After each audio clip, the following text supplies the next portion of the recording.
Hello. Yeah. Hello, everyone. Welcome. Good morning. Welcome to the first day of DEF CONF US. Are you enjoying the venue so far? I just think it's so cool here. All right, good. Just be careful. Apparently, there is a ghost here, but he is friendly. What's his name? George? George. He might not like us talking about him. All right. So, welcome to DEF CONF US. This is day one of 2 days of events. This year, we have changed the timing. We are in September now, so beautiful fall weather in Boston. Hopefully, you all are enjoying that if you're not local. And yeah. Yeah, so there's a code of conduct you can access there with a link. Also, our schedule you can access with a QR code. It's also posted outside of each room, so that each room's schedule for the day. And there's a screen in the atrium, and there's a live stream and recording for each session. So share that with your friends. Yeah. Yeah, so we're live streaming on both YouTube and Matrix. So Matrix has virtual rooms for each of the physical session rooms. And you can find all these links in the schedule on under each session. So feel free to share that out. A few more announcements.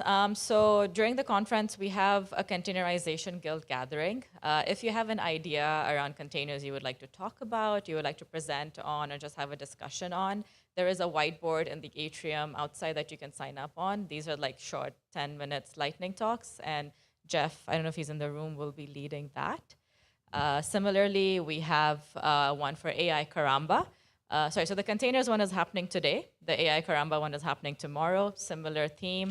You have an idea, you want to talk about something you worked on, something you played around with, any discussions you want to have around the AI space. We know that's very up and evolving right now. Just sign up on the whiteboard outside. It's first come, first serve.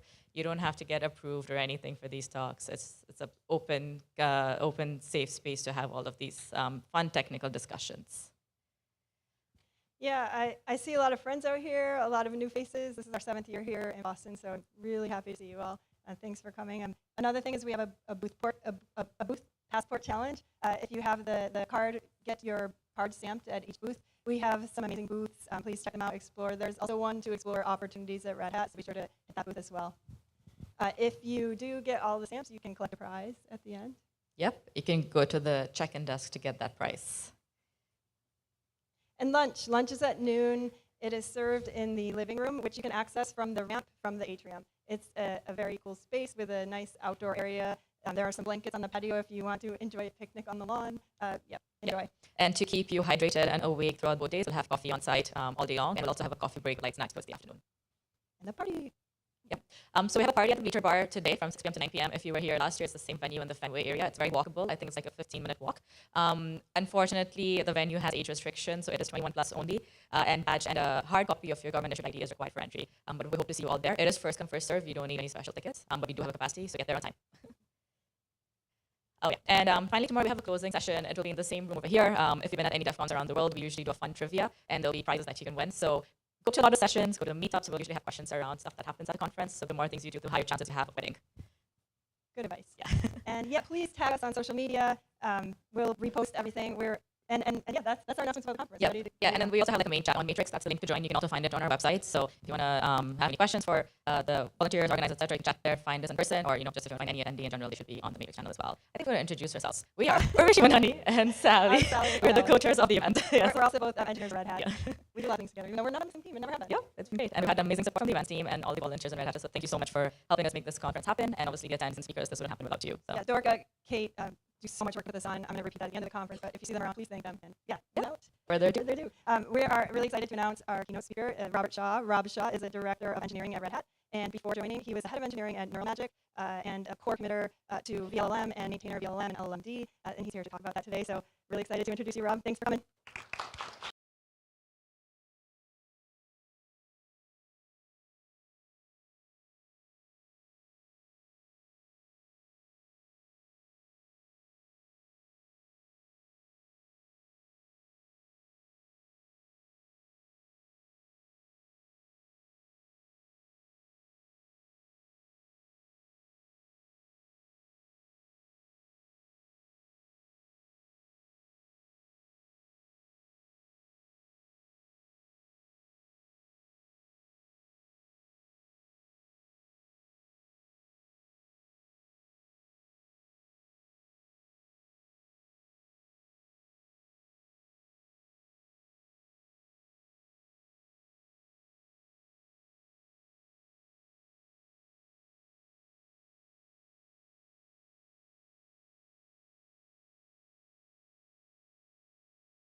Still on? Hey everybody, thanks for having me today.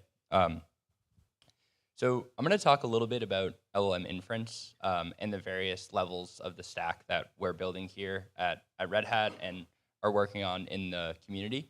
And I think just an overall theme of this talk is going to be about how the transformer architecture is really at the core of all of the subsystems that we're looking at up and down the stack, from the inference engine all the way up through the cluster level. And most of what we're trying to do with making these subsystems is to exploit the intricacies of the transformer architecture to make things run faster. So we'll talk a little bit about a systems view to how we do all these things, and hopefully put some context around like what's happening inside of this kind of fundamental infrastructure. So first, to just start, Sally mentioned I've been working on VLLM for the last couple of years, and really VLLM's goal is to build the fastest and easiest to use open source LLM inference and serving engine. So VLLM is that piece of software which sits at the core of most subsystems of systems that are deploying LLMs. So VLLM's job is to take a model like Llama or Mistral or DeepSeek, whatever the kind of model is, and make that go as fast as possible on the hardware that it runs on. And this is a really important problem because LLMs are large.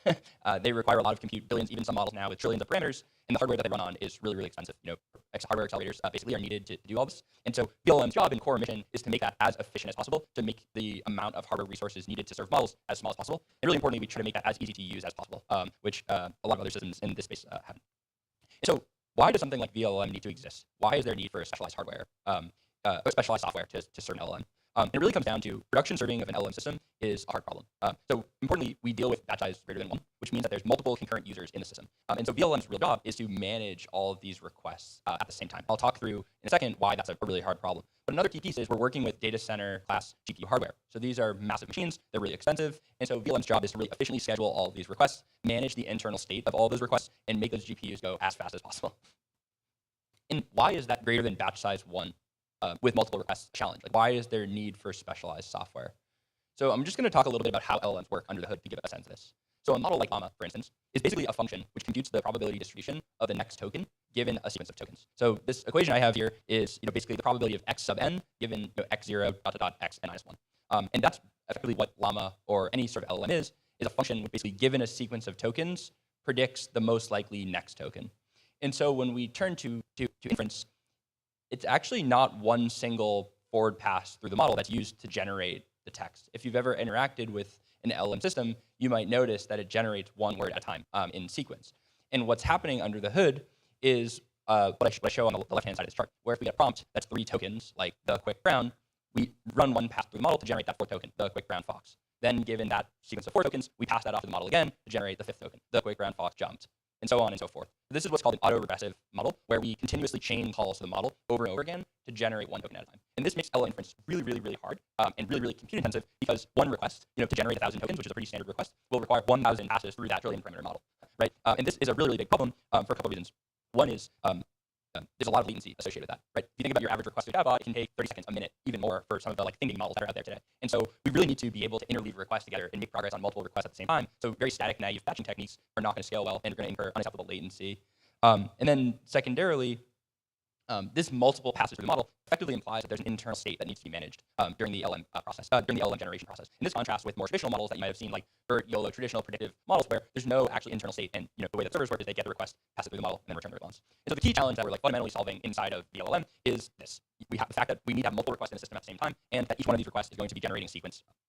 And so the first kind of key problem and key innovation that VLM had and inference engines have is a shift from what's called dynamic batching, which was used by more traditional servers, into continuous batching. Dynamic batching is a strategy that's used for more traditional predictive models. As I talked about, predictive models don't have this autoregressive nature in them. They take an input, an image, they run that image through a model, and then give you back a prediction. So there's no kind of state to manage. There's no multiple steps in that overall inference process. So traditional servers, and really prior to VLM, we saw traditional servers employing what's called a dynamic batching strategy, which batches requests together at the request level. So for instance, like in this case, I have just done the example here, we have 4 requests. And what happens is those 4 requests, the first one has 3 input tokens, the second one has 2 input tokens, the third one has 3, fourth one has 4. And what would happen if we batch at the request level is that we wait for 4 requests to come to the server and then dispatch all those off to the model at the same time. And all those requests are going to execute in unison. And so we can see here in this example, the first request we generate 2 tokens, the second request generates 5 tokens, the third request generates 2 tokens, and so on and so forth. What we can see is that since the third request only generated 1 token, we're going to have that wasted compute. There's space in the batch where, because we're batching at that request level, we have to wait until that second request, which generated a lot of tokens, is done. And so you can see that this less granular batching strategy really hurts our performance because we have this huge amount of wasted compute because the batching is not happening at the iteration level, it's happening at the request level. So like the first key innovation that LLM servers had was to shift from this coarse-grained request level batching into a more finer-grained, what we call continuous batching. And with continuous batching, we can exploit that auto-regressive structure of the transformer to batch at a more granular, what I call the iteration or step level. So in this alternate example, when request 1 generates its first token at t step 4, generates its second token at t step 5, and then generates a stop token at t step 6, we're able to then remove that from the batch, add a new request in, and continue generating. So you can see that with this kind of iteration level batching, we're able to effectively maximize the number of requests that are running on the GPU. And this is a small example, of course, where we only have 4 requests and we're only generating 5 tokens. But you can imagine that at the scale of requests that we have now, with thousands of tokens inside any individual request, this strategy is absolutely critical to having good latency for requests. So this is kind of the first fundamental change that we had in VLM, was to shift from a dynamic batching to a continuous batching strategy. Okay. Then the second piece that we have is I talked before about how an LLM is a function which computes the probability distribution of the next token given a series of tokens. So another really obvious optimization is to think about how can we avoid recomputing all those tokens from that same prompt over and over and over again. So effectively, what we try to do is to shift from a function which does the probability distribution of x of I given x less than I minus 1 to a function where we can reuse some of the internal states of the model. And this is what we call the KV cache. So it turns out that there is such a thing, where there is actually an internal state inside of the LLM that we can reuse in between those autoregressive forward passes to effectively skip most of the computation during the decode phase of LM inference. And so this is a diagram, but on the top, inside the attention layer, it turns out is the only layer inside of the model that needs to look back at prior tokens. And these K and V state that you can see here, these can effectively be cached. You can reuse them in between each forward pass. And this is a very, very profound change because you shift from having to recompute all of the prompt tokens over and over and over again to basically only having to compute 1 token during the decode phase and basically reusing that KV cache state. So that equation I have on the left-hand side, it looks small in terms of the terms, but the amount of compute needed in that bottom equation is 1 over the number of tokens in your sequence. And so this is a really, really profound optimization. But the trade-off is that KV caching is a much more complex system. And the reason it is because the KV cache is actually very, very large. So if we think about a model today, like this is, I think, for Llama 2, so this was a case on an 840 GB that the KV cache could take up almost half of the memory of the system. A good mental model right now is for a request hitting like Llama 370B is basically every 10,000 tokens is a gigabyte of RAM. And on an H100, U200 server, you're going to have very, very long requests and hundreds of requests active in the server. This can easily add up to gigabytes plus of kind of RAM that needs to be managed. So this KV caching optimization is really important, but creates a really big challenge of, okay, now how can we actually manage this KV cache memory in a fine-grained way? And so VLM's original innovation, if you look at the papers that talk about VLM, was to use a technique that we call page attention. And since there's a lot of folks who maybe understand operating systems inside of this room, the way that we actually manage this KV cache memory is similar to how an operating system manages virtual memory. So basically every single request has a view of its logical KV cache, where like this example Alan Turing is a computer scientist and mathematician. Request A kind of has a view of this logical KV cache, but these actual KV cache blocks can be in random access in the actual physical KV cache table. And the page attention algorithm is basically a fused gather attention operation, which uses this mapping of logical physical blocks to gather the actual KVs that are needed for that individual request in a fused and efficient manner. So this is kind of the original innovation inside of VLM, was to take continuous batching, take KV cache management, and use the ideas from operating system around managing virtual memory with a logical view of every request that allows for really fine-grained management of the KV cache. This was the original innovation that really kicked off the community around VLM, and is a fundamental way that all LLM servers work today. Even systems that aren't based on VLM proprietary systems, they all have used this KV caching page attention mechanism at their core. And the reason it's called VLM is it's not an official thing, but V is like the homage to the virtual memory kind of subsystem. So there's a really great blog that came out last week from someone in the community who really did a really deep dive into the VLM subsystem. But I'll just talk a little bit about how it works today. So we have two parts. One is the kind of metadata management. So on the CPU side of VLM, we have something that we call the KV cache manager, and basically every single block in the KV cache has some metadata associated with it. And all these blocks are in a free kind of pool. And then on the GPU side, we have the actual physical RAM where we store the KV caches, and that metadata on the scheduler side maps to the actual physical side on the actual GPU. And so when a prompt comes in, effectively what happens is, we take the prompts, we tokenize them into their actual indexes that get passed to the model. So if we have hi, my name is, this can be tokens 1, 2, 3, 4, 5. And inside of VLM scheduler, we take blocks from that free block pool and allocate them to individual requests. So for instance, request 1, which has tokens 1, 2, 3, 4, 5, maybe we'll get 2 blocks. The first 4 tokens will get mapped to block 1. The 4th and 5th token will get mapped to block 2. And so on the scheduler side, we take the requests, we allocate blocks and remove them from the free table, and then we map individual tokens into those blocks. Then during the VLM side, like on the GPU side, during the forward pass, the actual physical RAM will be empty.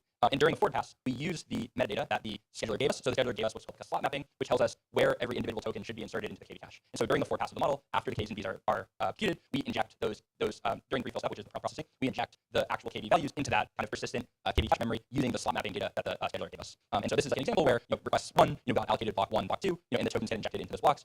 Request 2 got blocks 3 and 4, and the tokens got injected into those blocks, and then request 5, or request 3 got block 5. And you can see that we're doing this in a very fine-grained way, where it's not as though every request has a huge static allocation for its maximum possible context. We're doing this in like a greedy way where we're utilizing actual physical memory in kind of on-demand basis. And then during the decode step, the same thing happens. We allocate more blocks to the requests. We use that slot mapping data during the forward pass to gather to do the attention, and then the new tokens get injected. And so on the next step, this request 2 that now has filled out the blocks, it will get a new free block during the forward pass, and so on and so forth. So this is a high-level view. I know this is a little bit of detail, but the overall idea you can see, kind of during the actual forward pass of the model, how this kind of page attention mechanism works, where the scheduler is kind of managing all the data, and the GPU, we're utilizing the memory in a very like fine-grained way. And then one other advanced kind of piece is, and you might be able to tell this, is since this KV cache memory is static, we can actually share KV caches between requests. So an example, kind of interesting feature that builds on top of the subsystem is something called prefix hashing. It's very common for requests to kind of share prefixes. You might be familiar with the concept of like a system prompt inside of an LLM request that every single request is reusing in the exact same way. And so in VLM, we can naturally share these requests by injecting another layer of indirection into our block table. And basically every single block that I talked about has a hash value associated with it. So we take tokens and we create hash, and that block will be immutable for its life. And effectively, there's actually one additional step in our overall allocation process, which is that if we detect a prefix hash hit where the tokens for an individual request match something in our block table, we can actually just reuse that. And so prefix hashing is another really important optimization that kind of leverages our subsystem. I just want to mention prefix hashing briefly because we'll come back to it in a second. All right, so that's VLM. That's the overall idea. There's lots of other stuff going on in VLM to make the models fast. But if I had to boil the essence of the system down, it's those two things. It's continuous patching and it's KV cache management. Those are the fundamental problems that an LLM inference server is solving. And we have an elegant solution to this inspired by virtual memory. And that subsystem sits at the core. So what is LLMD then? Well, it turns out that just like how in the individual inference server, we can take advantage of cluster level, just like inside of the inference server, we can take advantage of the architecture of the transformer to make things more efficient. We can apply this to a cluster scale as well. So LLMD takes the idea of saying, okay, inside of VLM, we're able to exploit the properties of KV cache and autoregressive inference to make a more efficient thing than if we had something naive. LLMD says, okay, what if we look at that at a cluster level and implemented optimizations, inside of Kubernetes that allows us to exploit this kind of fundamental KV caching subsystem to get performance advantages. And so why is there opportunity to do this? I think it's fundamentally that LLM requests are different from standard HTTP requests. Standard HTTP requests, have the following properties. They're fast, they're uniform, they're cheap. So very standard practices on top of Kubernetes is to have a deployment, scale out the number of replicas, put a service in front of that, do a random load balancing between the different pods, and everyone's happy, it's easy, and you have a nice scale-out system.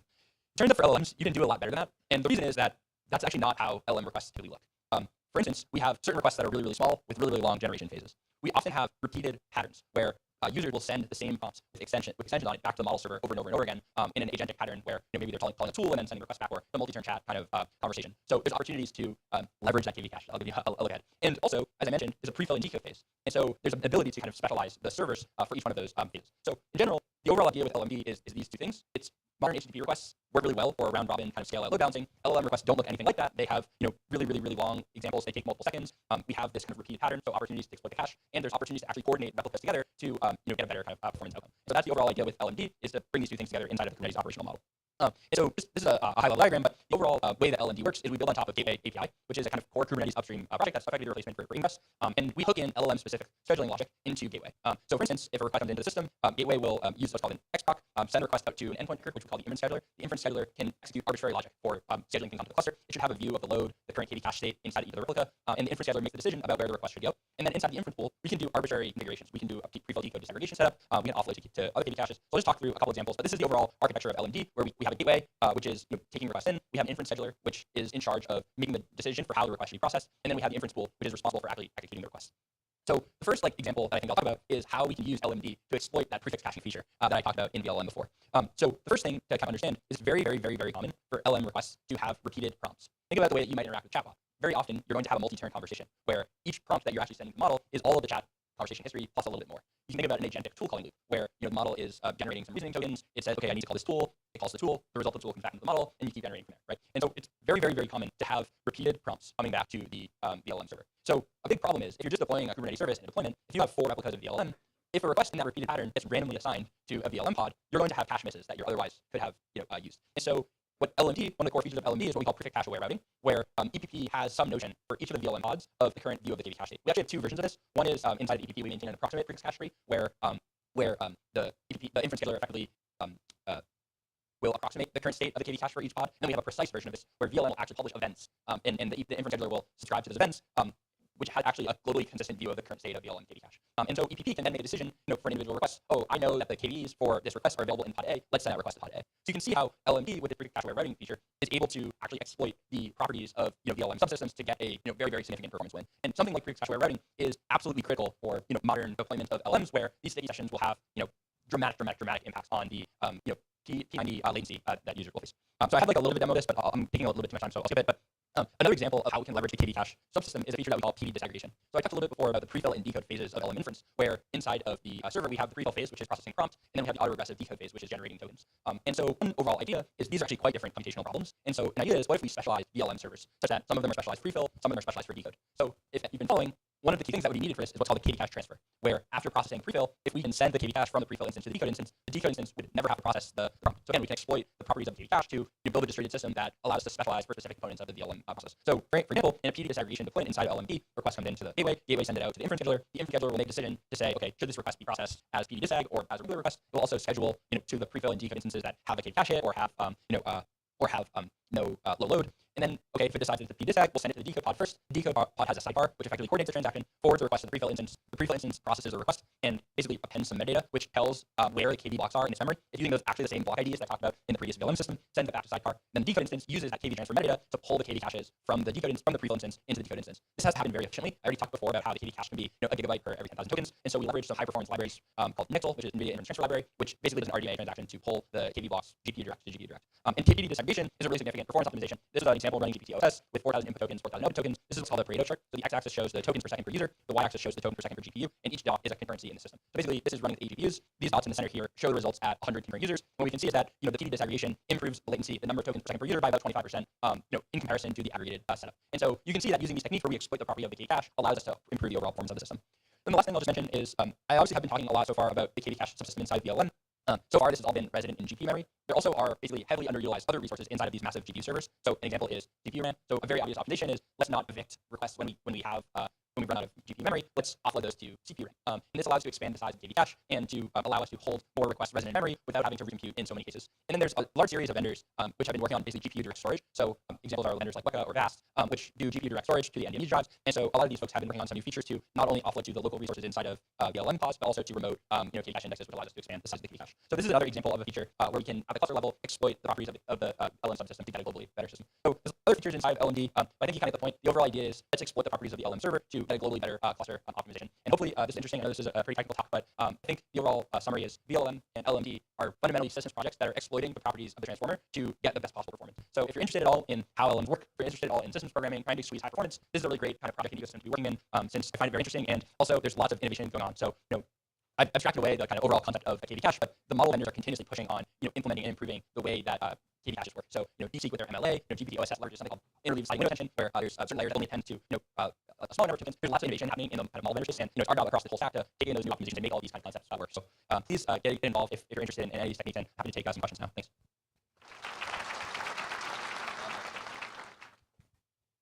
Any questions? Sure.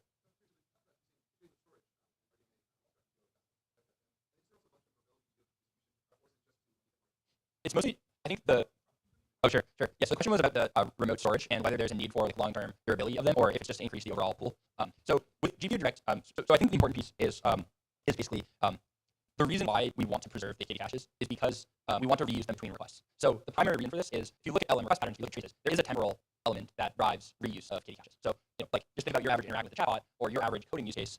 You're going to be working and sending repeated prompts. Basically as long as your session is with that overall use case. And so I think as of today, the primary reason for this hierarchy is to basically just increase the number of sessions that are able to kind of have high prefix cache hit rates. With remote storage, there's also another piece, which is you can do this PD disaggregation architecture, and you can actually skip doing prefix cache aware running if you have a globally remote storage. So there's also a potential for some of the other features to be implemented in a way that doesn't require such a coordinating the replicas together. But I think the thing that's really interesting is there's actually a lot of research going on right now to try to allow for persistent KVs. So the key problem is I look at this function here, this function which says the key reason why you can't reuse KVs for over a very long period of time. Think about a case of your business documents. If you have a RAG application where you've got all your business documents, and a really great thing would be that you could process those documents offline, just store the KVs for those documents, and pull those into the server. But the problem is that that's not quite right mathematically because the KV for every individual token is a function of all the previous tokens. So if you have a system prompt and the RAG a small user query and then the RAG document, that RAG document's KVs in that particular sequence is going to be slightly different from if you slightly change that kind of user query. So there's a lot of research going on right now to try to fix this problem with the actual model architectures, where basically try to have the documents be something that you could not have. And this is called a cache blend, basically. So this is kind of a line of research that's going on in the ecosystem to try to basically allow documents in RAG applications to kind of get their KVs computed offline, have them those KVs be invariant to whatever happened before them in the prompt. And then in this case, durable storage would actually be very, very useful for this because you have thousands and thousands of business documents. You're obviously not going to be able to store all those in RAM. So that's pretty unproven. Like that's like fundamental research about like can you actually do this is like that's kind of where that is. But if that is something that happens, I do think like the durable storage will very quickly become a very important part of this architecture. Sorry, I do have a follow-up.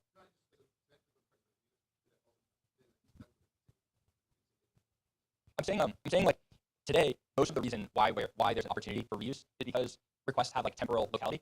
And what this and so today like there actually isn't a huge need to like persist KD caches for long periods of time because of this temporal locality. But what this like research direction is trying to do is like for RAG use cases where you maybe have a huge static set of documents, trying to like figure out a way for those KDs to actually be persistent, which would allow you to have like actually not temporal locality. And this would create the need for like durable storage of KDs that can be pulled in on demand. But again, like it's not actually clear whether or not like what I was talking about where you can create KD caches for a document offline. This doesn't really work because of this like the KD for that will like be very depending on what context basically happened before that document in the sequence. So that's what this like kind of research is trying to do is basically figure out a way to like decouple those things where you could actually have static KDs for documents that could be pulled in kind of often. That's totally research. I don't know how it works at all. I just know there's a lot of like papers going in this. Yeah.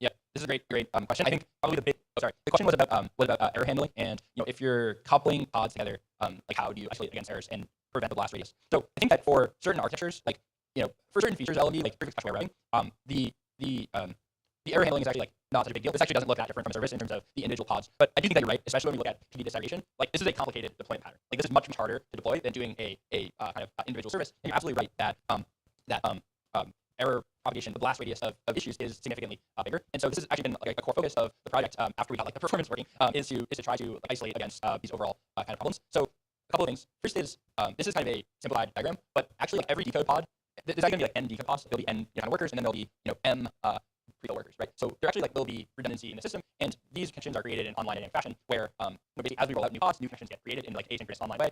So the real kind of like key problem with this architecture is if a connection breaks on the kind of prefill pod, like if the prefill pod dies, how does the decode pod kind of make progress? So basically, there's quite a bit of like error checking in like initial level where we're able to actually like detect if the InfiniBand or whatever kind of cluster is down. And in the case that happens, what we do is the decode worker can just compute the prompt locally rather than doing the kind of offloading case. So in general, like I totally agree with you that this is like a very hard kind of fundamental problem. And one of the drawbacks of using PD disaggregation is like there is a chance that you end up in a state with there is a chance that errors can propagate to other kind of pods, but and so this is like one of the engineering challenges with the overall setup. But I don't think there's anything like fundamentally special about this beyond the fact like we need to invest in trying to make sure that we can kind of respond to error modes. There's a different kind of deployment pattern in LMD, which is called wide expert parallelism, where actually the individual replica of VLM will be spanned across multiple nodes. This is the way that we deploy like DeepSeek and other like very large models that also has a very big blast radius and is even harder to recover from. And so these are big problems that we're going to try to tackle with the project over the course of the next period of time. I don't want to suggest that we solved all the problems, but we definitely know that this is one of the kind of key drawbacks, and so it's one of the things that we're very much focused on trying to solve.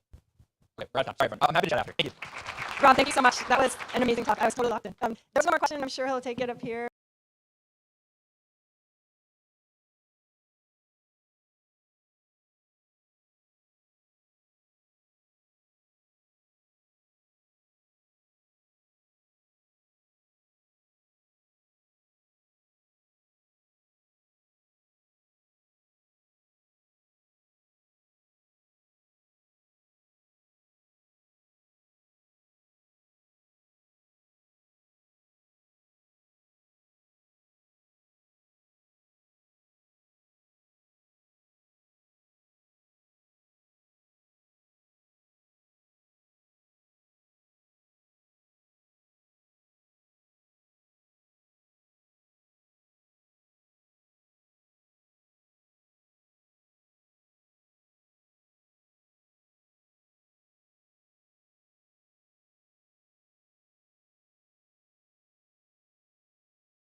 Is this picking up? Sorry? Is this mic picking up from here? We will tune in a little bit, but it's working. Okay. Can you, is it me to pick? I'm just not sure if I'm supposed to, like, do I need to lean down or is it okay if I don't? You can stand like this. It's okay. Okay. Yeah, you can hear it from the speaker, so go ahead.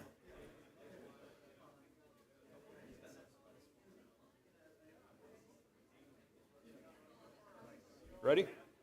All right. Thanks everybody for attending my talk on understanding LLM tokenization.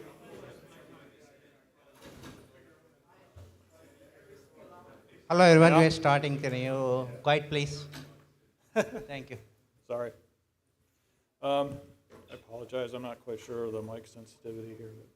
So, the title of my talk comes from a sort of famous scene in Through the Looking Glass, where Humpty Dumpty is playing some teasing word games with Alice, and Alice gets a little frustrated and said, the question is, how can we have words mean so many things? And Humpty Dumpty says, the real question is, which is to be master?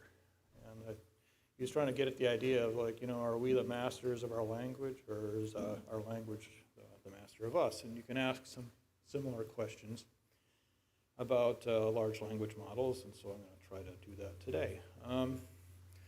So this is like a picture I drew of a inferencing in a large language model. We just saw a great keynote talk that dove way deep into what's going on there. But this is a much more granular picture, where on the left we have, you know, some context, and the context is used to predict, like, the next word.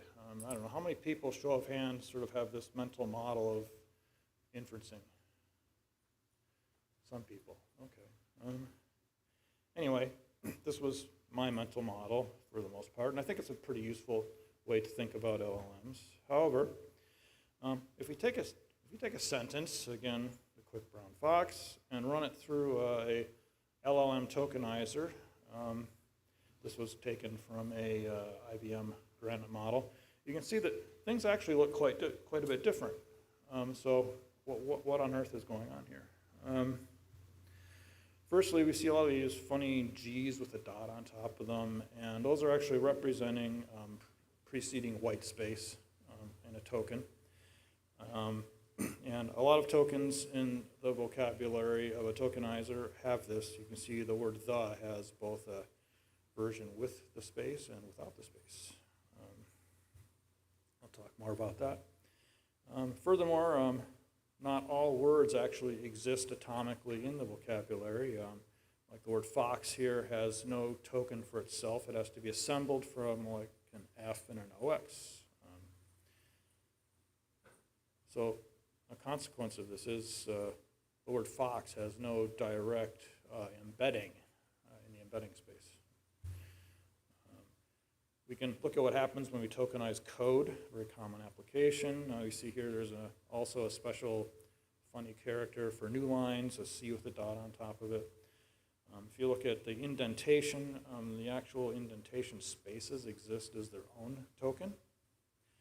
And some of them are actually quite large, like the one at the bottom. So there are some definite non-word things that exist inside of a tokenizer's vocabulary. And this is, of course, useful, especially if you're running something. This is actually a Granite code variant, so it's optimized for coding. So this, obviously, indentation matters here. We can look at what happens with application-specific queries. Like, suppose we had an insurance application. We can see that the word insurance actually has no dedicated token. And so, you know, we might ask, like, does that matter for our application performance or not? You can see also, of course, proper names don't get their own tokenization either.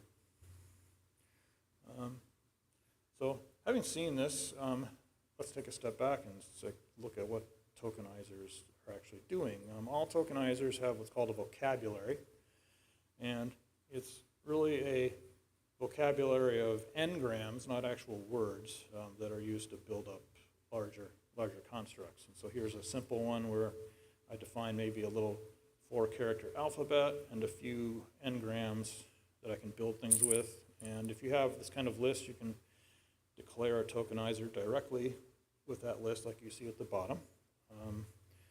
In real life, it is much more common to train these things from corpora of real data, and so here's a function I wrote. All the code you're going to see, there's a link to at the end at the very last slide. So here's like a little section where I'm actually producing a trainer for the tokenizer and then presenting it with some data, and like it figures out the tokens that it wants to use that way. So most tokenizers tend to favor trying to use larger tokens over smaller. This first example here is just all single characters, and so that's the tokens that it actually uses. The second example, it's actually able to use some of these larger n-gram tokens like the AA token and the AAB token. And that's typical behavior you're going to find when you try to tokenize stuff. Tokenizers will always fall back onto their base alphabet to try to encode stuff. Like so here at the bottom is a word that it simply can't construct with anything except a bunch of individual letters. And again, that's pretty typically how these things are designed. It's important because you, at the end of the day, need to represent proper names, programming identifiers, specialized terms. So there is essentially no way you could ever produce a vocabulary large enough to cover all possible things that humans actually type in the world. Tokenizers are often characterized with a measure called fertility, and really it's a very simple thing. You can see here the definition at the bottom. You take the length of a bunch of text just simply in characters and then tokenize it, and the fertility is the ratio of the number of tokens to the raw number of characters. So smaller values are typically better. We can compare tokenizers.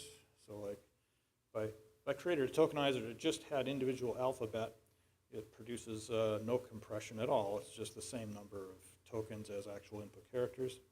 The vocabulary I used earlier is sort of in the middle. It compresses a little bit, but not tons. And if I produced a vocabulary that was all the possible bigrams, then I basically can cut the size in half. So you can see that these fertility measures are really just compression ratios. One of my teammates pointed out that tokenizers really can always be repurposed theoretically as compression algorithms. Well, that's not really their main purpose for LLMs. So what are some tokenizer algorithms? A very common one is called byte pair encoding, BPE. Variants of this are used in most of the common LLMs out there right now. The way these things trained is you typically seed them again with just like the individual letters of your alphabet. They split the training text into words, which is a loaded term I'm going to talk about in a second. And it looks at new tokens, candidate new tokens, by saying, okay, if I have an n-gram that I see that is common in my text and I can build it out of two smaller tokens that I already have, I will merge them into a larger token and add this onto my list. And I just keep doing this until some maximum size that the user sets is reached. So when it comes time to actually do the tokenizing, again, we split it into words and break the word into individual characters and then remerge according to the set of tokenized little tokens there. So it starts small and then merges until it runs out of tokens to use, and that's how it gets to its largest token. So I talk about words. The thing that actually defines what we mean by words for an LLM is called a pre-tokenizer, and its purpose, again, is just to take a text and break it down into some of these atomic elements that we can then further split into tokens. So here we find the pre-tokenizer of the model I mentioned earlier, and you can see that here Fox has not yet been broken down, and so that's, again, the function of the tokenizer itself. You can pull a lot of these things predefined. If you look at like all the predefined tokenizers from Hugging Face, this is the list. I'm not going to talk about all the different things that they do, but you should know they're there. A couple that are worth noting is the pre-tokenizer base class, so you can write your own, and then sequence, which is just you can take any set of existing tokenizers and run them in a sequence. Tokenizers, as I mentioned earlier, sort of have this concept of the token, starts a new word, so it's like basically preceding white space. I think most of the tokenizers you see use some scheme like this. However, there are ones where they do the reverse, and the space represents like the end of the token.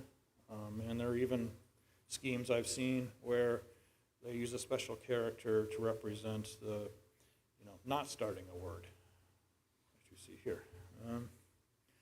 So what are some other algorithms? Another kind of common tokenizer is called WordPiece. It works very much like BPE, with the exception of when it's trying to figure out like which tokens it's going to use, it will basically say, okay, if I have 2 tokens that are already in my list, and most of the time they're actually together, then I'm going to pick that as the next token to add. You can see here the one difference is it doesn't really look at absolute frequency, it's more like relative frequency. Another one is the Unigram tokenizer. This is a little bit different. The first two kind of like work from the bottom up, from smaller to larger. This one is top down. It starts with a large vocabulary and then figures out how to remove tokens from that iteratively. And the way it does that is it will take its current list, tokenize, try a bunch of different tokenizations, and the words that cause the least change to that output are the ones it's going to say are least important, and it will remove those from its list. And then when it does the tokenizing, it again breaks things down into unigram characters, but then tests every possible tokenization using its list. So this is a little bit more expensive both to train and to apply.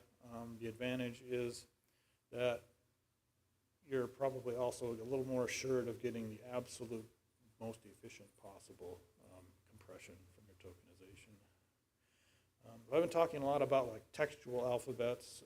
Tokenizers all have special tokens that are representing like metadata that's usable by the actual language model. So one is unknown.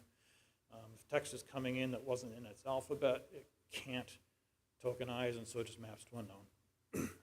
It has stuff optimized for code like Jupyter Notebooks, GitHub issues, starting and ending of reasoning for reasoning models, and just other kinds of textual context.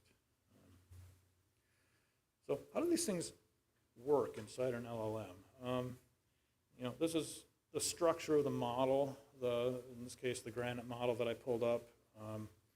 And you can look here, the actual tokenizing really is living at the beginning and the end. So you're mapping tokens into an embedding space, and then you're doing all the fancy stuff we know and love, all of the attention heads and the internal architectures.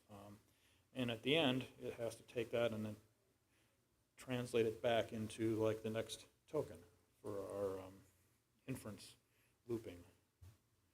And so one thing that's important to realize is that the entire LLM is trained assuming like the particular set of tokens. And so you can't just change this without breaking the LLM. If you want to experiment with these things, you've got to go all the way back to pre-training and run the whole, pre-training again. As we know, this can go anywhere from like, days to, if you're GPT-5, months and millions of dollars.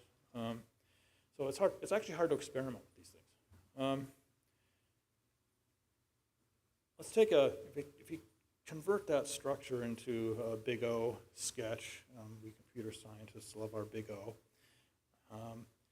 again, you have like this sort of tallish vector-like objects at the beginning, mapping tokens to embeddings, and you have inside all the attention stuff, which I'm sort of ignoring for my purposes.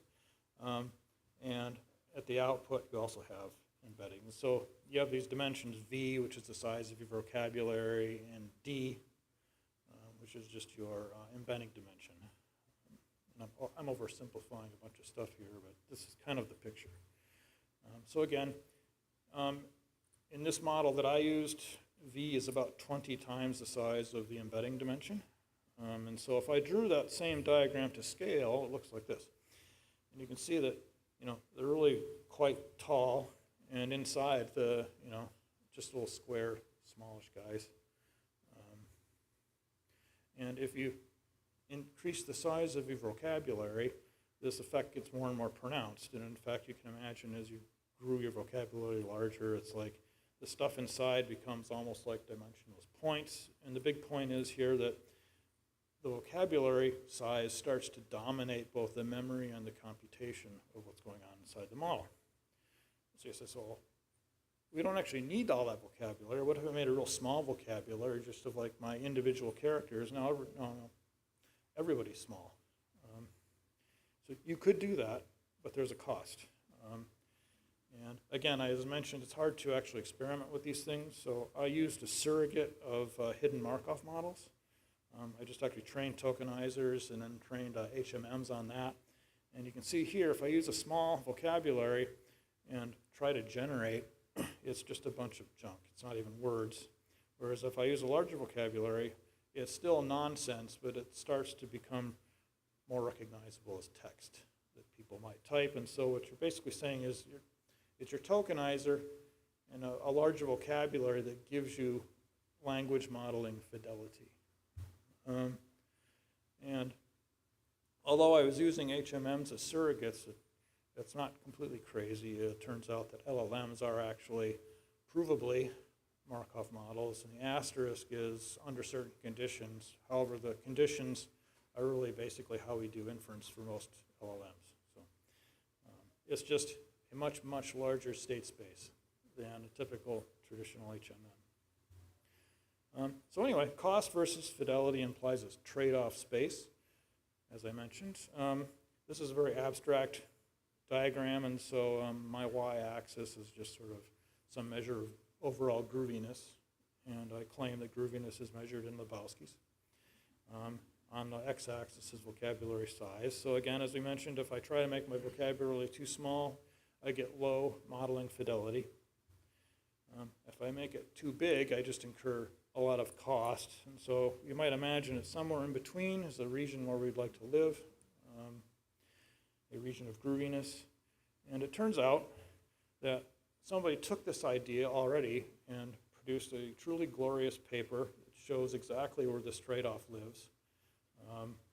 And there's an optimal vocabulary size that trades these things off. And the paper link is at the bottom. I'll be publishing this deck so people can look at it. And if they further show that most of the popular models that people publish are really not perfectly optimal. You can see they're kind of like all the central line there is like the optimality region, and most of the models are pretty far off it. And I don't think this is like truly killing model performance, but it suggests that we might be leaving some performance on the table. So at the end of it all, how does tokenization matter? And when I think about that question, again, I'm mostly thinking in terms of application, application sensibilities. Again, if I'm writing an insurance application, does it matter if like all the tokens that matter to me are in my token list or not? And people have, of course, studied this question.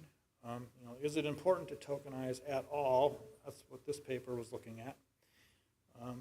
And the answer is definitely yes. If you, again, just give it simple unigram tokens, your alphabet, the model can't actually learn its theoretical maximum. You see a gap here, which I circled. It just can't get there from here. But But if you give it a richer token set, which is on the right, the models actually can basically reach the optimal performance. So it does matter to have tokens. Again, that's just a more rigorous and scientific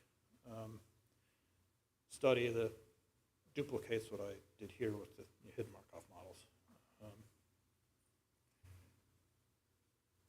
So how important are missing words? If like not all my important words are in the vocabulary, does this really matter?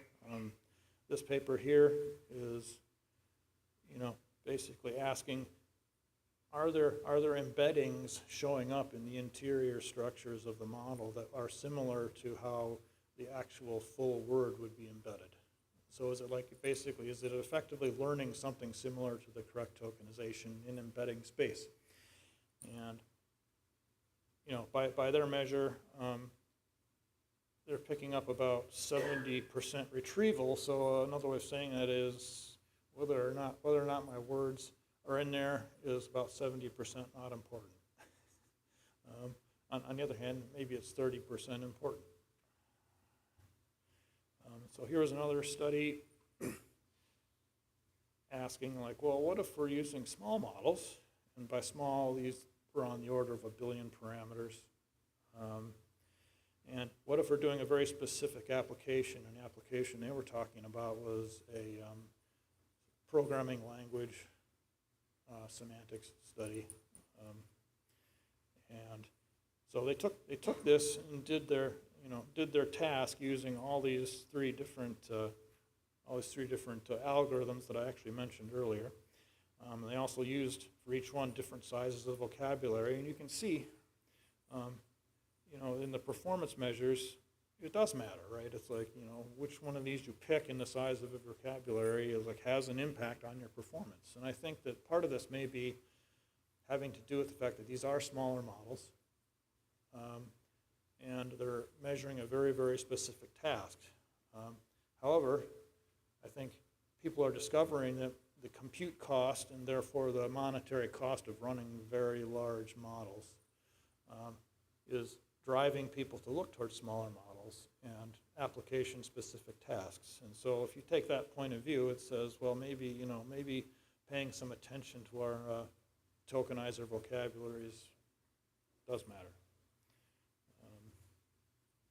And of course, people don't stop experimenting with things. This was an interesting paper where they tried a totally different architecture where instead of being given a list of tokens, it actually learns its own sort of ad hoc mapping of things into tokens on the fly. And so, if one used this kind of architecture, we're not choosing a tokenization for it at all. So who can say what might happen with future LLM architectures? And so, having gone through that journey, we can ask ourselves: are tokens the master of our LLMs, or are LLMs the master of our tokens? And I think just like Lewis Carroll understood that there's no simple answer to that for people, I don't think there's a simple answer to this for LLMs either. It depends on what's important to you, and maybe possibly things like application specificity or model size. So anyway, thank you for attending the talk. And as I said, all the code that you see is available on GitHub, so you can download these as Jupyter notebooks and play with this stuff yourself.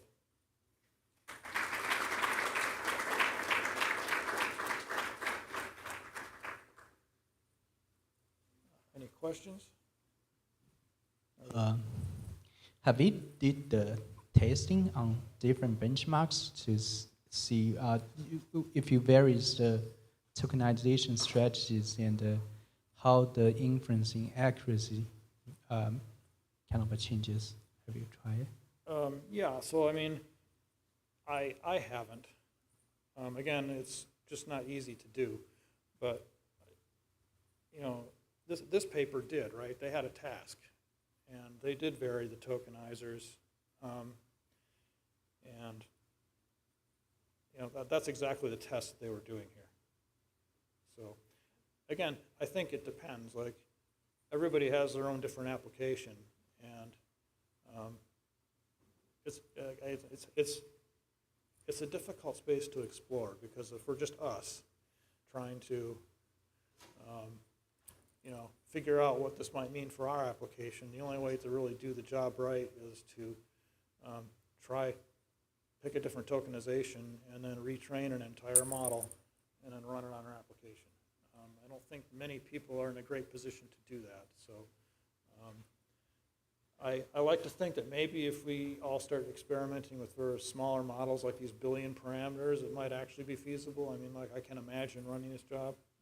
I haven't tried it, but for something the size of, I don't know, Mistral or one of these other larger popular models, I just don't think most people will be able to run these experiments. Okay, I see. Yeah, thanks. Any other questions?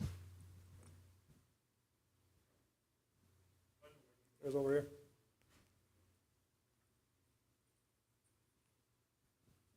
It could be a silly one, but I'm just wondering, like, if we have already done tokenization on alphabets or on the words that we have around in English, then do we need to run tokenization again for different levels of applications? And if that is the case, why? Can you repeat the last part? So what I am trying to say is that if we already have done tokenization on English literature, then do we need to run the tokenization again for different level of applications? And if that is the case, why? I think that, like, you kind of it doesn't work to re-tokenize, just because, again, you can't change it without breaking the LLM. The LLM is all the weights are trained assuming a particular tokenization. So, like, if you tried to change it, it just simply wouldn't work. This is the problem. You could probably experiment with removing stuff. Like, if you were trying to do an ablation study, you could take the vocabulary, you could take words and just mask them out and say, I'm going to pretend like it doesn't exist. You could then run and see what happens. I don't think you could add them. There's just no way to do that. So I don't. I guess if you're trying to do the experiment, you could, like, maybe try a bank shot where it's like, okay, if there's a bunch of words that, like, I care about studying, I could start with the vocabulary that has them, and then to do the comparison, I could just run like a slight hack on the model that masked them out and see what happens, and to put them back in. So that would be a way to do it.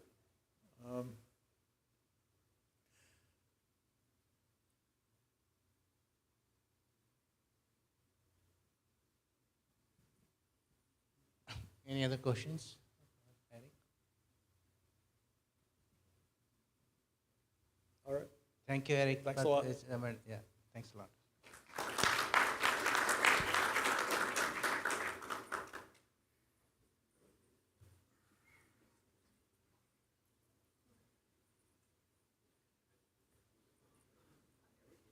Yeah. Sure. If you look at the slides that you shared, somewhat different kind of the testing or evaluations. Tokenizers, with various tokenizers and models. This you one? notice that, you notice that it's not necessary that the larger the tokenizer is, the better the result is, right? Right. Yeah. So. It's true. Yeah, but how should we kind of and identify which tokenizer we should use for, let's say, if we want to use any model, which tokenizer should I use? Or kind of I just do the matrix search, do all kinds of experiments like the research does. I don't know how else to do it, because, like you say, and it's not obvious. Like, there's no. It's like sometimes it is the larger the better. For example, maybe this example, the larger the better. Yeah. But someone it's like this example, using the BART. So it's not necessary the larger the better. Actually, Yeah, so the you can larger see the it worse. gets worse for this Yeah, one. yeah, And even here, it's like, you know, it gets a little bit better and then it gets worse, but then it gets better again. So I don't even know what to make of it, right? It's like, Because honestly, yeah, part of the reason I was kind of a suspect the pattern is that I think this kind of a table is hard to reproduce. Even the same Yeah. research did the same experiment again, maybe the yeah, and The- they did, you know, and to be clear, it's like even to get what they got, they used reduced size models. Because again, it's like if you imagine like having to do this where every time you trained a model, it was like a month and $10 million. You know, who can afford it? yeah, definitely. It's kind of frustrating. 'Cause I think there might be.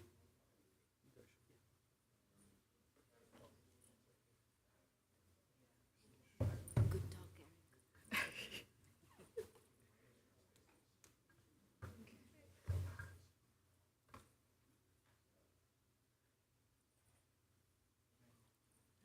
Hi. Moderate. So you know rules, right? So 10 minutes, this 40 minutes total. Okay. So may keep 10 minutes for 40 minutes. How much time is your presentation? 30 minutes? Okay. Okay. Then I know that you. So 10 minutes means after 30 minutes I give this 5 minutes, then 2 minutes. Yeah. You know that rule? We won't take that long. We won't take that long. How the rest? Let's do this.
Hi, everyone. We're going to start the session now.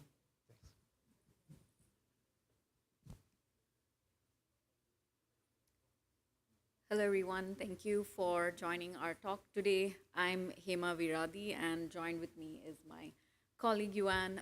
We will be talking about AI agents and share our experience and insights into some of the work that we've been doing in this space.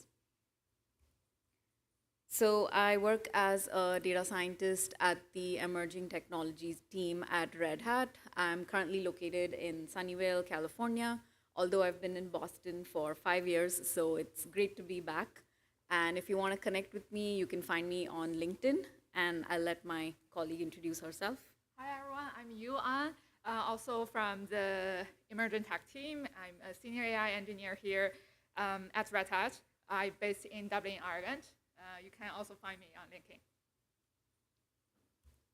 So in today's session, we want to quickly cover a couple of things, starting off with a little bit of an intro to AI agents and some of the problems that we're seeing with it, and what are some ways that we can build better, robust AI systems and overcome those issues, introduce you to the concept of MCP, or Model Context Protocol, which we will focus more on this talk, and then walk through a use case followed by a demo to show you the implementation, and finally wrap up with some lessons and key takeaways for you all, followed by questions. So for the past year, we've all been captivated by what AI can do or what it can generate. And we've seen it create some stunning images, build some insightful emails for you, help you summarize things, even produce code. And it's been great, right? We've all had some fun with it. But the next frontier is all about what AI can perform. So essentially, we're entering the era of AI agents. And I'm sure, like, if you're like me, you might be overwhelmed by it, and sometimes also freaked out that it can do a lot of things. But that is the reality that we're living in as of today. And in fact, the image on your left is actually generated by Gemini. So when I asked it, can you tell me what AI agents is and give me an image to describe it, that's what it gave. It's basically telling me that it's a world where you can do a lot of things on the go. So it's like imagining yourself walking on the street, just hanging out, and you want to book a flight somewhere to some trip. So it's basically saying that you can do this wherever you are, be able to look into the flights and calendars, and just like talk to the agent wherever you're at. So initially, we were interacting with these AI technology through chatbots. So we started using ChatGPTs and Gemini models and so on. And you basically interacted with it by giving a prompt, and you got some output generated from it, right? But so it was like a back and forth kind of conversational scenarios that you were looking at. But now an AI agent is going a bit further in the sense that it's actually, you can delegate tasks to it, and you basically are giving it the autonomy to do those tasks on your behalf. So things like booking a flight or looking at your calendar and sending automated emails and things like that, all of which is capable by these AI agents. So what does it really mean when we say an agent? It's more than just a chatbot. It's an autonomous system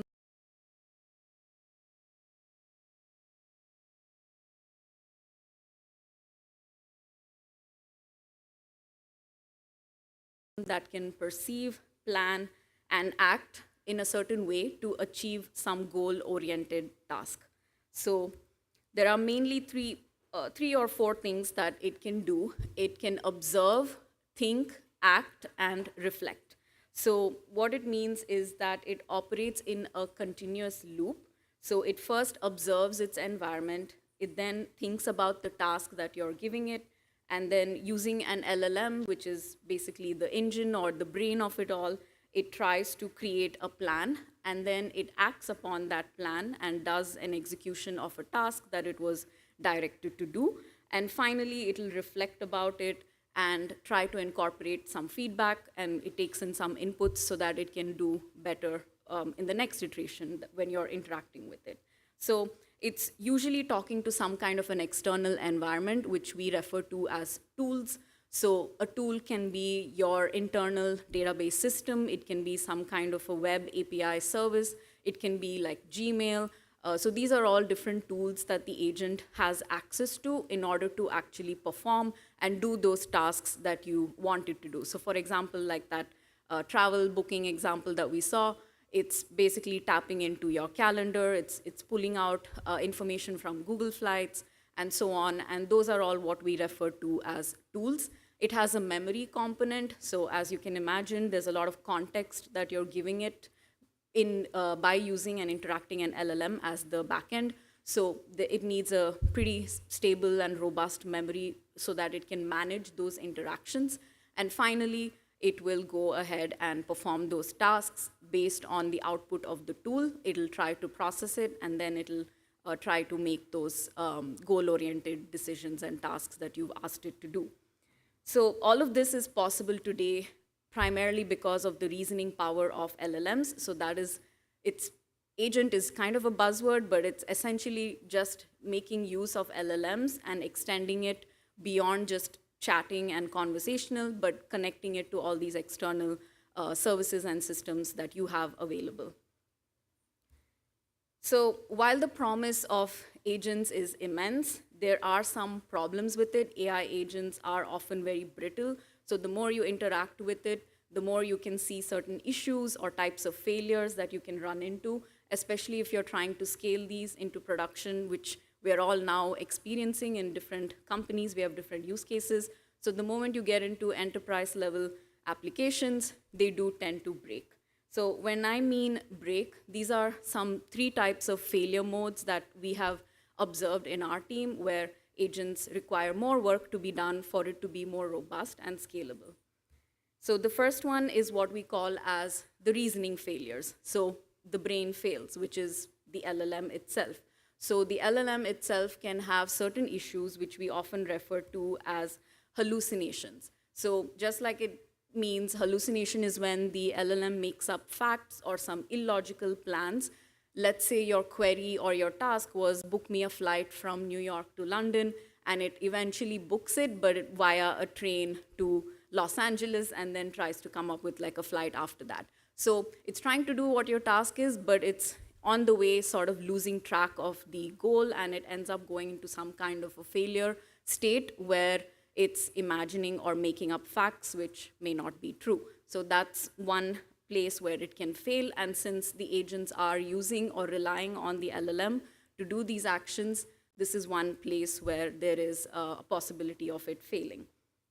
Then secondly, it can get stuck in some repeated loops. So what I mean by this is sometimes it tries to keep doing the same thing over and over again. You might have also experienced this when you try to talk to it about a certain task. It may not always end up in the right state because it's just oftentimes repeating itself. And this is what we say when it's getting stuck in a loop. And finally, it can also drift from the original task. So if it's a fairly complex and long task, it can also lose sight of the main objective, and it tends to focus on very irrelevant or sub-tasks which are oftentimes incorrect. So this is what we mean by goal drifting. And second type of failures that we see is the tools themselves fail. So basically the hands which we are using for the agent to make use of those different external resources and systems that we're connecting the agent with. So one type of common failure is wrong tool selection. So oftentimes when you build these agent systems, you're connecting it with various number of tools. So the more number of tools you're connecting it with, the more it has to think about what tool is the right one to invoke to perform that XYZ task. So for example, it tries to use a calendar tool instead of an email tool to like do your automated email. So this is a fairly common thing that we've been seeing. There are ways to mitigate this, which we will talk about, but this is one place where the tools can become a problem for the agent. Secondly, the input to the tool itself. So when you're interacting with n number of tools, every tool has a certain input format that it expects. So let's say I want to use a calendar tool because I'm asking the agent, look at my calendar and figure out what is the slot available and send out an automated email to set up a meeting with my team, right? So For this, it needs to look at your calendar, so it tries to look at the dates and everything, and the input that it's requiring is the actual date format, which is year, month, and year. But let's say it's sending the string as an input instead, like tomorrow or day after. That's not going to work because the tool will expect it to be in a certain input format. So this is another place where tools can tend to cause issues and the agents can fail. And finally, it can also misinterpret the output. So oftentimes when it's interacting with all of these tools, even if the tool is giving like an error message, the agent can treat it as a successful outcome. So it leads to a cascade of failures effect, and hence, again, these are challenges that we have to figure out and try to overcome. And finally, it's the environment itself. So the world is not clean and it's not very in a constructed way. So there is oftentimes issues with your external systems and sources of data that you're connecting your agent with. So these external systems can be in an unexpected state. So let's say you are connecting your agent to some web API service, and that API service is down. And that, again, is causing a failure in your agent to perform because it's unable to access that website. So its dependency on those external systems also tend to be a reason of failure because it's trying to access that website API backend, or it's trying to access your internal database if you've given it access to that. And let's say your database is getting upgraded, or for some reason the IT team has temporarily made it unavailable, then all of these lead into an unexpected state for the agent. So, and also the task itself can get so complicated sometimes because it's doing so much back and forth across multiple tools that what happens is when it's using the LLM as its computational engine, it can often fall out of the context limit of the LLM. So this, again, is what we refer to as context overload, especially when it's being exposed to multiple tools where it needs to parse the information from all of these tools put together. So now that we know about these challenges, how do we actually fix this and what can we do? What we think is that you need a more collaborative AI system. So what we mean by that is to build a system or an ecosystem allowing your agents, your tools, and your LLMs to communicate and work together seamlessly so that you have a more collaborative, robust system rather than having a monolithic system where each of them are sort of independent of each other. So in order to mitigate the failures of the LLM itself, where the reasoning capabilities of it, instead of relying on a single LLM, what you can do is try to decompose your task. So if you're doing some kind of a complex task, we try to break them down into subtasks so that it's more efficient to route the use case into those subtasks and then make sure that the LLM is able to not generalize it, but rather be more specific in how it wants to perform those tasks. So that's what we mean by specialization, so having a more specialized agent to do it. The other way where we can try to help and reduce the errors of the tools is standardization. So using standardization protocols to establish communication between agents and tools. And this is where we're going to be focusing more on. So Yuan will be introducing you to some standardization protocols, especially MCP, that we will be discussing. So incorporating these protocols as you build your AI systems is going to really help mitigate some of these issues. And finally, resilience. So instead of exposing your agents directly to these fragile or isolated environments or dependencies that it has, we also need to think about having certain interfaces that it can fall back to so that if it runs into an error, rather than just giving us some wrong outputs out of it, we have certain structured way of processing those errors or figuring out if we need to reroute those tasks somewhere else, and basically give a more structured way of processing these error signals so that it can efficiently continue and perform the task that it was originally asked to work on. So with that, I'll hand it to Yuan, who's going to introduce us about MCP. So how MCP can actually help? Before talking about how it can help, let's start by introducing a little bit about MCP. It's called, it stands for Model Context Protocol. It's an open source standard developed by the AI research company called Anthropic. It's designed to solve the core problem of AI applications. Think of it as a universal translator or rulebook that allows different AI agents, models, tools to collaborate. And it's like the USB-C port for electronic devices. It's just similar for, it provides a standardized way to connect AI applications to external systems. So how MCP can actually help with this process to achieve this vision we want to make agent work. So for reasoning failure, with MCP, we can describe the capabilities with rich metadata, so orchestration can work together.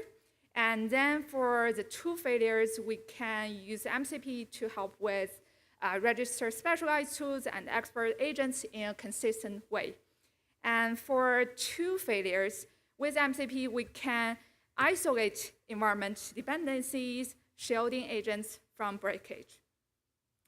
So maybe it's still confusing, so how does MCP actually work? Think about it as a bridge. So on the top, we have the MCP host. You can think it as your AI application, or simply put, your agent script. And inside it, you can connect to multiple MCP clients, each one handling a connection. And in the bottom, we have MCP servers. We can have like one or multi MCP servers. These MCP servers wrap external tools like GitHub tools, Slack tools, Gmail tools, depending on your setup. It can be an official MCP server, like the GitHub one, or you can self-host your own MCP server. Each client connects one-on-one to the server, and the server describes what it can do, its capability and the tool itself, and the client calls those tools through the standardized way through MCP protocol. The key idea here is no matter what's behind the server, whether it's API or any other services, you can just talk through the same protocol. Like, you don't have to worry about how this tool works. You just talk through the same method. So that's why we want MCP, which gave us consistency, reliability, and make it much easier to scale up integration. And then we want to maybe still very high level, and we want to ground this to a real scenario. Imagine we have Amy, engineering team manager, who leads a busy Project Phoenix engineering team. And the challenge is she spent 20, 30 minutes every morning checking their team's GitHub repo for new issues, and then summarize it to a Slack message and put to a Slack channel. And the goal here is we want to automate this whole process. We want to free Amy up to more immersion stuff and unblocking the team. So now we know the scenario. We want to show you how we implement this. Here, the user, Amy, wants to fetch latest GitHub issue and send a summarized report to the team Slack channel. And by integrating with the agent, which powered by large language model, the agent then uses two MCP servers. The first one is GitHub MCP server to actually fetch the related GitHub issues.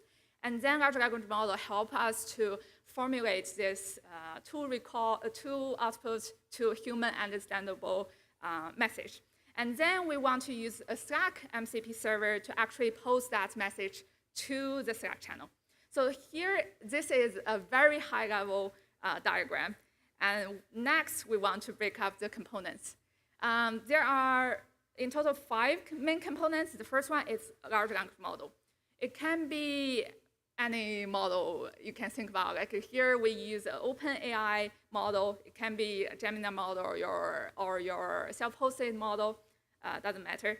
And secondly, we want to have an agent framework. Here we use the most popular long-chain framework to speed up the agent building process. It can be any other framework, like LlamaStack or CrewAI or any other.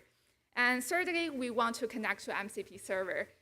Here we use an official public GitHub MCP server and also a self-hosted Slack MCP server.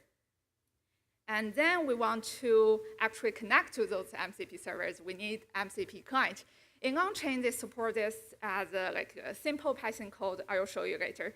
And finally, we want to have a user application, which is just a simple Python code. Now we cover the pieces, and I want to show you a little bit about the demo itself. It's going to be tricky. Okay, so here is the demo itself. Okay, I'm going to run this live. Oh, where is it? Okay. So firstly, we want to import those packages. That's very simple. And then we want to load the environment variable. As I told earlier, we are using OpenAI model, so we need OpenAI API key. And then we want to connect to MCP server, so we need to know the URL for that. For GitHub MCP server, we need the personal access token to actually grant your access. And then we want to set up the MCP client. In on-chain, they support this as a simple Python code. For GitHub, you just selecting the right communication protocol. For example, the streamable HTTP and passing by the URL, and also the personal access token. For Slack, we are using standard I/O connection. And by loading these tools, we can see we've successfully loading over 100 tools from both both MCP servers. And then we want to initialize an agent. Here is a very simple agent using GPT model, passing by the tools, and then we give a personality prompt. You are just a helpful assistant. You can use Slack MCP server to post the message, and you can use GitHub MCP server to fetch the GitHub information.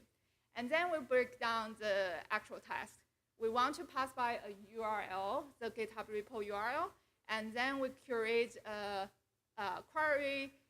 Just simply put, you want to summarize this GitHub repo, and you want to return a meeting ready message following these rules. And by running this, you can see it's actually calling the correct GitHub MCP server tool called list issues, and then we return these. These two results, and finally we got a concise summary about yesterday's GitHub updates for this repo. And then we want to use, actually send this message to Slack channel. Here we can see we use a prompt training technique to passing the information we generated earlier, and we want to send this message to a demo, DevConf demo Slack channel. And then we can see here it's actually calling the Slack post message tool, and according to the large language model, return it's correctly posted, but let's see how it works. Okay, and then can you see it? It's actually sent through. Okay, let's come back. Oh, sorry.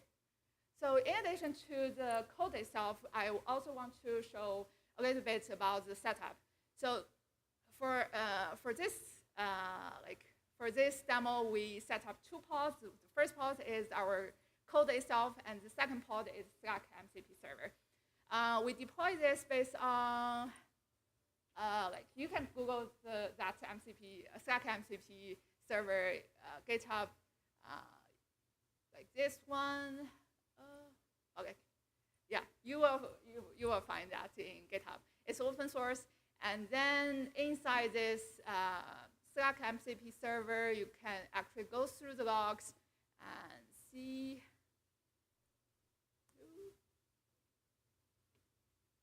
Okay, it's just slow, a little bit slow, and here we can actually verify it's actually calling the tool, and that's it. So coming back from this demo, and let's move on to next. Oh, okay.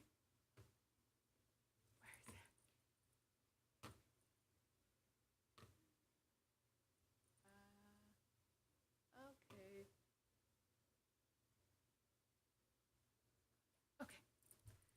So we also want to like explain a little bit the lesson learned during the process. The first thing is we want to recommend start with defining the agent, the use case, not the agent. Start by asking yourself, like, what's the end-to-end business question like we need to solve? Map out the entire workflow first. And secondly, architecture over the algorithm. Spend less time trying to find the perfect model. Instead, we recommend spend more time in designing a robust system that specialized agents can communicate effectively.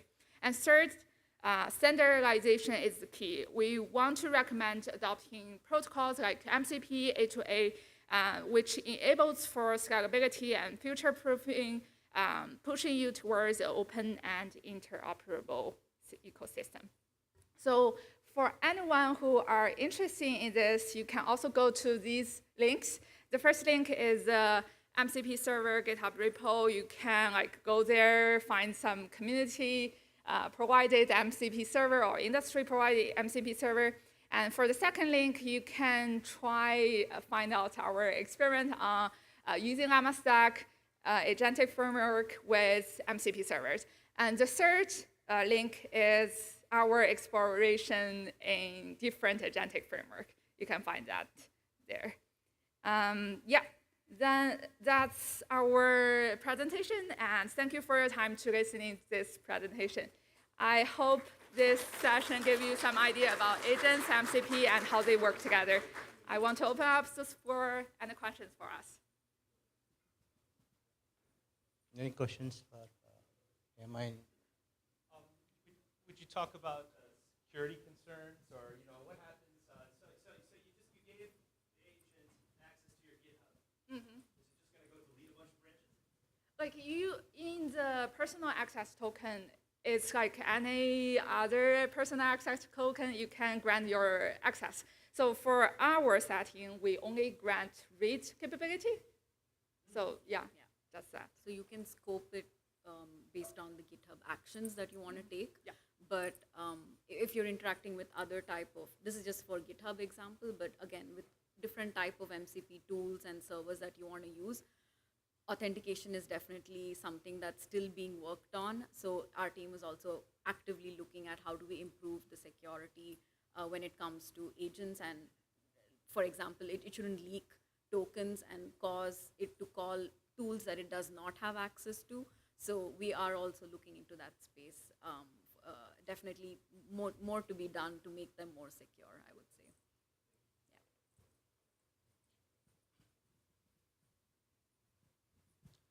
say. Hello, thank you for the presentation, very interesting.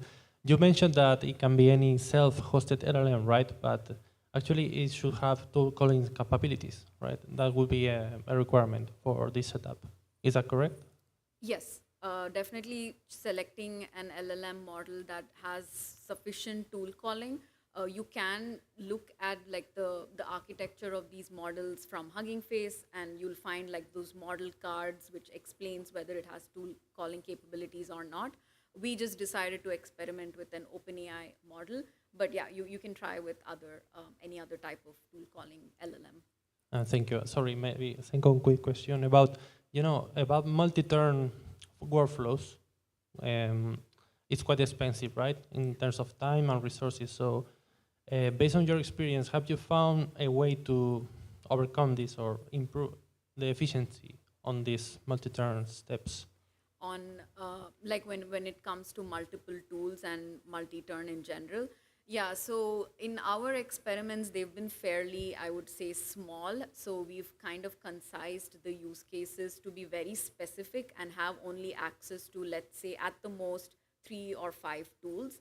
But yes, we have done different experiments on our team who've tried to test it out with, let's say, more than 20 tools and see what happens. And yeah, latency is a big issue when you have access to so many tools, and those back and forth interactions can cause problems. And of course, depending upon the size of the model that you're using, all of these again play a lot of different factors and role into it. But yeah, for this specific use case and example, we kept it very narrowly scoped so that it only has access to like 1 or 2 tools. Yeah.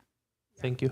I also want to add on that, like there are techniques like two-rack. You can like just like some sort of recommender system, but you stack a subset of tools. I have one question. Can we granularize the access to only specific channel or specific file in the GitHub repo? Can we do that? Yes, you can do that. So for example, for Slack, you need to authenticate a bot. So Slack has the option to configure like bots, if you might have been familiar with that. So you can specify what channels you wanted to get access to. You can set those settings within Slack. And then for GitHub, like Yuan mentioned, when you're giving that personal access token, you can restrict the type of scope at which you want the GitHub like tasks to be read from. You can even scope it to like issues or pull requests and those kind of things. So yeah, you can change those based on the type of MCP servers or tools you're using. And in the program, it said that it loaded 102 tools, right? So what all tools are loaded? Because we only created like GitHub and Slack. So what all tools in extra it has to load? Yes, great question. So in GitHub, the GitHub MCP server itself has a bunch of different tools. For example, just getting issues is one tool. Getting pull requests is a second tool. Getting issue comments is a tool. Getting PR reviews is a tool. So all of these put together, there are like a bunch of tools that you can enable. So what you can also do is you can also limit the number of tools you want to access within the MCP server itself. So if you don't want it to access everything, you can actually reduce, and like she said, you can make it access only a subset of the tools. So in our case, we just let it access everything. So that's why in combination with both Slack and MCP, it loaded like 100 tools. And in Slack, again, similarly, there are different actions it can do. So every action is almost treating it as an individual tool. So posting a message, reading a message, reacting to a message, all of these are individual tools that the MCP server has defined. And we didn't build these MCP servers. These are actually all community MCP servers. So that's the great thing about MCP servers is there's a lot of people out there who've already developed some MCP server, and you can just go and like try to access those. But you can also build your own as well. Yeah. So when we load multiple tools, does it affect our latency and everything? Because we have to go through all the tools just to read the comments and read everything and then post it on Slack. So yeah. Here right now we are only accessing 2 things, just say GitHub and Slack, but we access like 5 things. We might have to load multiple tools, right? Like Yes. it can be around 500. So will it affect the latency and the power of GPU and everything? It does, yes. So the more number of tools you give it access to, and the more it needs to, this was a very like fairly, I would say, simple query, but the more you try to expand your query and your task, it becomes harder for it to make those tool calls very quickly. So let's say it has to like call 20 tools together to come up with a response. There's definitely going to be latency. In this case, it was just making 2 tool calls, so it was doing it fairly quickly. But again, you can scope it to your use case to make sure that it's only using a subset of tools. That's one way you can overcome the latency issue instead of making it access everything. So a lot of research is being done to like limit the and the scope of the tools that you want to access for one single agent. I have one last question. Yeah. How we can make it cost effective, right? Because if we load multiple tools, it will take a lot of latency and then multiple GPUs and everything. So instead, why not I go and do that specific task, and why use an agent? How it will be more cost effective? Yeah, for GitHub MCP server, like they actually provide a public URL, and for issues, PRs, they have a like suffix. For example, the URL, it can be like just a GitHub MCP URL, and for if you only want to access issues related tools, you can have a suffix called issues, and that will limit you only using issue related tools. Like that's one of the possible ways, or like you can just simply You can also try to choose a smaller model. Yeah. We, of course, showed a larger OpenAI model, but you can do more with small models as well. It's all about how you break down the agents and how you break down the tools that a certain agent has. So it's not just like having one agent exposed to 50 tools, but it's thinking more along the lines of having an agent that's very specific to doing one task and only giving it access to those tools, and then splitting it up into multiple agents. Right now, we're only seeing single agent use cases, but in the future, it's definitely going to be multi-agents. So when we get to that, it's more about the cost optimization and figuring out like efficient ways to do those tasks.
Hi everyone, we're going to start. Please have a seat. And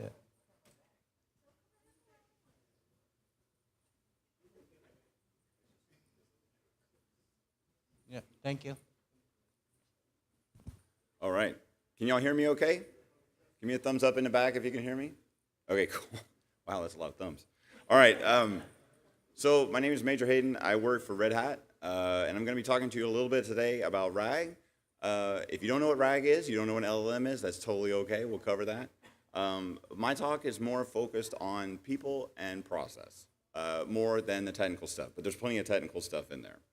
And so my goal is to talk for about 20, 25 minutes, open it up for questions after that, which I think there's like 10 minutes left for questions. And if you want to talk about more, we can go out in the hall. So the agenda for today, we'll do a quick refresher on what is an LLM and what is RAG. Not in like what is the nuts and bolts of all this thing, but what does it mean to us? Like what is the value that we have? Then we'll get into the fellowship of the RAG, and a few of you will probably start to figure out what the theme of the presentation is going to be. Who knows what it is so far? All right, the rest you'll figure it out in a minute. All right, we'll get into the minds, which is the really fun part of working on RAG, and then we'll get to an end where you build a sustainable process that keeps going forward. All right, more of you will start to get this as we go along. So what is a large language model? A large language model is trying to give you something that sounds like the right answer. It's not a knowledge base, it's not an API, it's not comprehending what you're asking it. It's trying to ingest the tokens that you gave it and give you the most statistically probable tokens coming back out on the other side. So it's trying to give you that answer that sounds right. And it's not always going to be deterministic. Under some situations, certain configs, you can get it to be deterministic, but a lot of times it's not going to be. And so one of my coworkers, Sam, sent me a link to this post or toot on Mastodon. I don't know what they're called right now. But he talks about a professor saying that his students are very surprised when they find out that the answer that they're getting is what sounds correct and not really is correct. And that's what an LLM does. So to break it down for humans, An LLM is like an intern with an unknown set of biases that will never learn anything new, that was trained by people you never met on a broad, unknown set of topics, and then you put that intern in front of your most valuable users. That is an LLM. It's also tremendously exciting at the same time. So you might be thinking, okay, well, how do I raise the odds of a quality response for my most valuable users with information that changes over time? And when I say changes over time, your information will change, like an existing document will change. New documents will come in. Old documents, you'll say, oh, we don't need that anymore, or it's inaccurate, or it has problematic language, or it needs to be revised, whatever it happens to be. So RAG is a tool that can help. So RAG is retrieval augmented generation. It's a 3-step process. The first part is retrieval, which is exactly what you think it is. You have a repository of knowledge. You retrieve knowledge that helps to answer a question. Next, you take that knowledge and you augment the user's original question or their concern or whatever that happened to be, and you add this context to it to help answer the question, to get a more complete and coherent response. And then finally, at the end, you take that knowledge that you've retrieved, you take the original question or concern or whatever came through there, and then you provide a set of instructions. If you heard people say prompts or prompt engineering, that's a set of instructions that tell the LLM, hey, when you handle all of this information, here's how I want you to talk to the user and think about this information. So on a graphical level, if you go to chatgpt.com or you go talk to Claude or you're using VS Code and you're asking a question of GitHub Copilot, wherever you are, you're talking to an API and you're sending a question. And some context may be going through there, maybe like a file that you have open in your editor or something like that. That all goes into a RAG system to retrieve information that will help answer that request. So it takes the original query, a little bit of the context that you had, and tries to find matching documents. And then out the other side, the API system will then do that combination step, the augmentation step. Take the question, take that context that it pulled from the RAG database, and a set of instructions in the prompt, and send that to the LLM. And if all goes well, the user receives a correct, complete, coherent response. It's not always the case. And so Mo Duffy on my team gave me this analogy, and I love it, that RAG is a lot like an open note exam at school. So this is a difficult exam you take in college maybe, and your professor says, hey, you can bring your notes. And you're like, oh, sweet, I can bring my notes. Have anyone gone to an open note exam where you haven't studied enough?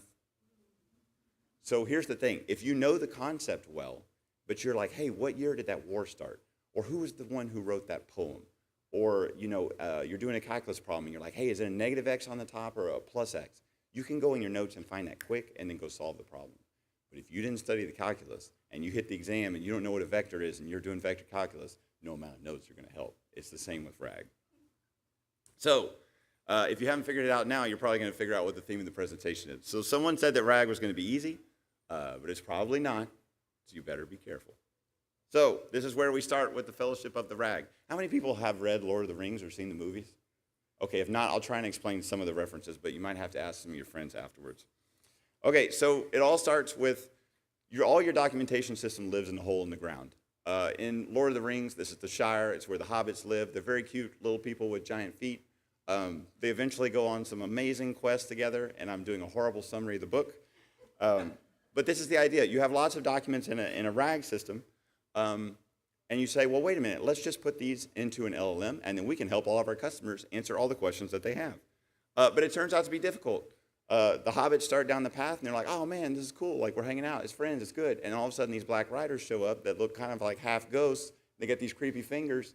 And that's exactly what happens when you start messing with RAG. So it all starts with the senior engineer. Which Dan Walsh reminded me I'm becoming one of these, so I need to be preparing myself. So these are the people that are asking, hey, what data do we put in? What data is allowed to be shared? What data is allowed to be shared with which users? Which data can never be shared? How are these things being tagged? So they're setting up everyone else in the group for success.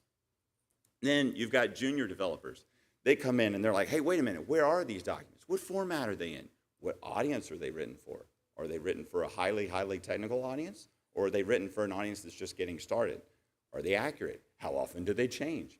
And there's a great quote down here that I feel about the documents I work on at work, where Bilbo says, I don't know half of you half as well as I should like, and I like less than half of you as well as you deserve. It might take you a few minutes to think that through, but this is how we all feel about our documents.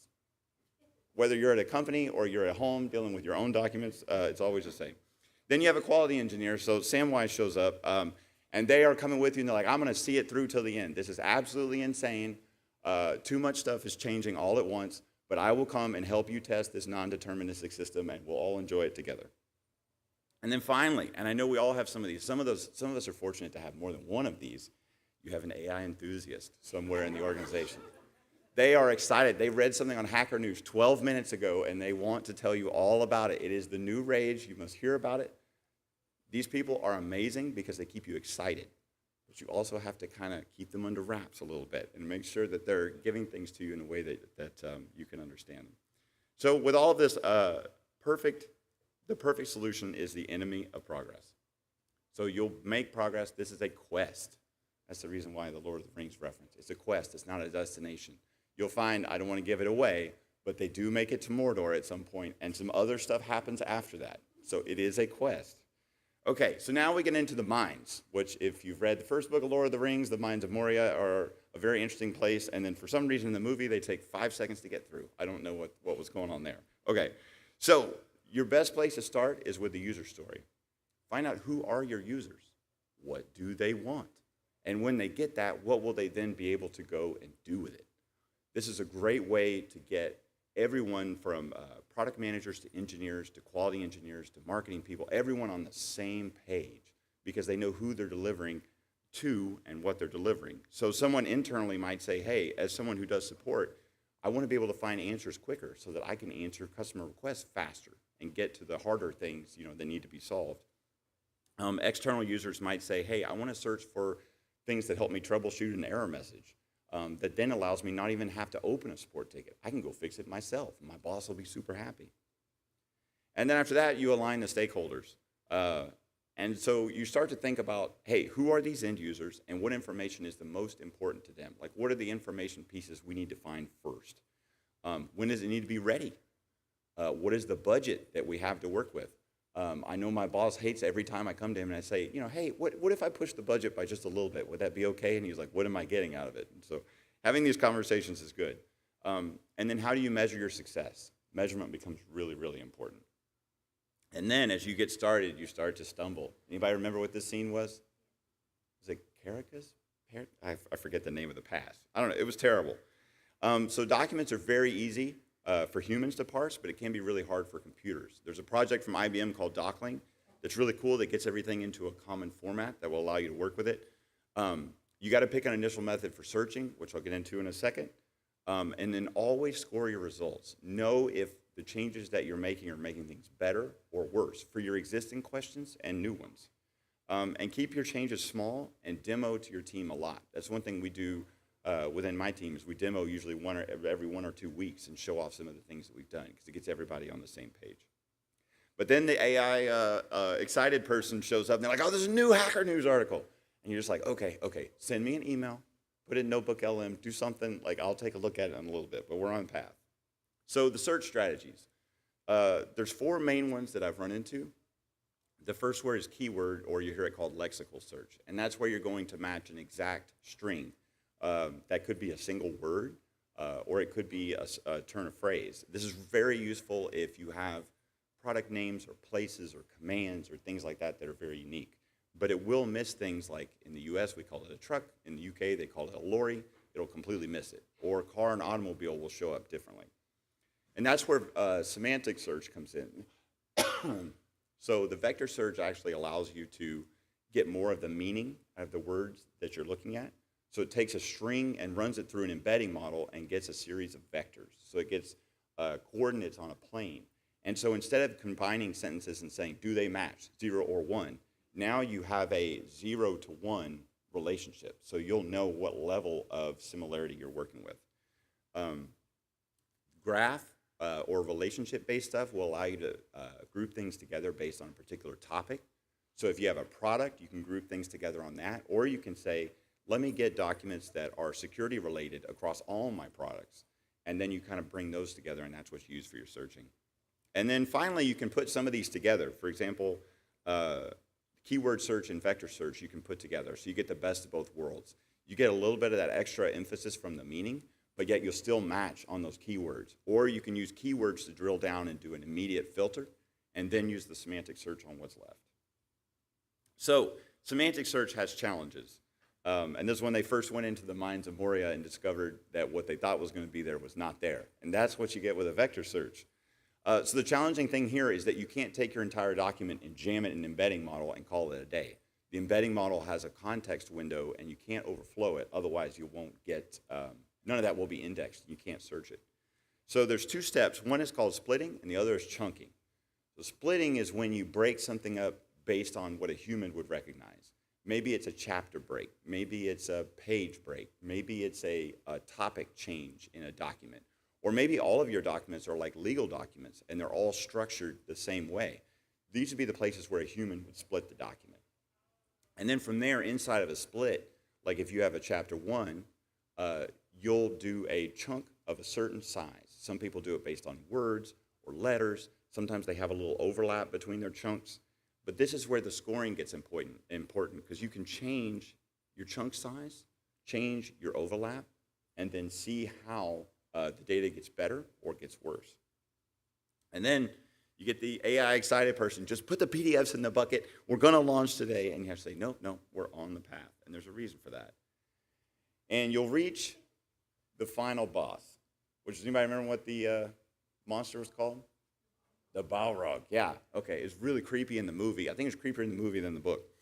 But this is where you hit a 10,000-page PDF written 15 years ago by someone who's no longer at the company, and you're like, oh, but it's all just text. And then you find out it's scanned text.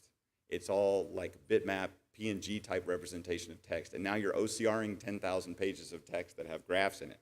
So sometimes you just have to say, you're not going to parse it. And that's okay. And there's some ways to get around this. So you have to keep the end goal in sight. When you hit these documents, put them aside and know that you can reach out and ask for help. So if you have teams that own documentation within your group, you can push that to them and say, hey, I want to include this. This is really good information, but I need it split, or I need it updated, or I need it changed, or do you have the original copy, or how do we make this better? But the most important thing is in the 5th spot there, is garbage in, garbage out. No amount of RAG strategery will work if you're putting garbage into your RAG database. If you put in information that's not useful or invalid or unhelpful, then those are the results you will take out at the end. So sometimes you'll run into some failure scenarios as you add documents. So sometimes you get an incorrect response. So for example, you ask a question about a history of Apple computers, and instead you learn about apples that are grown in Washington and their fiber content. Okay, well those are both useful bits of information, but they're not relevant. And so sometimes you'll get something that's correct, but it's incomplete. As I know this is Ellis's favorite, but I came up with the beef Wellington problem, where it's a very complicated recipe with many steps. If you get steps 4 through 8 of 20, that's correct, but it's incomplete. There's a lot of steps to making that. If anybody watched Hell's Kitchen, with Gordon Ramsay screaming at people about it, yeah, if you miss a step, well, he will find it immediately and start screaming at you. Hallucination can also happen. I'll talk about that on the next slide. And then finally, sometimes you'll get something that's correct but irrelevant. So for example, a user says, how do I change my password? And they get instructions on how to create a secure password. Okay, it's useful, but that's not really relevant to what I want. What I was looking for was like, what are the steps I need to do to reset my password right now so I can get back into this system? So hallucinations are a challenge. And this happens when, if you go back to the beginning when I was talking about when an LLM replies to you, it's looking for the most statistically probable answer to what you said. And sometimes you get to the edge of its knowledge. And when you do, the LLM does the exact same thing that my kids do when I catch them doing something they're not supposed to. And I say, what were you doing? And they start rattling off this long string of stuff. And I'm like, you really did it, didn't you? Yeah, I did. Okay. So LLMs are not good at doing that. They will just keep going. And so sometimes you have to find a way to improve this. And I'll show a couple of ways to do that here in a second. And so the model size matters here.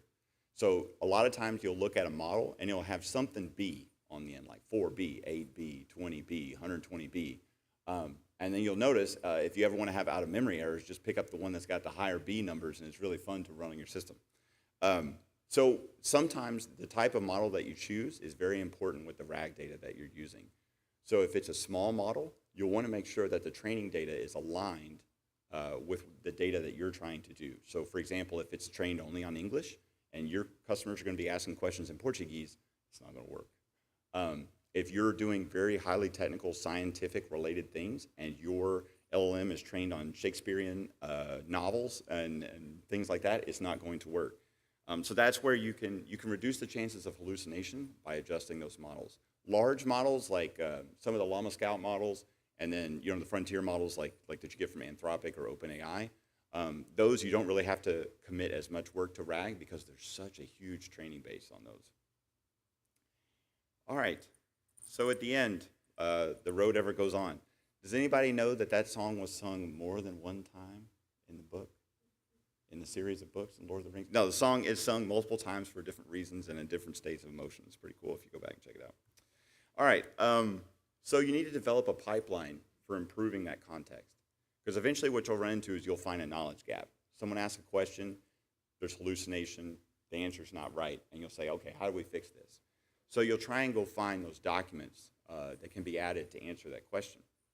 You'll ingest them, you'll score them, and you'll say, hey, wait a minute, did this improve something or did it make it worse? And then it's a really good opportunity to stop and say, hey, wait a minute, is this document a good quality document? Is it accurate? Does it have the right keywords? Could we just rewrite it a little bit and have it better? Could I have an LLM extract the most important information out of this document and then try to put that extraction back into the process? So eventually, every time you do this where you want to update something new, it's awesome to have a scoring process to know if this is working better. And so you'll eventually make it to the point where you're done enough, where you'll say, look, we can answer maybe like the top 10 questions that our customers are asking us, or we're experts on the top 5 topics that we care most about. This is where you'll get to that point where you say, look, our quest is not done, but we're so far along now that it's time to put this in front of people. It's time to get some testers, and it's potentially time to go to production. So when you do the production deployment, it's always a little bit scary. And there's a quote here on the left that's pretty good. It says, but late in the night the watchman cried out and all awoke. The moon was gone, stars were shining above, but over the ground there crept a darkness blacker than the night. On both sides of the river it rolled towards them, going northward. This is what it feels like to deploy to production for the first time, doesn't it? Anybody? Yeah, people are like, oh, I use Kubernetes. I deploy to production all the time. And I was like, what about that first time? And they're like, oh, I remember the first time. So the two most important things here is do your absolute best to log the original query from the user, the context you got back, and what the LLM said. Because eventually you'll get a bug report and someone says, hey, I asked about this and I got this. And it allows you to go back and say, hey, wait a minute, was my context wrong and that messed up the LLM? Or did I not have context and that messed up the LLM? Or then be able to say, hey, no, the correct context came back and the LLM just made a huge mistake. And so then the question there is, do we have the right LLM? Is it trained on the right data? Do we need to go to something larger or something different? And the last part there is build a method for people to submit feedback and make sure you're getting the right information from them. It's also an awesome opportunity. If you have people within your organization that hate AI, I know all of us probably have some of those, to be able to say, hey, did we give you the wrong answer? And they're like, oh, yeah, you did. And I'm like, well, where's the right answer? Well, it's right there. And I'm like, thank you very much. And then I look at that as the next candidate to go into the RAG database. So it's one way to get people engaged that maybe don't like using AI-related things.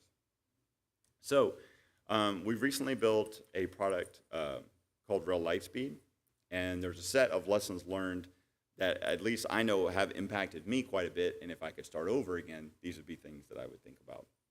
So the first one is that it's not a destination, it's an ongoing quest. It'll never be perfect. LLMs are constantly changing. The field is constantly changing.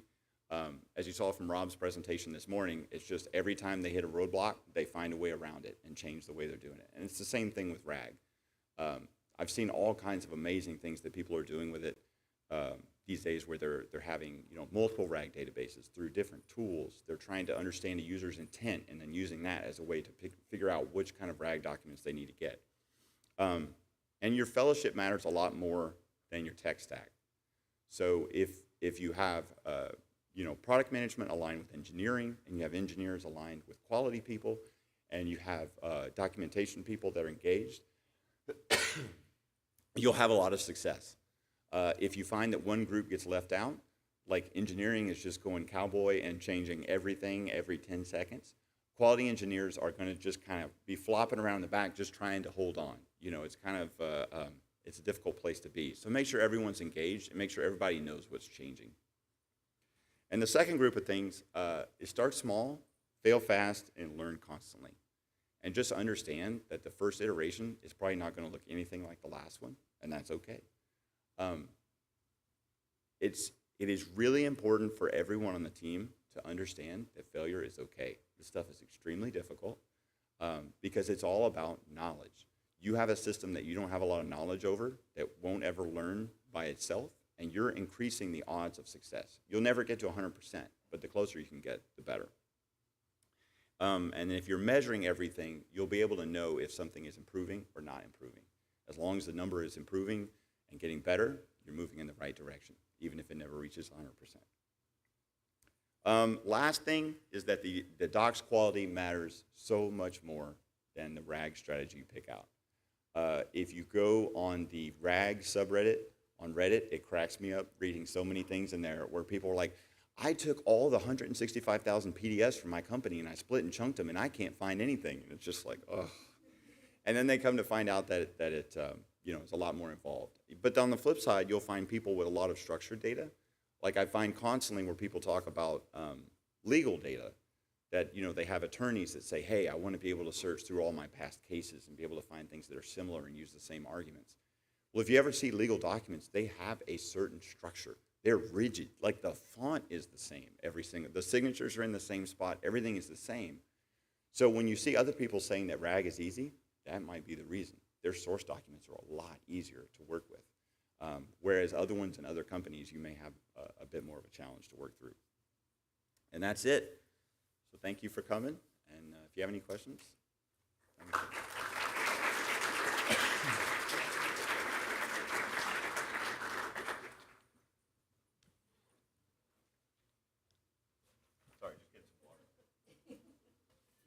Yeah, take your time. Yeah, thanks for the great presentations. And I have a question regarding the. So if you are using the RAG to retrieve, it will retrieve a list of related pieces from the kind of databases, right? Do you just equally give them the equal weights, or just give different weights so that we can kind of focus, or we can emphasize more on one piece or give less attention on the other piece? Right. So the lazy answer is yes, but you get to define how you want to do it. So for example, when you select records from a database, whatever database you're using, if you're doing a hybrid search where you have keyword and semantic, you can have the scores combine and then say, hey, for a document to make it to me, it must be this score or higher. So for example, when I said the semantic search, a lot of times people will use a cosine distance. So if you think about like geometry and angles and things like that, if the cosine distance of two sentences is like this, that means the sentences aren't close at all. They're about two different topics, like what apple is the tastiest and does this rash look bad? Like it's not the same. But then if you say, hey, how do I wash my car and how do I clean my van? The cosine distance between the two of those is going to be really small. So what you can say is, hey, only give me things from the database that are this similarity or closer. And then what you can do is weight documents too. So if you have documents that are very, very high quality and you're like, this is the best information we have, you can weight those higher in your database so that they will be higher up in the stack when you look at which ones you're going to include when you send to the LLM. So if we have multiple pieces that kind of are all considered very high quality, should we just concatenate the results and feed into the LLM? So you depending on the LLM, you might run into a problem with a context window, and then you run into a problem also confusing the LLM as well. So sometimes if you have documents that are very, very similar, or chunks in a document that are very, very similar across multiple documents, yes. Especially like if you have boilerplate, like just the same text that's on a lot of your documents, pull that out before it goes in, or once you put the stuff in the document, do a search through the database to see which chunks are very similar to one another, and then deduplicate them. That's one thing that can help. Oh, so if I understand correctly, there is the steps for before building the database for RAG, which is kind of a deduplications or kind of a remove any invalid content, right? Right. So, I mean, case in point, we had a problem with SE Linux documentation. In RHEL 8 and RHEL 9 is almost the same, but there's some little bitty gaps in there. And so then Ellis and I have been working together to try and figure out, like, hey, how do we deduplicate and pull those out in such a way that we don't lose the information that's different, but then we only keep one copy of the information that's the same? Because you wouldn't want to have like 3 chunks come back and they're almost the same, except they reference different versions of your product, and it'd be kind of frustrating. Does that help at all? Yeah, yeah, Okay, helps cool. a lot. Thanks. I don't know who's next. I'll let him pick. Do we have a general RAG model like that define that for this specific use case, this is the best general RAG model that you can use, or this architecture is best for this specific use case? Do we have that? Like we have different kind of LLM models specific to certain things. So what I would say is there's a lot of patterns in use out there. What I love to read about is the patterns that other people are using to get access to their documents. Like sometimes you'll find people be like, hey, I used Weaviate and I used this embedding model and all this. But what I'm really looking for is like, how are they selecting their documents? Like how are they splitting them and chunking them? And then when they went to go get them, what are they doing in that step?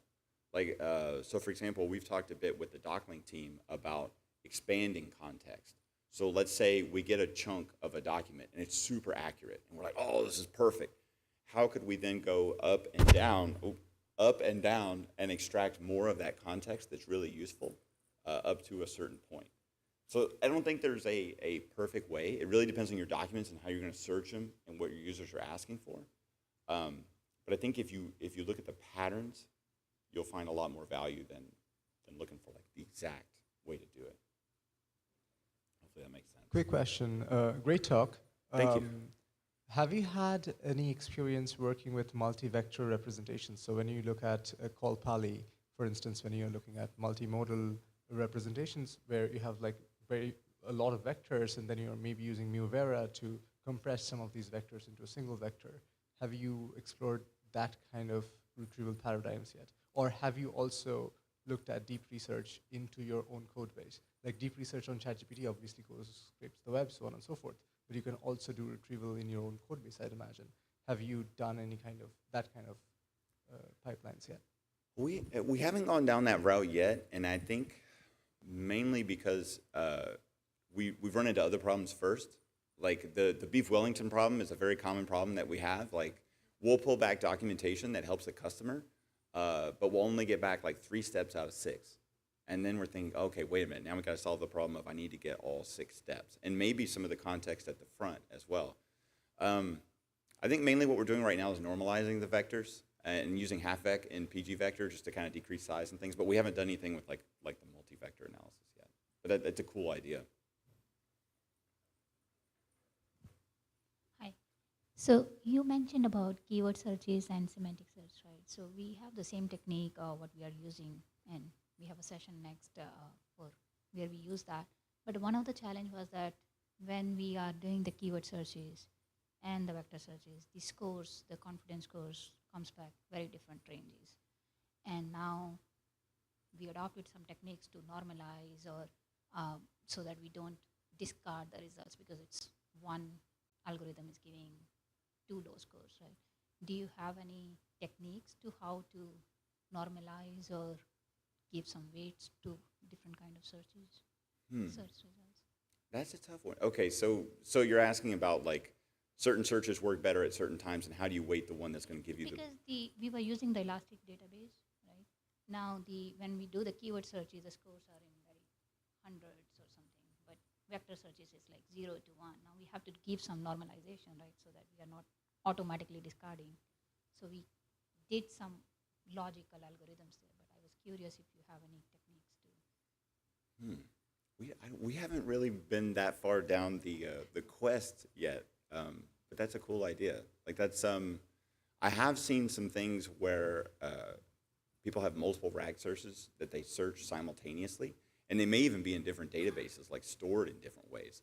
especially if you have like tabular data, like CSVs and Excel files and stuff like that, versus like full text. It's pretty different. I think that would depend.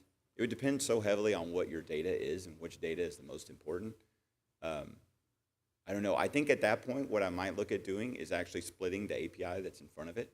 Because I think about it like, you know, if you had a CFO that wanted to ask questions about the financial data within their company, there might be another mechanism where they want to search full text related things. So maybe they want to ask about crunching numbers, about most recent reports, but then also they might want to ask like a full text question about like, hey, I want a detailed explanation from that. And maybe I would have those in two separate APIs. Like the queries would go into two separate places. But yeah, we haven't gone that far yet.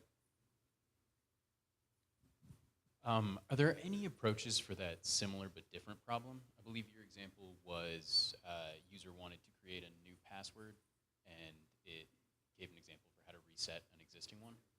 So you do a vector search. Those are incredibly similar, but one is very much not the other. Right. So I think that's the point where the logging comes in handy, because then what I love to do is I go throw the query into a vector search, and I don't have any criteria, no filtering criteria. So I want to know exactly what comes back from the database. And sometimes, like for that particular one, that's an issue that we ran into. And the reason is that the exact documentation that we needed did not exist. And so that other one was popping to the top, and it somehow went just above our similarity score requirement. And so then we kind of identified, hey, wait a minute, there's some documentation we don't have that we really need in there, so that way we get the right answer coming out on top. Hi, good talk.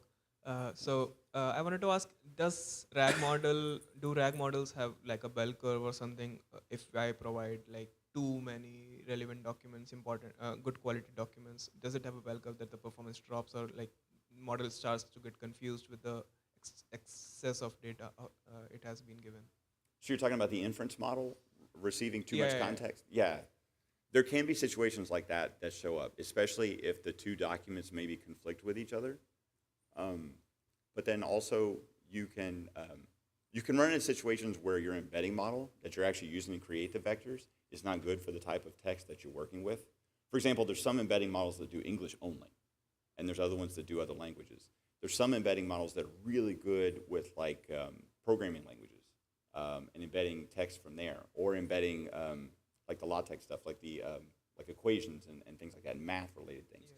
So sometimes that is an option. I know we talked about the multi-vector stuff before. Sometimes it can make sense to embed with multiple vectors and then figure out the best ones to use to search the text. But yes, the fewer amount of context that you can give to the LLM, the better. If you could find the perfect one and only give it one, that would be the best. Okay. And lastly, like, is there a way to, I don't know, efficiently find out the quality of documents if I have, let's say, hundreds of thousands of documents? So like, how do I efficiently find out the quality? Oh, there's someone sitting 2 rows in front of you that would probably love to talk to you more about that. Aaron right there is on my team. So I don't have a lot of data science experience, but I think that's an area where someone that does know data science can help you. And I think that's one of the most overlooked parts, is that very first part of like, how do I identify what docs are high quality, especially if it's written by people who are experts in that area and you're not an expert. So for example, if someone's writing about memory management in the kernel, I am not the expert. I can go find an expert, but that's, you know, I have to do that to know about the quality. So that could be an option. Okay, you can talk to Hayden personally when so we are time up. Thank you, everyone. Thanks, Hayden, for attending. Yeah.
So I can get started.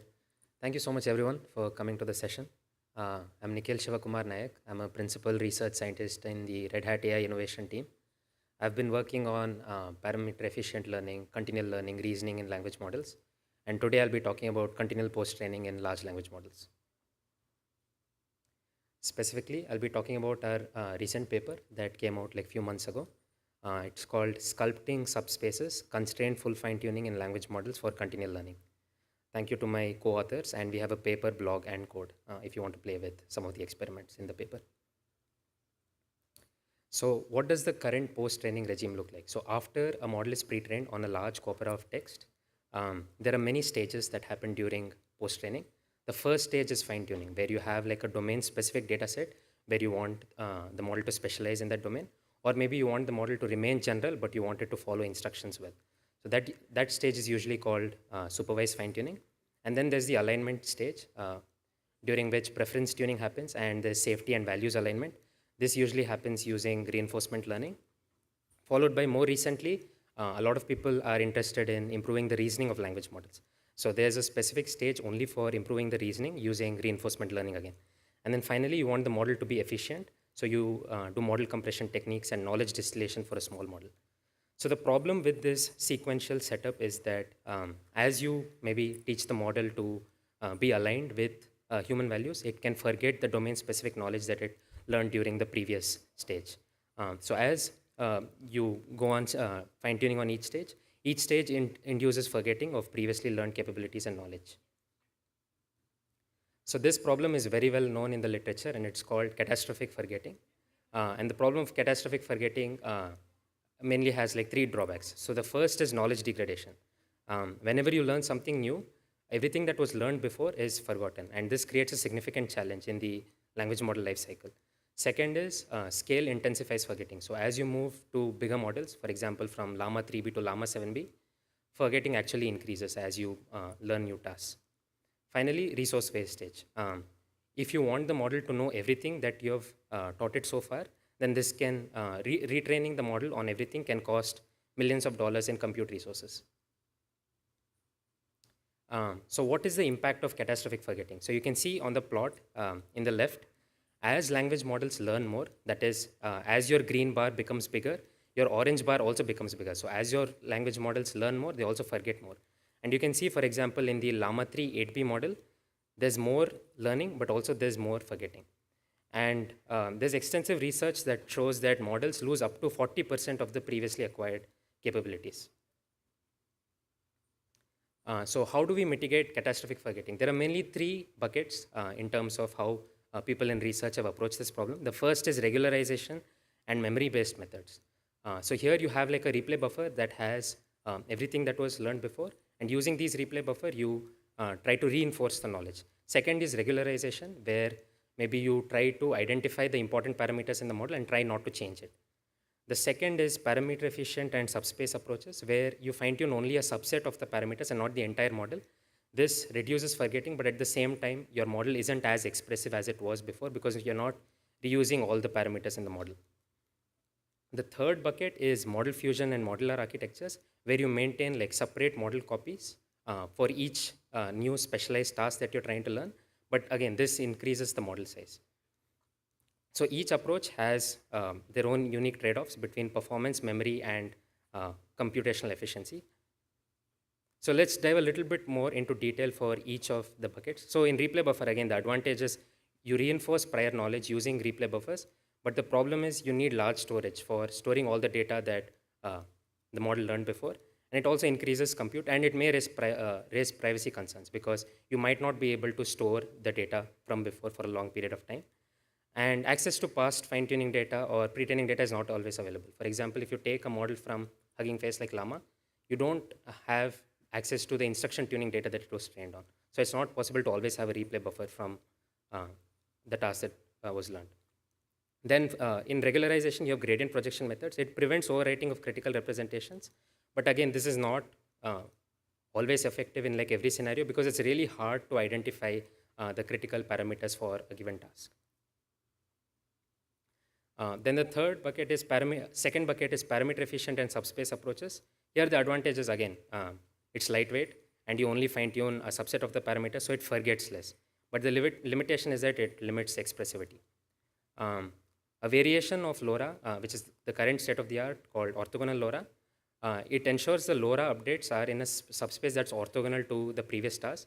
This minimizes interference between the task-specific LoRa adapters, but the limitation is, again, it restricts learning capacity.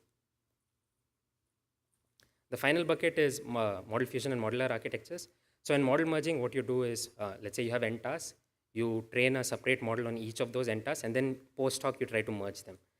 This retains diverse task knowledge, but the limitation is that, for example, if you have two models that have like conflicting representations, it's very difficult to find a post hoc way that works in order to like restore the capabilities of both the tasks because they have conflicting representations. And then you have mixture of experts model where you have a different expert for each new task. And the advantage is that you're not changing any of these experts. So it mitigates forgetting by isolating learning. But the limitation is that the model size is increased. So if you have n tasks, you have parameters that are worth like n times the original model size. And then there's routing complexity because during inference, as you get new queries, you don't know which expert model should handle that query. So there's routing complexity. So yeah, these are the problems. So what if we could have it all? The first is if minimize catastrophic forgetting so that the model retains critical knowledge from previous tasks. There's uncompromised expressivity, same as full fine-tuning, where you're reusing all the model parameters to learn the new task. And then you want to be parameter efficient. You don't want to introduce new parameters like LoRa. And there's no need of historical data. You don't want to store the data from before, either due to privacy concerns or because it's expensive to retrain. So what is the solution? The solution is constrained full fine-tuning. So let's take a step back.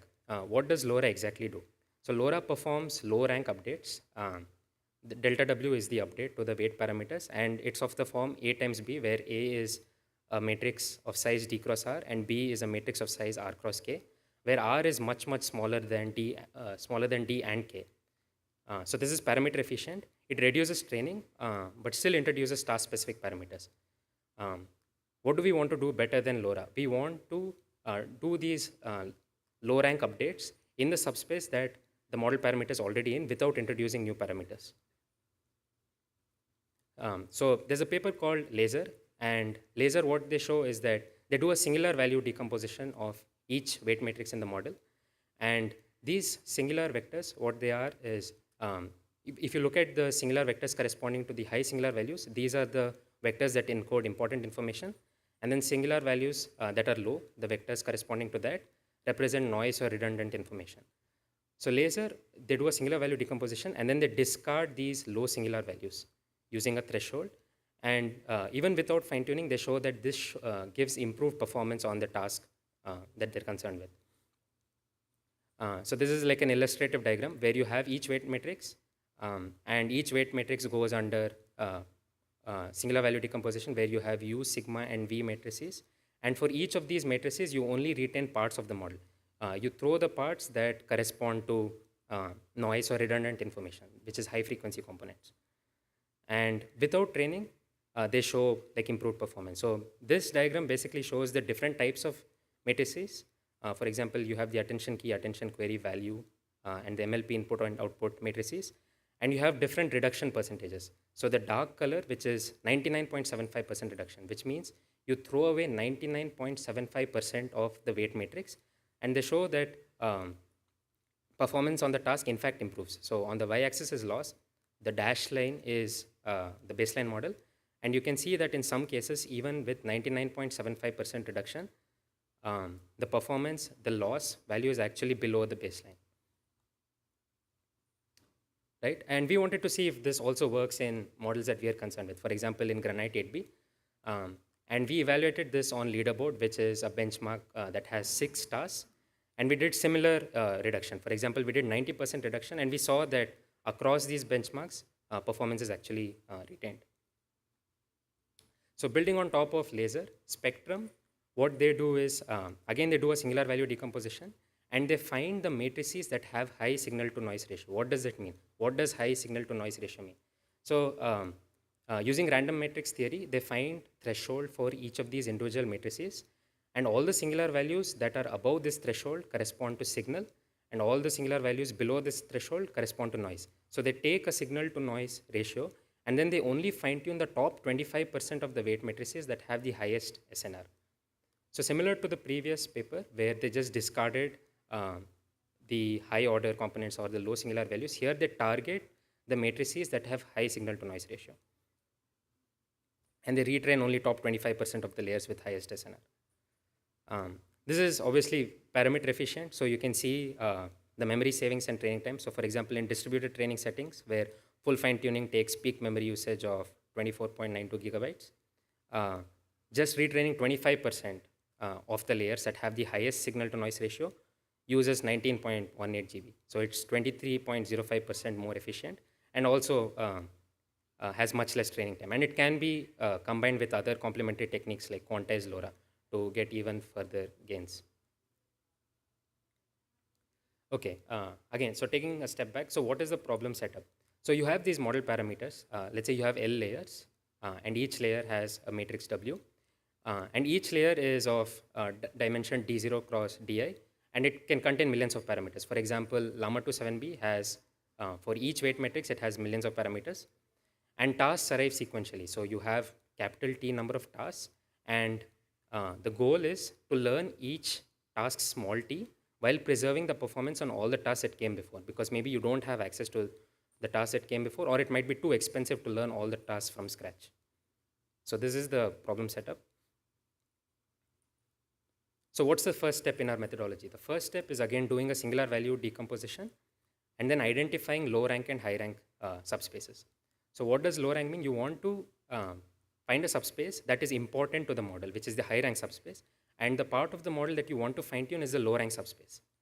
How do we identify this? So one of the core assumptions for our method is that the data or the tasks that were learned up until now reside in a subspace that is spanned by these high singular vectors. And this is a reasonable assumption to make because, for example, if you train a linear layer, that's just like one MLP layer. If you train that layer on a data set, after training, it ends up in the direction that spans the maximum variance in the data. So this is also empirically seen. So if you look at the plot here, on the x-axis is all the singular vectors, and the leftmost are the singular vectors corresponding to the highest singular values.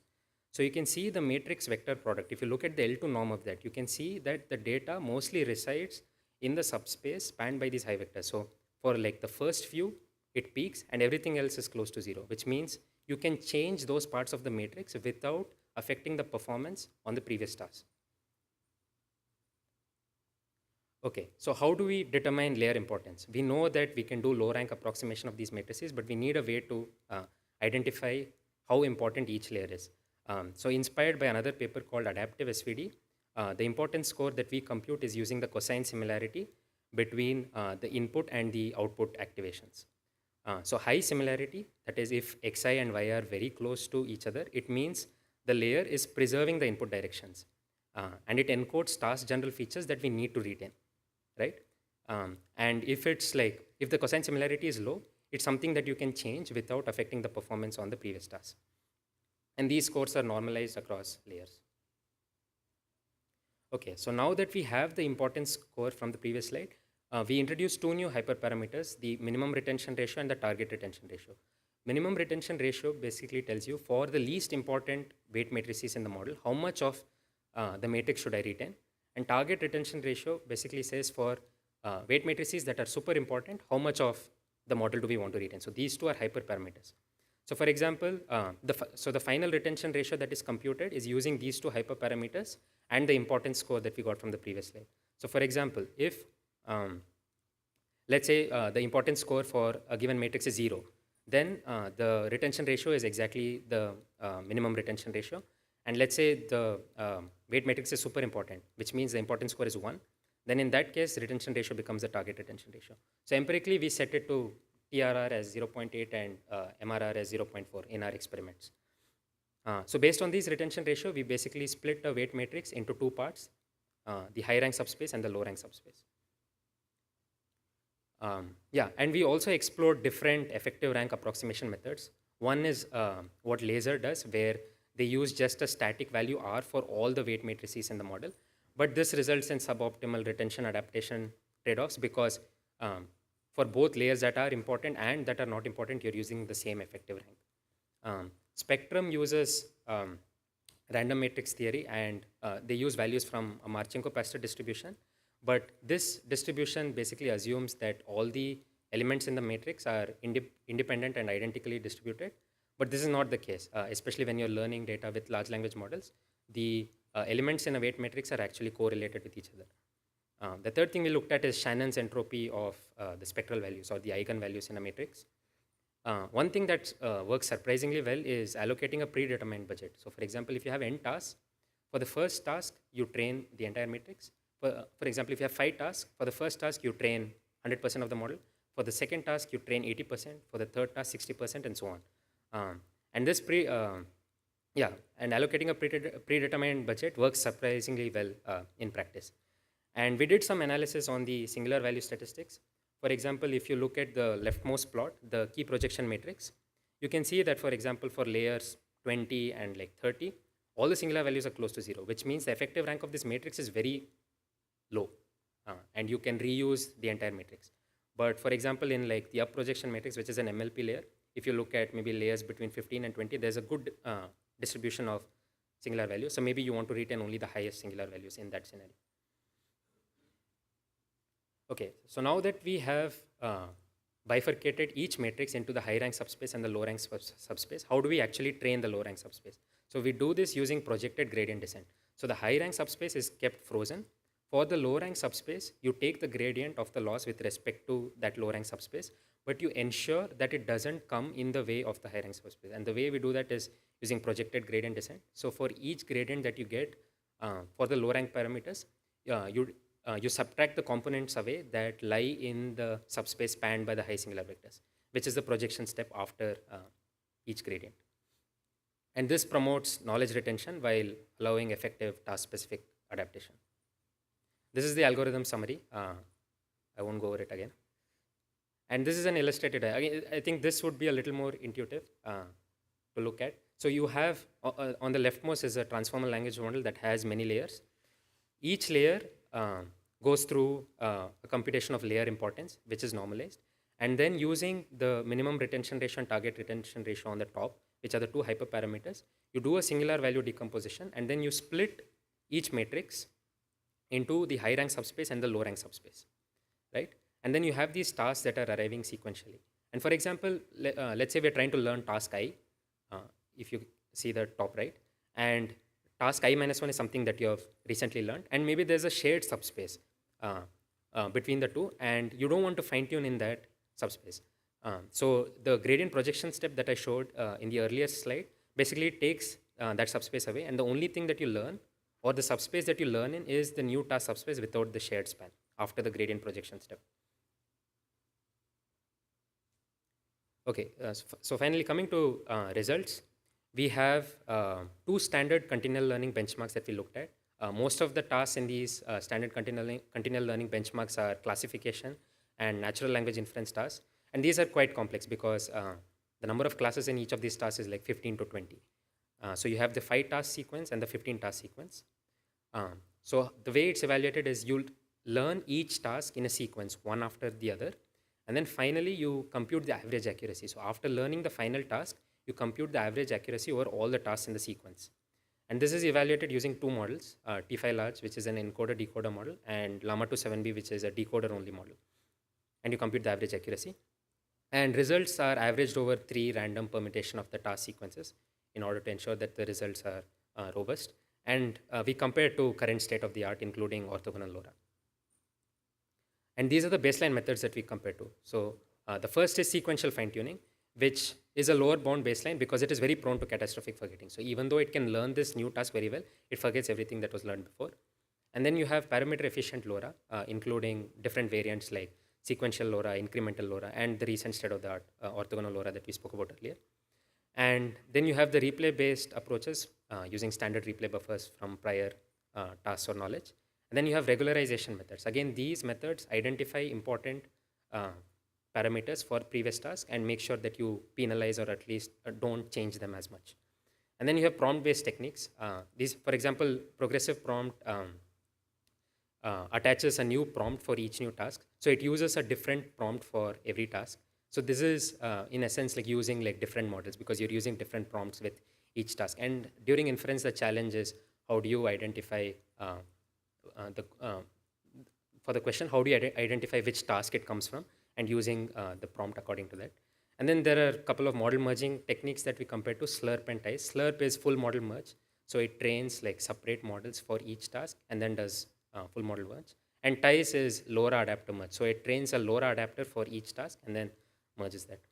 And then we have two methods that kind of are the upper bound. So per task FT is you train a full model for each new task and then you just compute the accuracy. So it ensures that there's no overlap between, there's no forgetting because you're using, for example, if you have n tasks, you're using n different models to learn those tasks. And during inference or while computing average accuracy, you just use the model that corresponds to the task. And multitask learning, it relaxes the continual learning constraints because it makes an assumption that all the tasks in the sequence are available in the beginning and you can just train on all of them together. And this helps with like shared task representation. So this is kind of the upper bound per task FT and multitask learning that we compare to.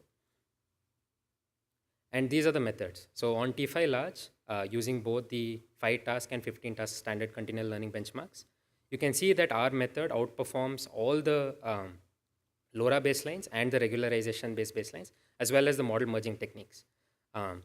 Yeah, there's a partition in the table because in the bottommost are models that aren't really a fair comparison because either they have additional parameters for each new task or they're assuming or they're relaxing the continual learning constraint where they train on everything at once. And then we also did a couple of ablation studies to understand like what parts of our methodology is actually important. As you can see, the average accuracy with Llama 2 7B, the first row in the second table is 79.6. This is again 3 points higher than the current state of the art orthogonal LoRa. And one of the ablation studies we did is what happens if you halve the value of the minimum retention ratio and the target retention ratio. This means that the effective rank, you do a more aggressive approximation of the effective rank, which means for the new task that you're trying to learn, you have a bigger part of the model that you're using. And this, of course, leads to a lot of forgetting. As you can see, the average accuracy drops from 79.6 to 51.5. The other ablation study we did is while you're updating the low rank subspace, what happens if you don't do the gradient projection step?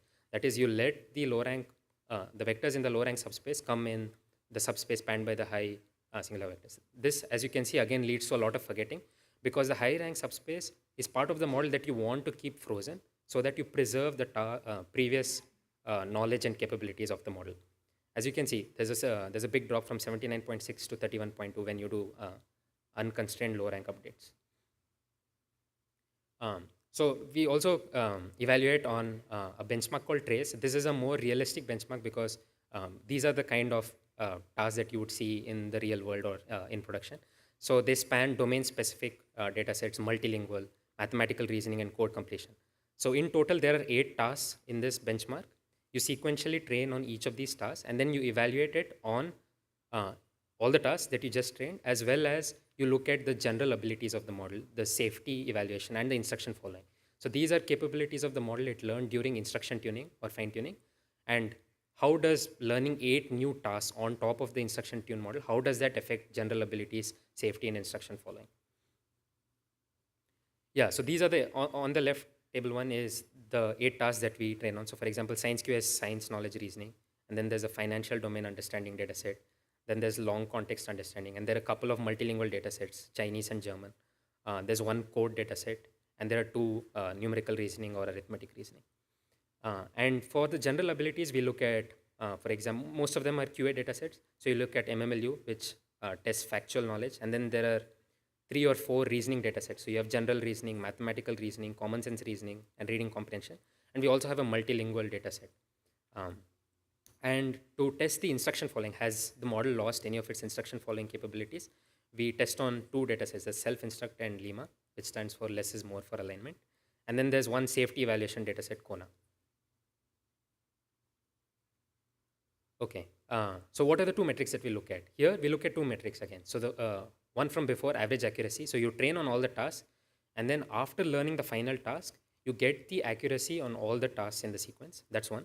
Then the second is backward transfer. This exactly quantifies how much catastrophic forgetting has happened, because the way it's computed is you look at the difference between when the model immediately learned the task and after the final task was learned. So when the model immediately learned the task is when it has its best performance on that specific task. And then you see how much of that accuracy has gone down after learning all the tasks in the sequence. So this exactly quantifies catastrophic forgetting, and you want this value to be low. And yeah, you can see the results. So our method achieves higher than current state-of-the-art orthogonal LoRa by like 7 points, much bigger margin than before. And it has comparable backward transfer. So it is negative 7.1, whereas orthogonal LoRa is negative 6.2. Yeah, so this demonstrates our method's ability to effectively retain and transfer knowledge, and also in its robustness to forgetting. Okay, and these are results on general ability, instruction following, and safety. So if you look at the left plot, the last bar, which is the average of all the 6 benchmarks, you can see that this is compared to Llama 2 7B chat model, which is the base instruct model. So we are comparing to the original model after training on the 8 tasks, how much has the general abilities gone down. So you can see that on average, it's like about the same. It's only 0.6% lower. But two things to note here is that there is a significant drop in both GSM and BBH. And this is kind of expected because when you're learning new tasks, if learning of those new tasks is not augmented with reasoning traces, if you don't do reasoning augmented continual learning, which is adding like chain of thought reasoning before the answer, then benchmarks like math and reasoning take a big hit. And that's what has happened here. But if you include that, then you would see that even these benchmarks would retain performance. And then on the right is instruction following and safety. Again, this is compared to the base instruct model, and this is evaluated using GPT-4o. So you give the response from both the instruct based model and from the model that was trained on the 8 tasks, and then you say, which of these two responses follows the instruction better, or which of these answers follows safety better and doesn't have any harmful language or words in the answer. And you can see that for the other methods, for example, like replay buffer and LoRa sequential fine-tuning and sequential fine-tuning, there's significant drop in both the helpfulness and the safety capabilities of the model. But our model, in fact, is like better than the base instruct model. So you can see that it wins 24 times, loses only 20 times in instruction following, and there's a tie 56 times. Similarly, for safety, it wins 18 times, loses only 4 times, and tie 78. So it's, in fact, better than the base instruct model. Yeah, so towards the utopia of continual learning, so what's the vision? Our vision is basically where models can learn continuously with near zero catastrophic forgetting. And the real world goals are robust performance on tasks like quality, and which is long form question answers and reasoning. And these are some of the limitations of our current work. So it's, as you can see, as I said earlier, during the ablation study, our method is very rank sensitive. So if you use like half the value for the hyperparameters TRR and MRR, there's a significant drop. So we need more principled and data-driven methods to determine the effective rank for each matrix in the model. Second is dynamic allocation as you scale the task horizon. So let's say if you have 20 tasks, then you want to be able to dynamically allocate parts of the model to each of these tasks. And then the SVD overhead. So you do the singular value decomposition once before training on each new task. And it's a minimal overhead, but it would reduce even further if you do it for specific matrices and keep other matrices. For example, if you keep the MLP matrices frozen and you only do SVD or training on the attention matrices, this could further improve efficiency. Yeah, that's it. Thank you for listening, and happy to take questions.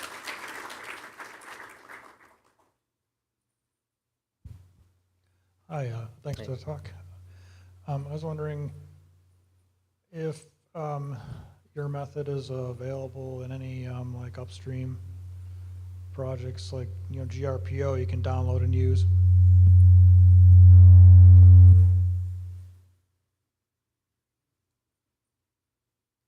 Yeah, so right now it's available in, going to be available in 2 upstream repos. So one is the Hugging Face PEFT repo, where they have all the parameter efficient techniques.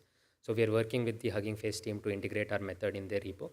And the other is Training Hub, which is going to be a layer that provides a unified implementation for many different algorithms and backends.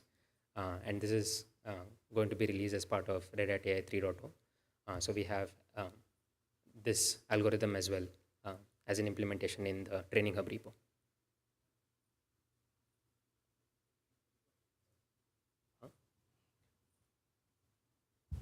I have a couple of questions. First is, how did you calculate the threshold of your SVD rank for the signal noise ratio, the fixed version? Is it like analytically solvable, or you just do visual inspection to see like where the rank has a cliff and then just do a cutoff?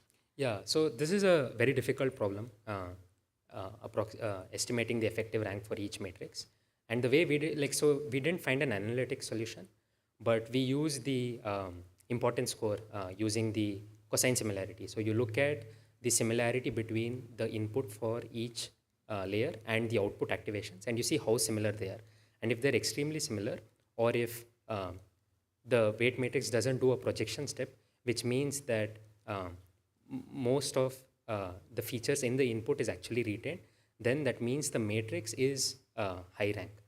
And you're not actually projecting the input to a lower subspace. But if that's the case, for example, if you have like a input feature which has n values or n dimensions, and if you're projecting that to maybe like n by 4 dimensions, then it means that there's 3/4 of the matrix that you can actually use for other tasks.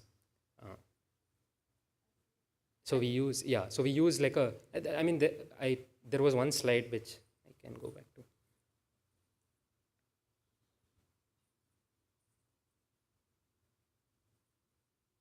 Yeah, so these are like different alternative effective rank approximation methods. Each has their like own benefits, but the Okay. Hi, everyone. I am Alessandro Sangiorgi, and I'm a software engineer at Red Hat in Emerging Technologies Office of the CTO. And this is my teammate, Mariam Tahan, which is a principal software engineer in my team.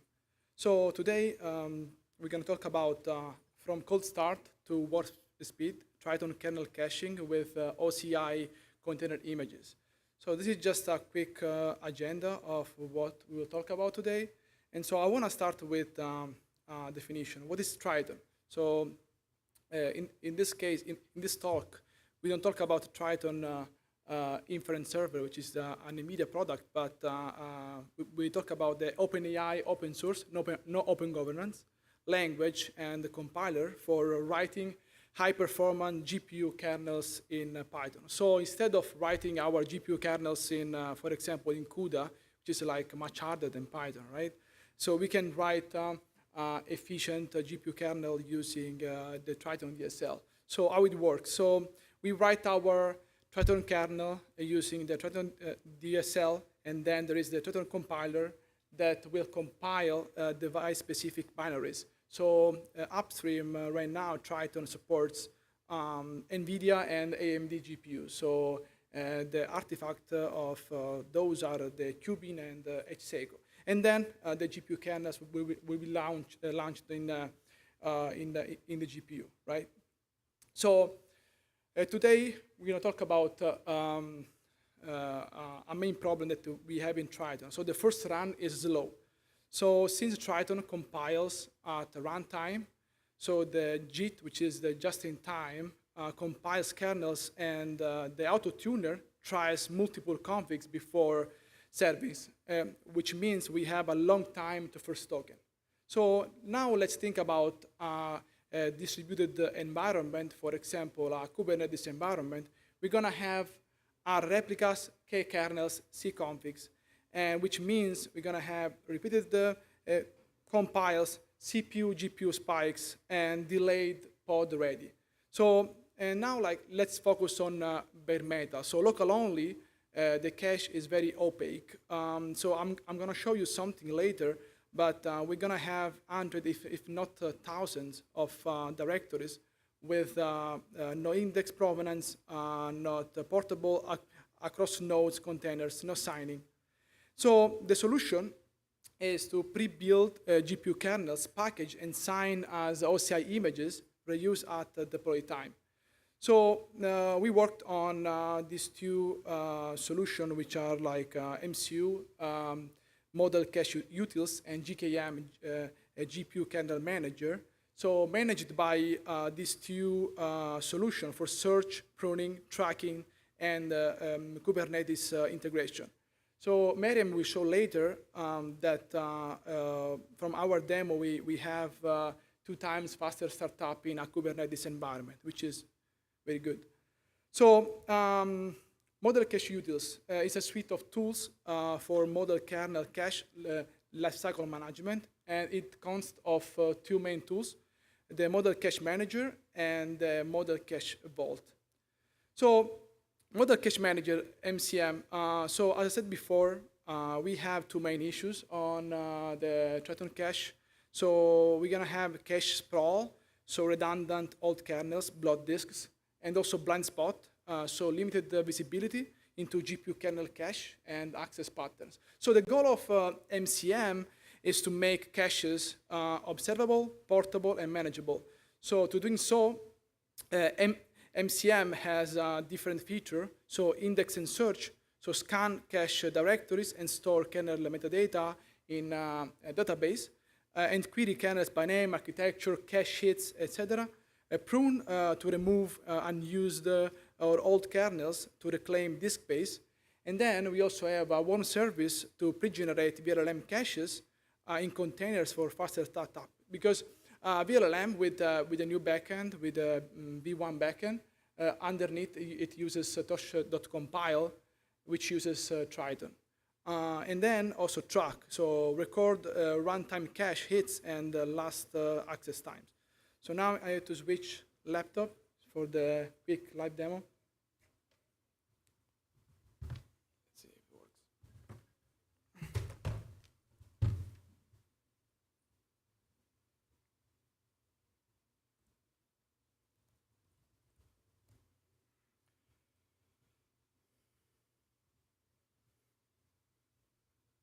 Oh, yeah.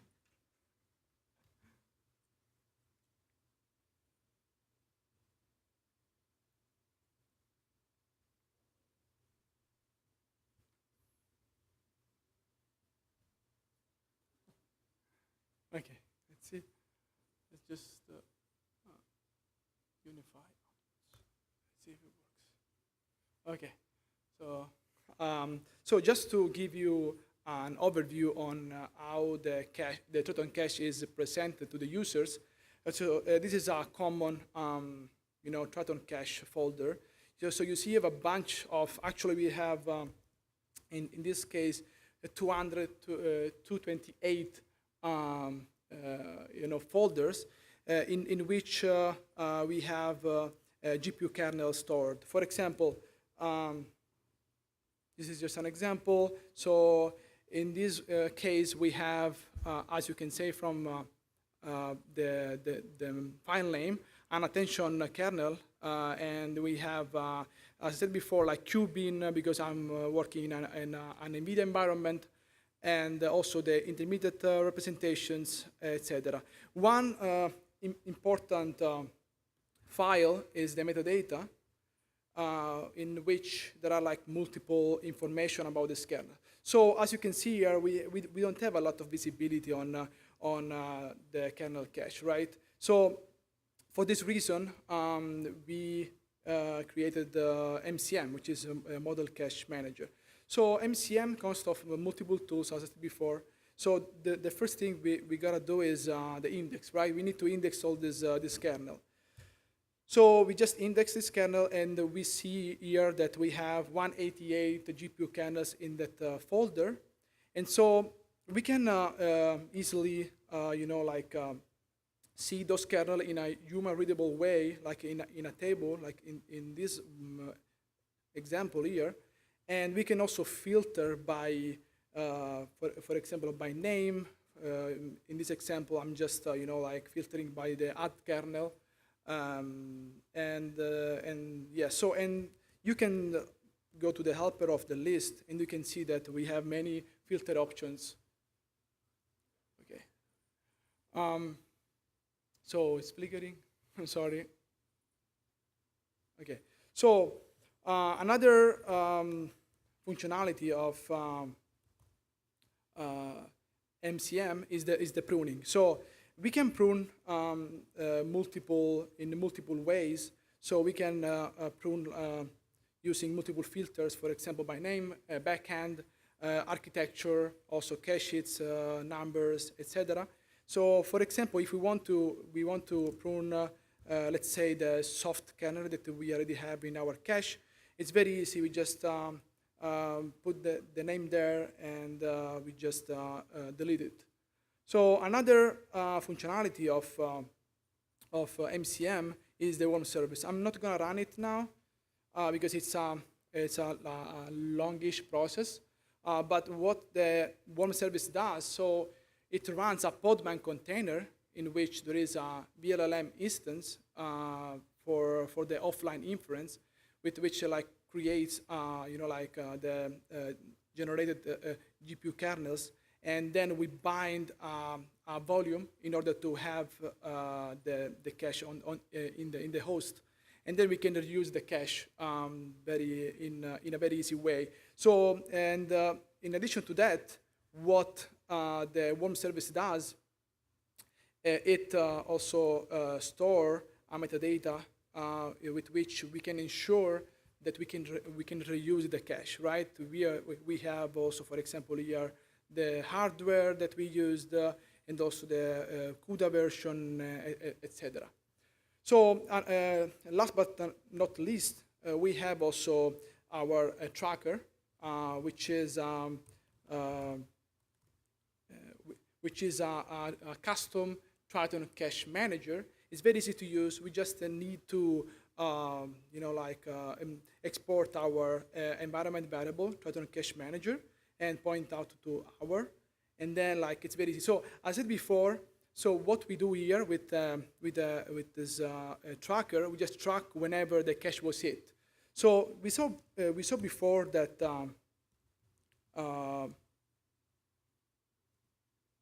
the add kernel had 0 hits, and the last access was yesterday, right? So if we try to run, for example, the same kernel, so which was the vector add, we are going to see that now we have 1 cache hits and also a new last access time. So now I'm going to pass the ball to Miriam, and we have to switch again the laptop. Sorry for this.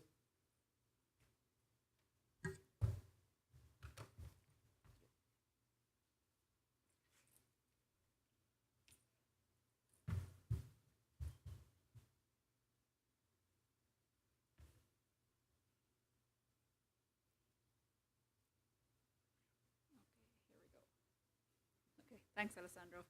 Seems like we didn't make a big enough sacrifice to the demo gods earlier this morning, but we'll try our best to keep going. So I'm going to talk a little bit about Model Cache Vault, or MCV. And MCV is the utility that we use to essentially package Triton or VLLM caches into OCI container images for easy distribution. So what you do is you essentially point MCV at either your Triton cache directory or your VLLM cache directory, and you ask it to create an OCI container image. It will package up that cache in one of those images, essentially using either Buildah or Docker, and then that image is ready to be pushed up to Docker Hub or Quay. And you can sign those images then cryptographically using something like cosign, which means that essentially when you go to use one of these kernels, you can now trust that that's the kernel that you indeed produced and signed in the first place. So in terms of the consumption path, what you would do is you would essentially use cosign to verify the signature of the OCI container image, to verify that it is a trusted kernel that you want to use. And then you would issue an extract command to MCV to extract that cache. It will not only extract the cache, but it will also compare the cache to the hardware to make sure that essentially they are compatible. So it performs what we call pre-flight checks. If the cache is not compatible, it will warn and won't extract. However, if you do wish to extract, you can still extract it. But I would warn not to do that, because essentially you won't be able to take advantage of bypassing the JIT compilation. So what's really nice about sharing caches in this way is that this is the pretty standard way that we're now sharing models or parts of models, if people are familiar with either the Model Pack project or ModCTL. So this just becomes another artifact that contains something else that belongs to a model. It fits into the Kubernetes context pretty well because it's just another container image.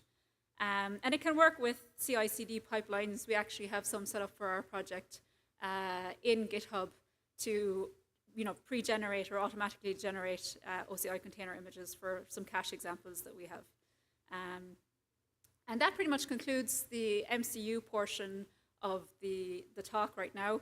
So these will form essentially the bare metal solution for managing your Triton or VLLM caches and distributing them using OCI container images. And these kind of utilities form the building block of the next thing that we're going to talk about, which is GKM or GPU Kernel Manager.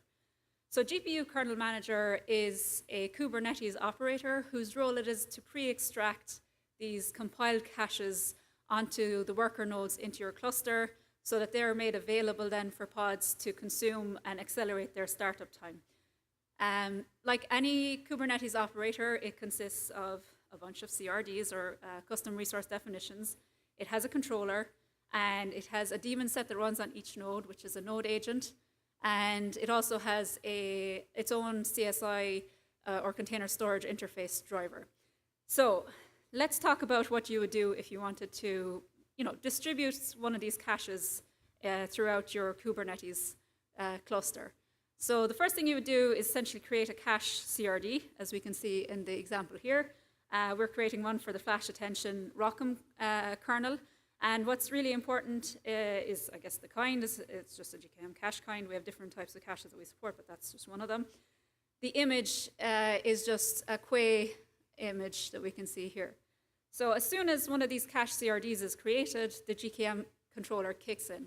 The first thing that it's going to do is it's going to verify the image signature to make sure that this is indeed a cache that we trust to use in our cluster. And the next thing that it's going to do is it's essentially going to resolve the image, the tag specifically, into a digest. Essentially, we use this digest rather than image tag throughout the rest of the cluster to make sure that we are using indeed the trusted image that the controller verified in the first place. Now, on each worker node, we have this node agent, and it, I should say, is also watching each of these cache CRDs as they're getting created. It essentially watches for this update with the resolved digest in the form of an annotation. And once it sees this resolved digest on a cache CRD, it essentially knows that it's time to go ahead and expand that cache on the node. So it pulls the OCI container image, it performs those pre-flight checks to make sure we're compatible with the hardware on the node, and if we are, it extracts that cache from the container image to somewhere on the node. And just like that, we now have a cache ready to be consumed by a VLLM pod, for example, if it comes up on our system. So let's talk about what you need to define if you want to consume this cache. So as we can see in the pod specification here, we have a specific volume that we're defining at the bottom of that specification right now. And the really important part is that we are using a CSI GKM.io driver, which we specify here. And in the volume attributes, we're also specifying which GKM cache exactly we want to use. In this case, it's the flash attention ROCm cache, which is what we defined in the CRD earlier on. When you go to deploy one of these pods, Kubelet will essentially kick our GKM CSI driver, whose role it is essentially to find where that cache was extracted on the node and make it available by mounting it as a volume into the pod. And voila, just like that, you accelerate model startup time. And so what I'm going to show you is essentially a demo of this right now. So it's going to be recorded because, like I said, demo gods have not smiled upon us today. But what we're going to do is we're actually going to have a single node Kubernetes cluster. We're going to have GKM installed in that cluster, and we're going to bring up two VLLM pods side by side. One pod is going to have this cached volume definition that we see on the slide, and the other one is just going to be a vanilla VLLM pod without any pre-caching. we're going to monitor how long it takes to start up those two pods side by side.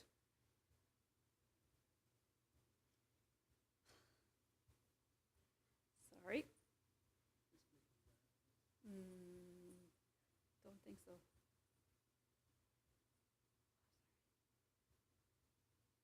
This is what happens when you have to switch laptops mid.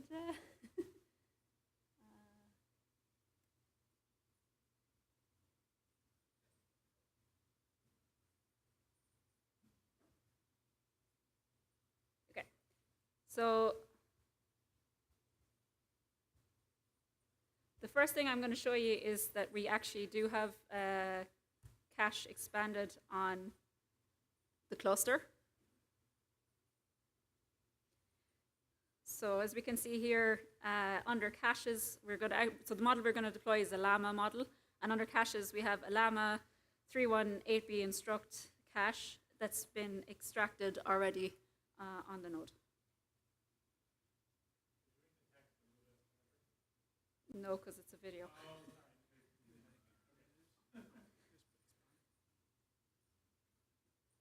So we're going to just have a look at the pod spec for the two pods. So on your right-hand side, you're going to see the pod that's going to have the GKM cache.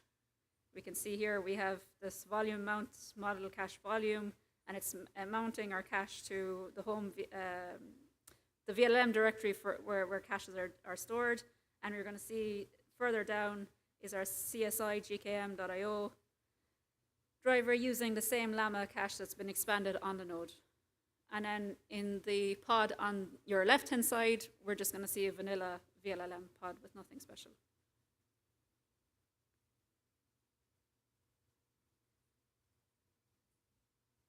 And so we're going to start up the two pods, and we're going to follow through the logs. I'm not going to lie, the video is sped up a little bit because it does take usually a while for these to run.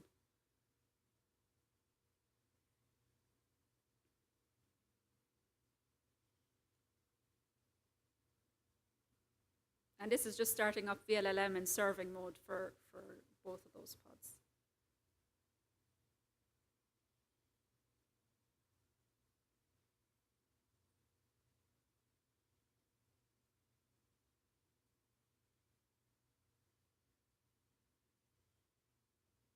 So we can see the GKM cached model has a total startup time of 61.52 seconds there. And the vanilla pod has a total startup time of about 115 seconds. And what's really interesting is if we compare the torch compile time for, to see what the JIT penalty was in the vanilla VLLM case, it takes 56.6 seconds, and in the GKM VLLM pod, it takes only 11.93 seconds. So we essentially conducted this experiment a few times and used a few different models to measure both the VLLM torch compile time and the total model startup time. So you can see here, the blue bar is essentially the vanilla VLLM pod without any caching. The green bar is the GKM pre-cached pod. Obviously, lower is better, and we can see in the case of the torch compile time, there's a significant difference for each of the models. And in terms of the total startup time, we essentially halved the startup time across the board for those models as well. So that's essentially it. Thank you very much for attending our talk, and we're happy to take any questions if you have any.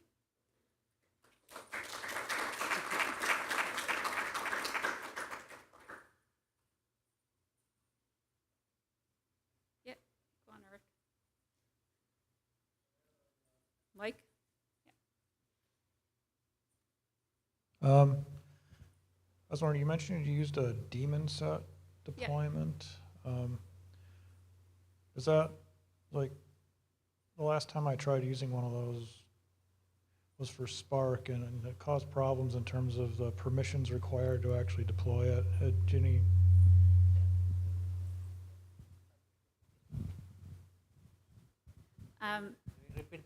Yeah, so I guess the question was, did we have any kind of permissions issues or did we have to give the daemon set any additional permissions for it to be able to operate on the node? Realistically, the daemon set does have some permissions because it expands the cache onto a directory on the node itself. So that's the only permission you kind of have to give it. Beyond that, it shouldn't need any other permissions. But yes, typically for these kind of infrastructural daemon sets, they will require some permissions, for sure.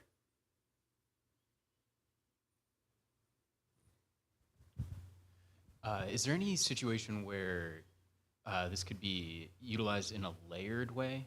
So imagine like you have your core model that's always there, and then you swap out maybe some pre-filled context and kind of swap between those rapidly. Yeah, that is something that we're looking at because it seems to be a pretty standard way for some of the ways, I guess, model parts are shared right now, especially in ModCTL under Model Pack.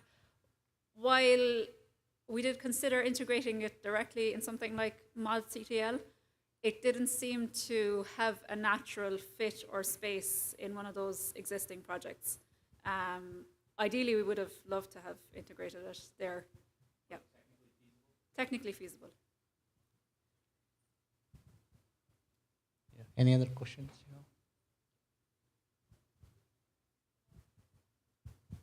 Thank you, everyone. Thanks, everyone. And thanks for your patience.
All right, I think we'll go ahead and get started. So my name is Christopher Newland. I'm a technical marketing manager at Red Hat, focusing in AI. A couple interesting stories that relate to this.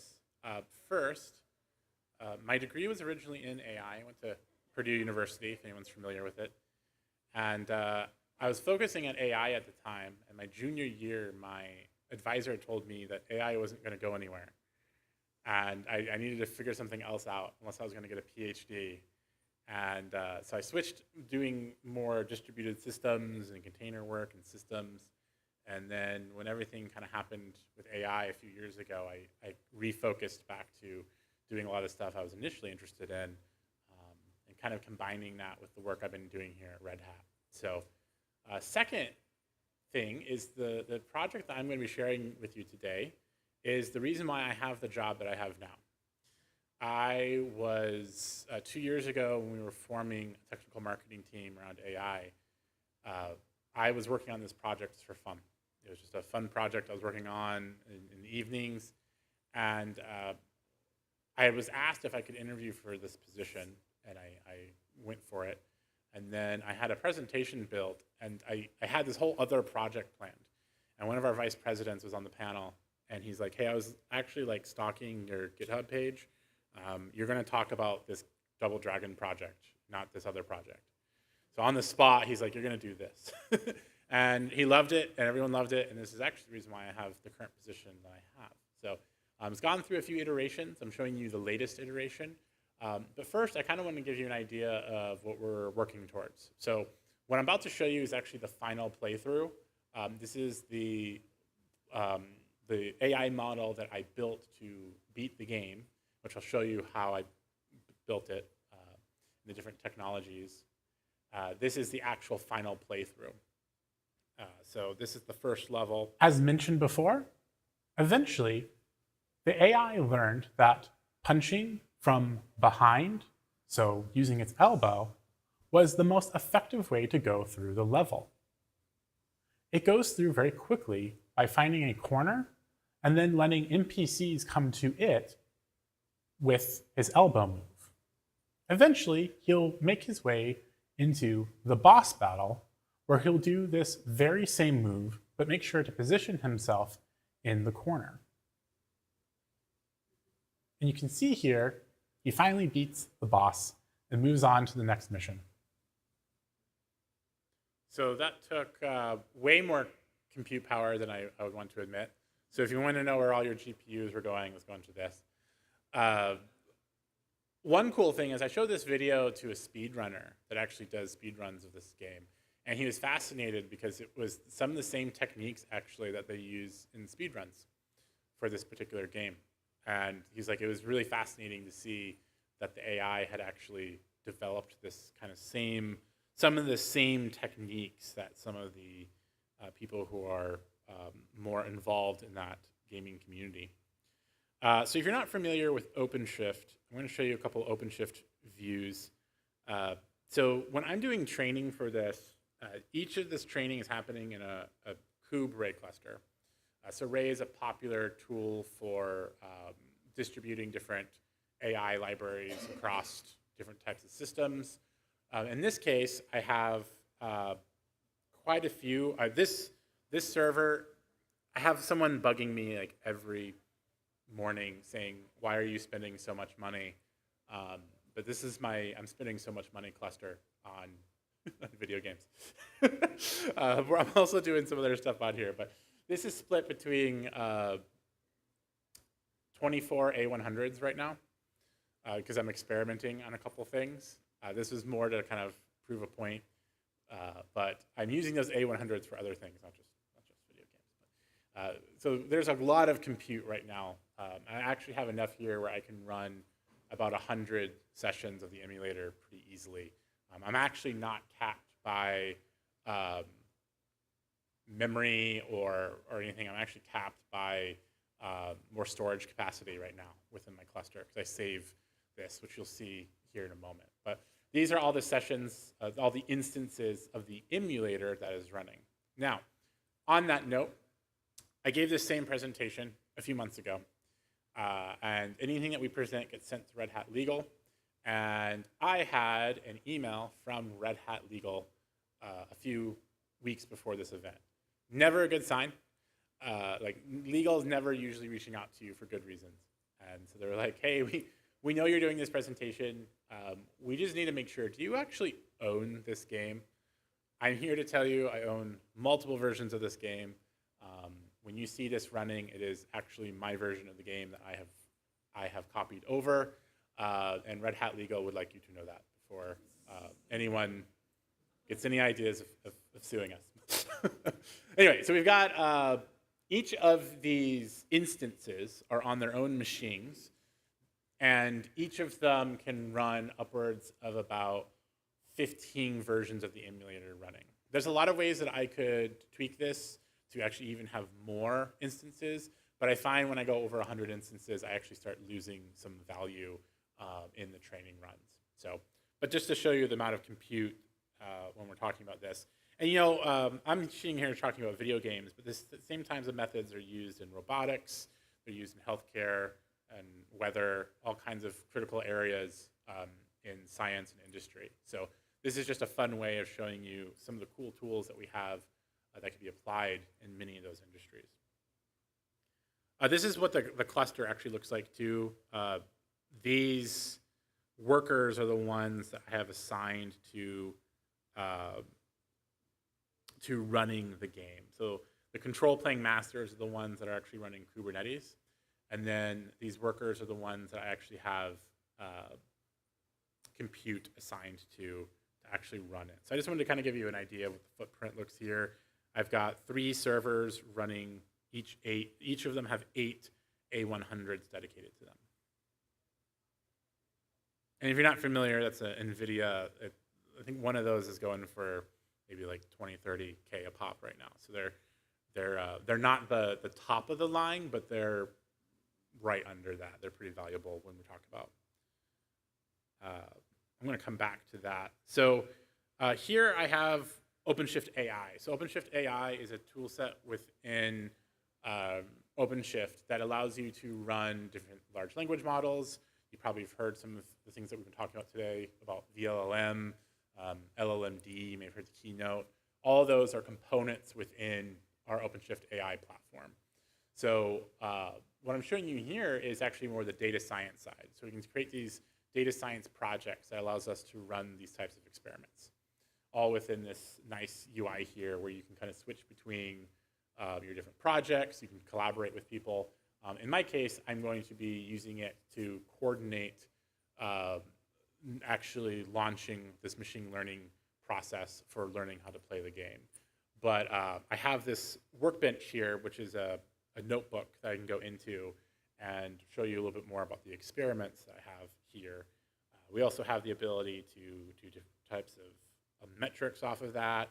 I can save different types of experimentation or feature engineering aspects of my experiments. I can manage for like LLMD and VLLM that you learned about earlier today. That can all be also managed from this dashboard.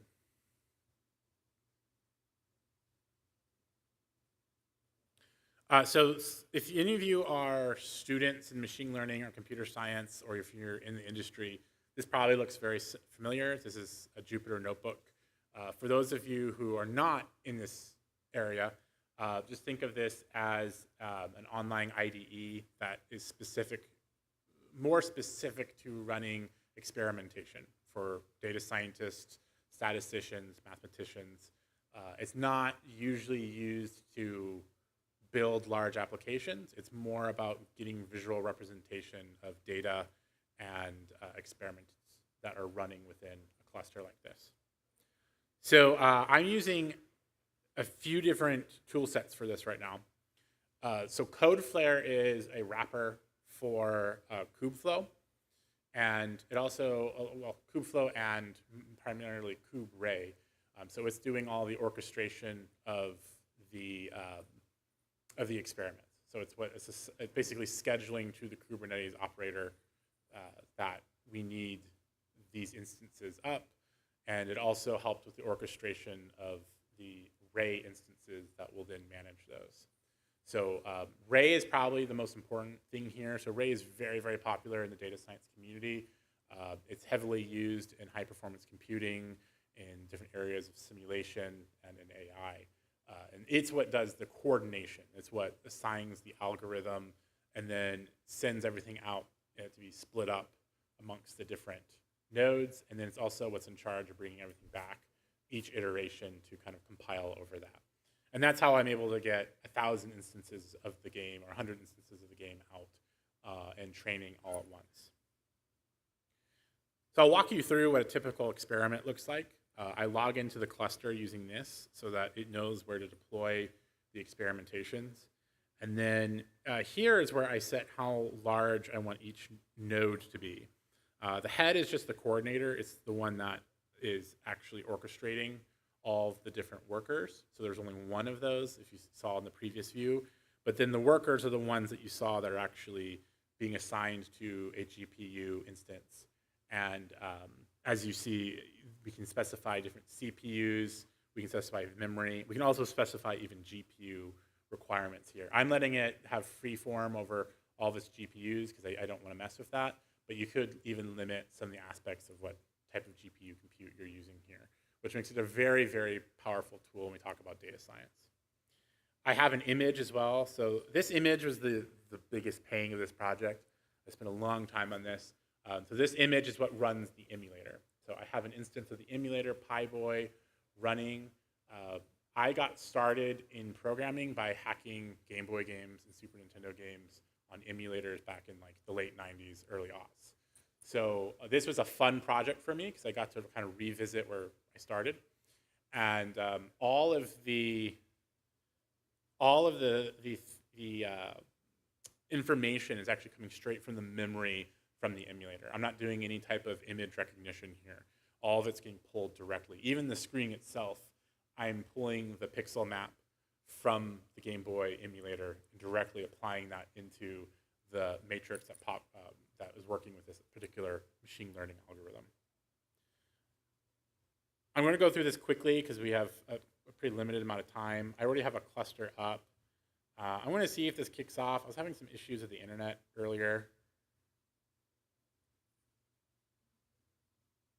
Yeah.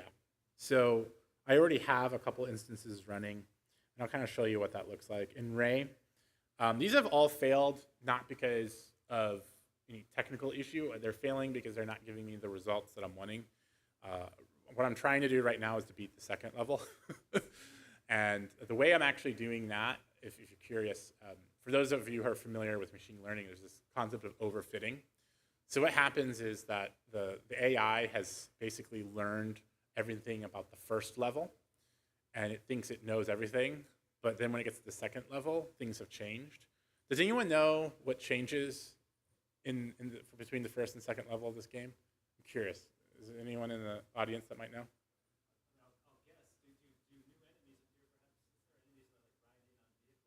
Yeah, yeah. There's new enemies that have new characteristics. And also, the biggest thing is the first level is on the x-axis. The second level goes on the y-axis because you climb up the stairs as like these little ninjas are flying off the screen, jumping off of like helicopters and stuff. Yeah, so this is actually just a really interesting aspect of it. So the way I'm actually doing this is I'm training it over different saves over the entire game randomly so that it doesn't overfit on the first level with hopes that I get further along. But I can kind of show you, I'm not going to sit on this too much. The critical thing here at the end, let me see if I can find it, is this final state line right here. And this gives me an idea of, for this instance, how much it scored, how far it got. Levels completed is actually the most important thing for me. Like this instance, I can tell you it probably just got stuck in a corner and didn't do anything. Doesn't have very much score. It didn't progress very far, and it has all of its lives left. So the emulator actually timed out rather than doing anything, and that's very common for a reinforcement learning algorithm like this. Of the information I have here, any guesses of what's the most important? What do you think actually is the kind of the best bang for your buck? So you've got lives, you've got score, and you have levels completed or distance traveled is what I would describe it. Curious. Anyone right in the right there? It is. It's absolutely distance traveled. So this is not just a Double Dragon thing. This happens throughout all areas of reinforcement learning. It has applications in robotics, in protein structures, everything.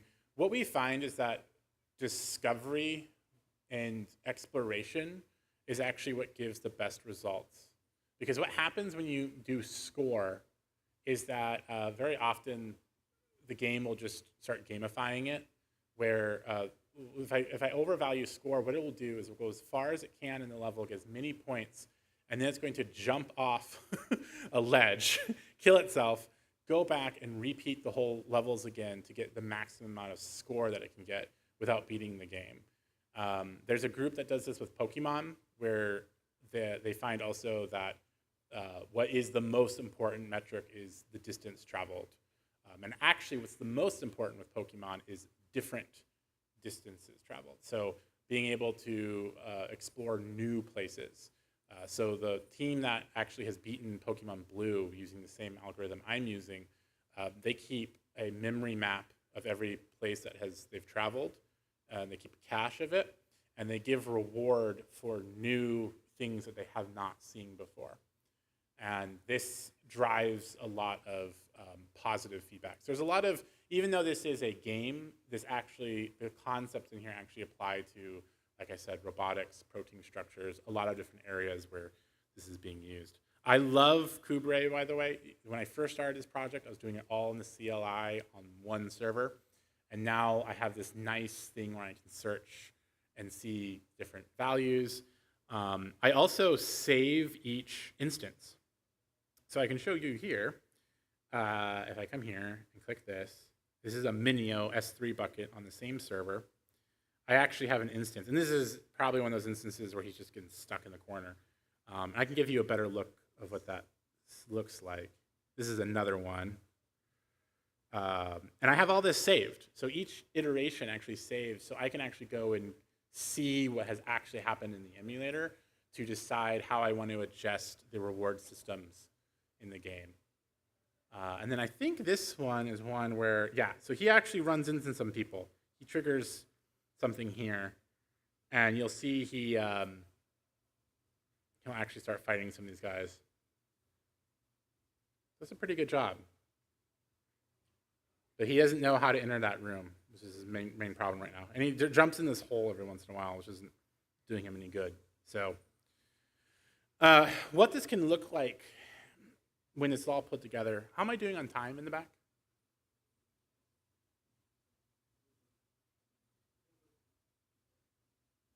I'll check in a moment. What this whole training cycle looks like, if we put it all together, I can kind of give you an example here. This is a really cool graphic that my team put together for me and has lost the game. Let's go ahead and take a closer look at a training run. This is a video of me going from the 10 instances up to over 100. We have a few things that we'll take note on.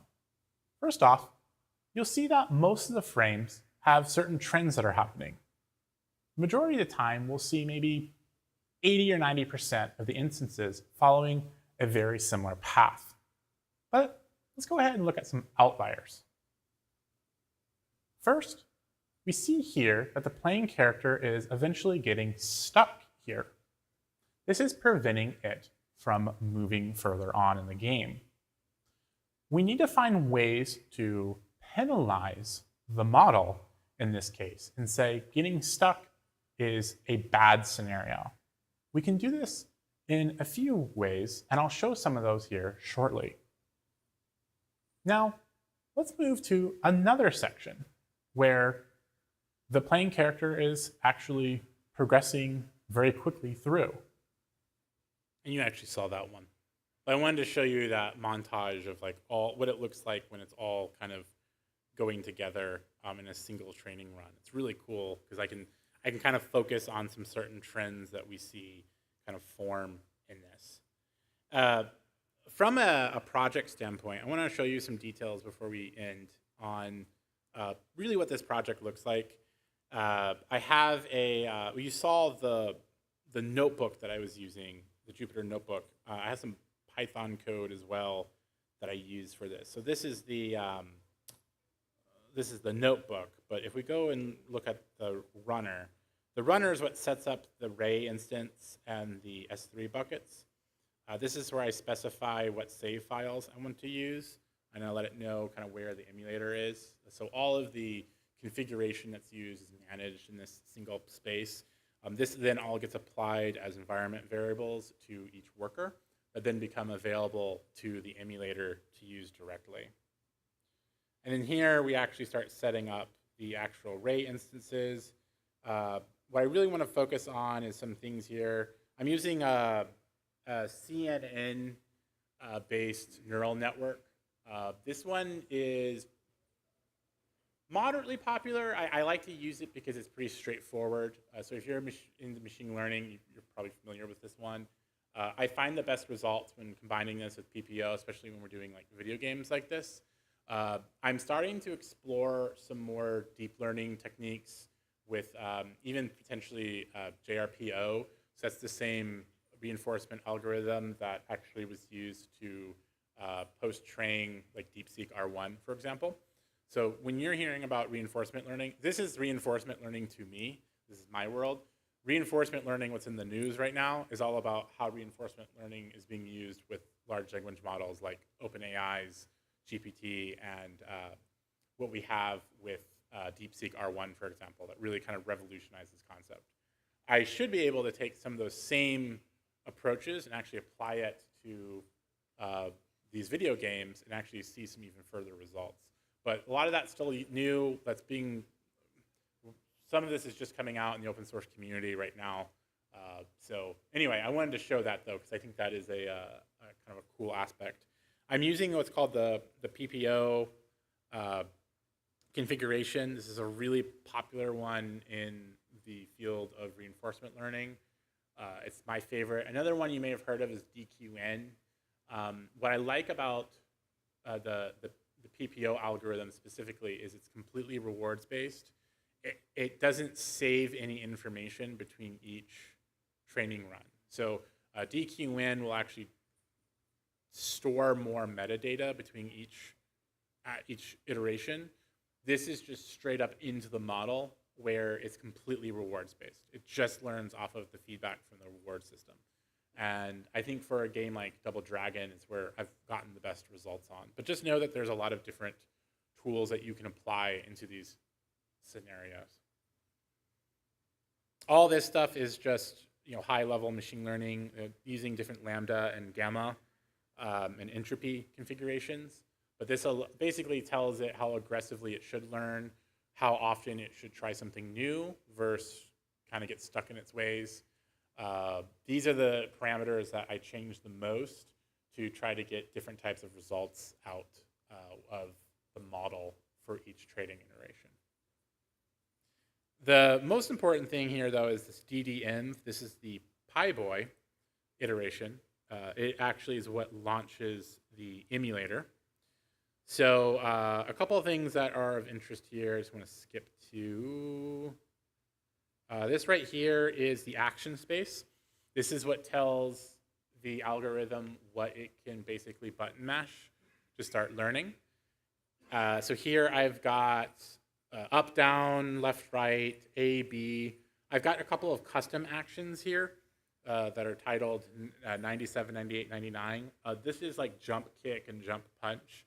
So if you guys are familiar with the arcade game, if you did some button combinations, it would do something. Those are just represented as integers here because they're not actually mapped directly to the PyBoy. But this gives you an idea. And never let your PyBoy have the start feature unless you're doing something like Pokemon, because it will just turn itself off sometimes. It will just be like, I don't know. I think the best solution is to just kill it. Was that 10? Okay, cool. And I have seen that before. If you have the start, it will just start button mashing into the menu and just be like, I'll just stop the game. That seems like the best thing for me. So you have to be kind of careful what controls. Sometimes I'll even remove the kick to try to encourage it to get to that point where it's punching a little bit more, because I know that's optimal for performance. So there's different ways that you can penalize that too. For those of you who are in machine learning, this is the observation space. This is where I set up the actual matrix multiplication and aspects of the actual algorithm as well. So that's very high level. It gets into the different shapes that are given by like PyNum and some of the other machine learning.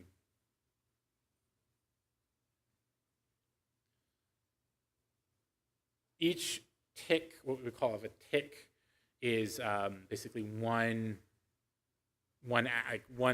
action, each tick of the Game Boy, and each tick will have a new action associated to it. I can extend that tick out if I want to slow the game down, which might be good for a game like Pokemon, but for Double Dragon, it's about you want it as fast as possible. You want the actions to happen as quickly as possible. Some other cool areas here that I want to show was when I was talking about the memory, and I want to show you how I actually access that. That's all done here.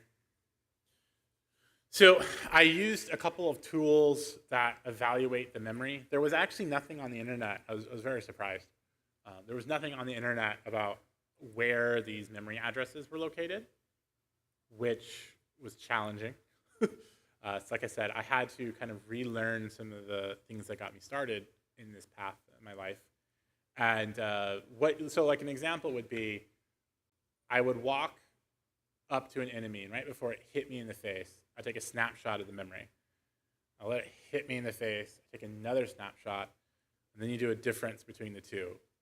And you see that there's 10 memory addresses that changed, and then you go into your memory modifier and you start changing those addresses to see what happens.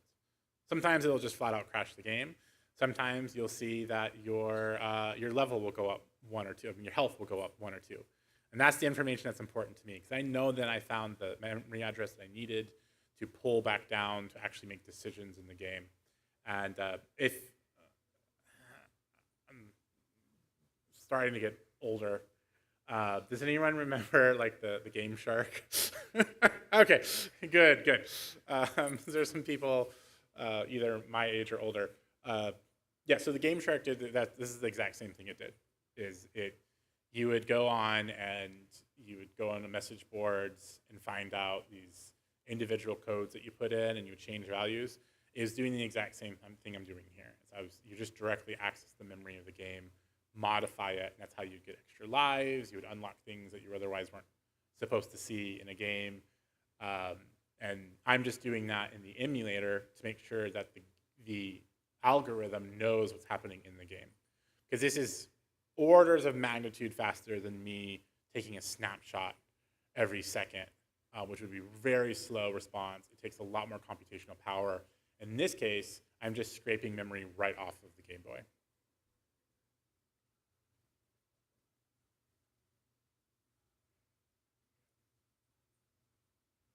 This is how I calculate things like where in the level it is, what's going on, is it a boss level? I give it rewards. This is like the reward magnitude. These 15, 84, 48, for some reason, they're the values that are plugged into the actual Game Boy. I found a spot that represented the level. So some old developer documentation in Japan has these numbers somewhere, associated with these levels. But I use it to award my AI for going further into the level. I have to give it rewards for also X and Y, because I want it to continue moving in the game. If I don't do this, then it's just going to sit in the corner, not do anything. And that's actually what this is doing here. I have to calculate the difference between the x-axis, but I also have to do it for the y-axis because there's multiple levels that take place on ladders that you have to climb up and go through. So that's my project. I do have, I'm not one for slides very often. I just like, for me, it's like popping up my laptop in a corner somewhere and be like, hey, come check out my cool project. So I'm really excited to have you here because this is something I'm very passionate about. One area that I'm exploring is how to start doing like more speed runs around AI, like posting different models and saying my model either beat the game or it got through this level, it got this far, it did it in this time. So I've been working with a few people in the reinforcement community actually kind of building some of the blocks of what this type of community might look like. So if you're interested, I do have all this code on GitHub. You are more than welcome to take a quick picture if you'd like.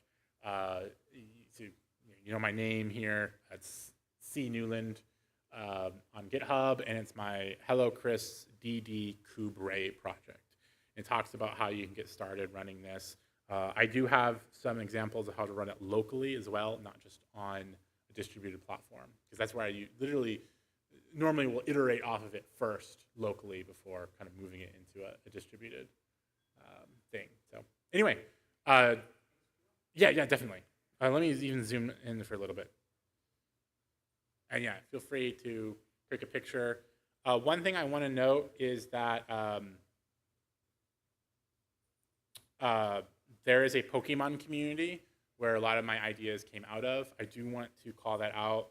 I don't have it listed here, but if you just search on even YouTube, Pokemon Blue, AI plays Pokemon Blue, that video that has a few million views is part of the same community that I'm part of. So I just want to give a shout out to all the people in that community who are very passionate about these types of projects. With that, does anyone have any questions? Here?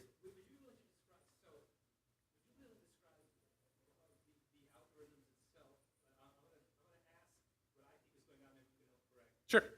So I know like I can send a picture to ChatGPT. ChatGPT will tell me to send a picture. Mm-hmm. So I'm imagining that you're sending pictures to something like an LLM and it's interpreting those pictures, but its output is in terms of those video game. I'm going to move up, I'm going to move down, I'm going to press the button. Yep. Let go of the button. And how much memory? Like, does it review the whole game from the beginning? Is it stateless? Does it just like look at, well, this is what's on the screen. My character's in the middle of the air flying. Yep. That's the difference between DQN and PPO. So PPO, which I'm using here, is basically a stateless version. It is button mashing for all better purposes. It's randomly pressing buttons, and then as it gets reward, but it is so the stream of pixels come in. So whatever's on the screen, so your 128 by 128 matrix gets sent into the machine learning algorithm, so to speak. And it will then button mash based off of what it sees. And there's a neural network there that first starts out random. There's a reward system, and I can tweak that reward system based off of how far it gets, if it beats the boss battle, how much score it gets, how many lives it has. And based off of that reward, it then adjusts the neural network, and all the actions go through the neural network. And then that button mashing turns into something that's not button mashing anymore. It's actually playing a game because it's learned based off of the rewards what it needs to do. And now the Pokemon group, they do use stateful because you have to use stateful because it's a game that has backtracking into it. You have to have memory of where you've been to be able to go back somewhere. And this game is completely stateless. Other question? Here?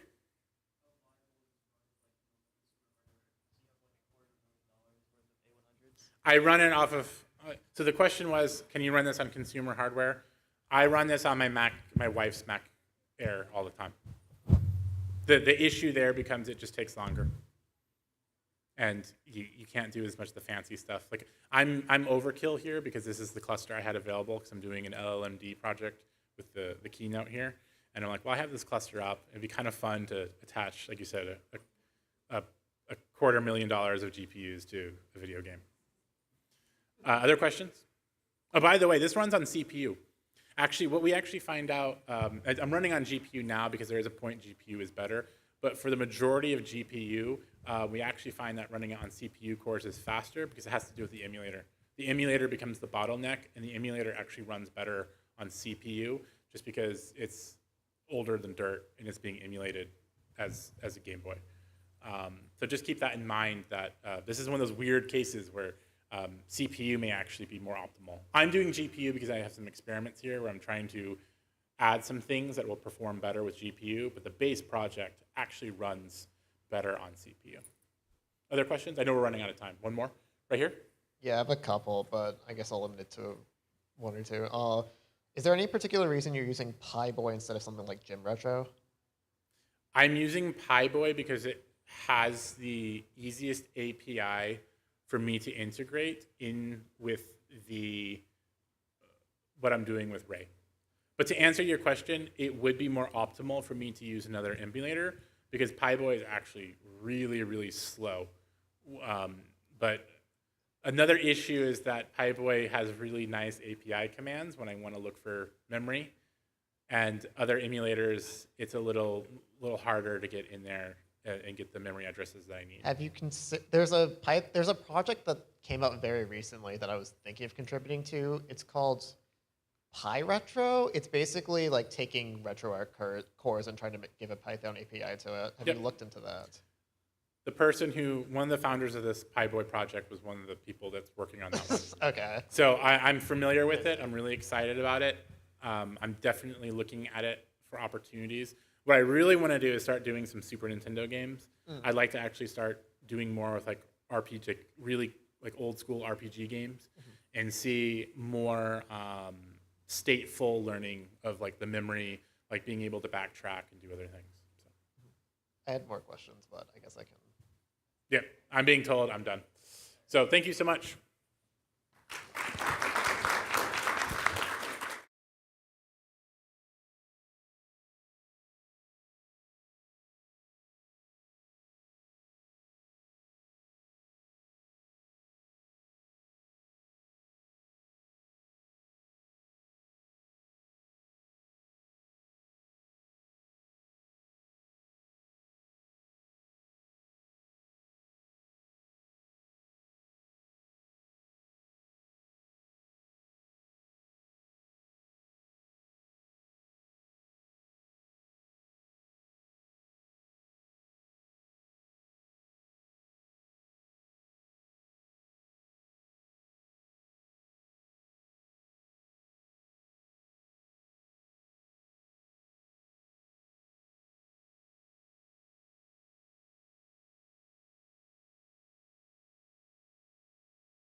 All right.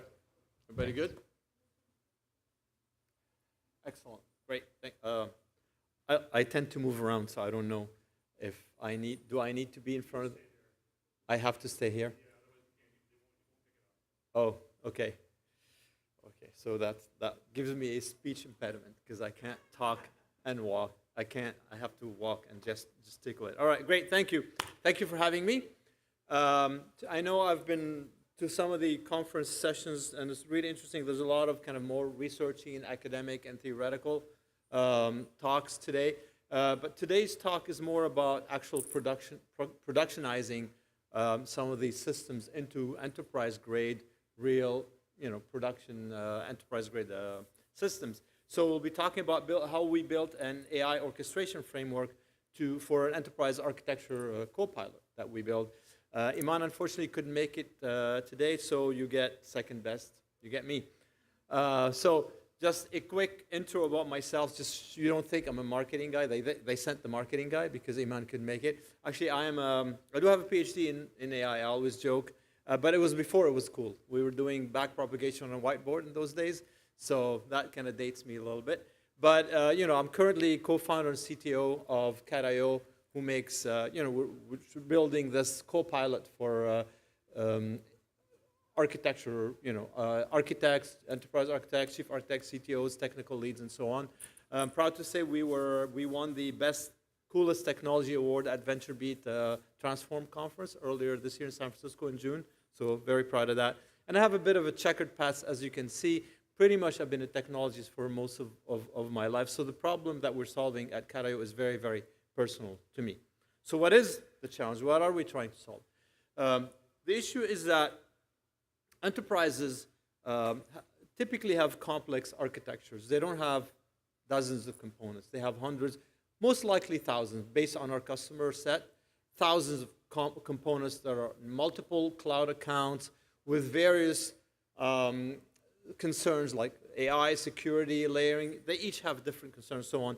And it makes it very, very complex to manage these things. There are no tools for people like us to manage this complexity of architecture. I mean, I've looked around pretty much all my career. Everybody, see, I told you I need to move. I cannot stay still. Everybody around me has tools. Developers have tools, product managers have tools, project managers have tools. Everybody, I just had whiteboards or PDF documents as an architect. That's all I had. So there were no data tools. So because it's a really, really complex domain. So the purpose is how do you build tools to tackle that kind of complexity? Because static tools are don't work for this kind of problem.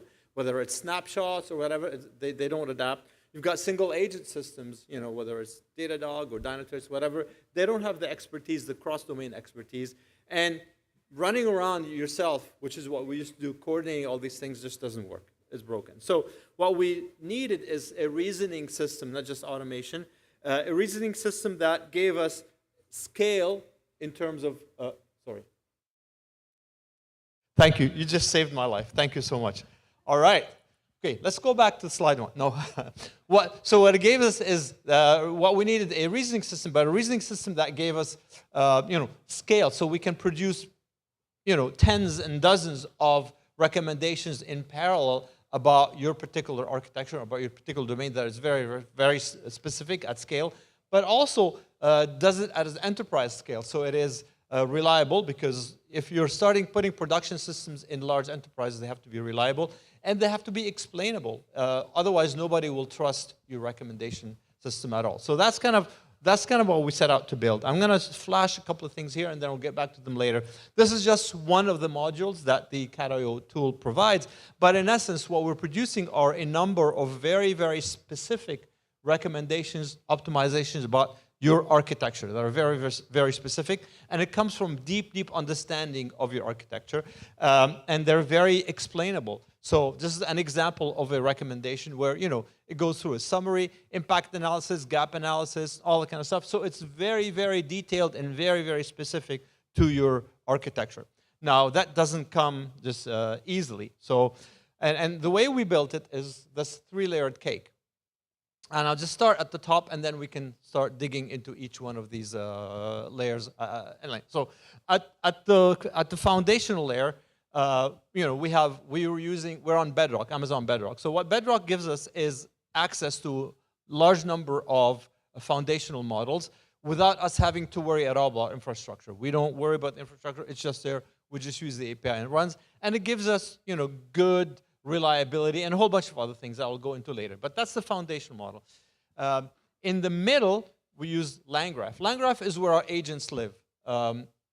Is where we manage all the state of all our agents, because we have a large multi-agent system, and state and management of these agents lives in LangGraph, because LangGraph is really good at managing state. And I'll go into a lot more detail in LangGraph, how we use it coming up. And then on top of it, we use Flight. Flight orchestrates all the different agent execution contexts, because as I said, we have a lot of parallelization. We have a lot of agents that are running all in parallel. So we use Flight to orchestrate that. And I'll show how in a little bit detail. But in essence, each layer focuses on its core strength, and they all integrate together. All right. Sorry, I apologize. I added some pictures on the slides. I was just playing around with Gemini while I was building the slides with the Gemini kind of, generate pictures button that they added to Google Slides. So I don't know, hey, not too bad, right? In terms of generated picture. Anyway, so Bedrock, let's start with that. So what Bedrock gives us is enterprise-grade inference and reliability. So we can run large-scale inference runs on Bedrock without, as I said, us having to worry about building infrastructure. It's all there, so it saves us a lot of time having to do a lot of the stuff by ourselves, because it just runs there.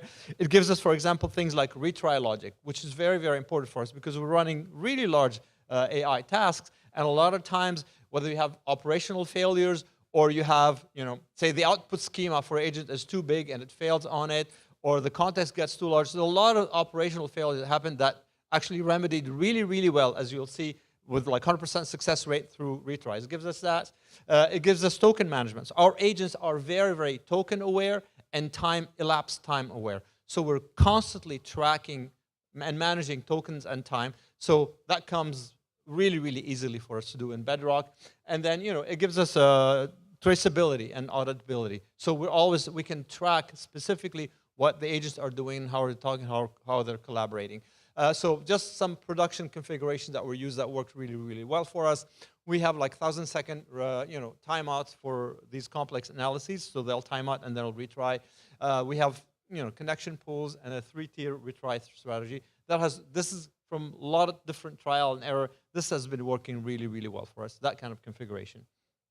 So a system like Bedrock is giving us really, really essential enterprise grade, what I keep calling it, because in essence that's what we live when we have a product that is being used in large enterprise. It has to be what I call enterprise grade. So it has all these things built into it. So we don't have to do a lot of the stuff ourselves. We're still a small company, we're still a startup. So there's a lot of things that we could do, but it would take us way, way too long to do by ourselves. And we don't have the resources for it. LangGraph. So the meat of the sandwich, it's blinking on the term meat. Okay, the cauliflower, I don't know, sorry, apologies for the vegetarians or vegans in here. Stop. Oh, okay. Well, the middle layer, the really important layer in the sandwich, in this 3-layer sandwich, is LangGraph. And LangGraph is what we use to run our agents. And I don't know why it's doing that. Let's take a second here. Can somebody from the disconnect and plug it in? Is your computer plugged in, sir? Yes, it is.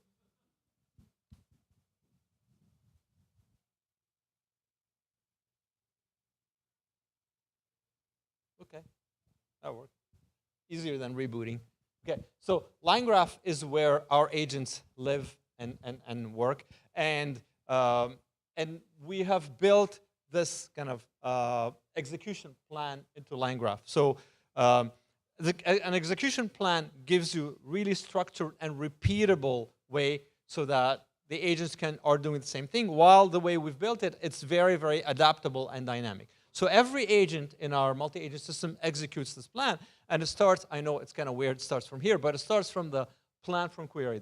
Every agent gets a query, it starts there, and then they generate a plan automatically, and then they start executing this, this graph. So the first thing they do is they check the plan, and they assess whether, what they need to do this. And from the check plan, this is, they optimize an optimal path through this graph for the particular query that an agent is working on right now. So the agent looks and says, all right, of all the things that I have to do now, I should reflect, I should call another one, and so on. So they optimize the path.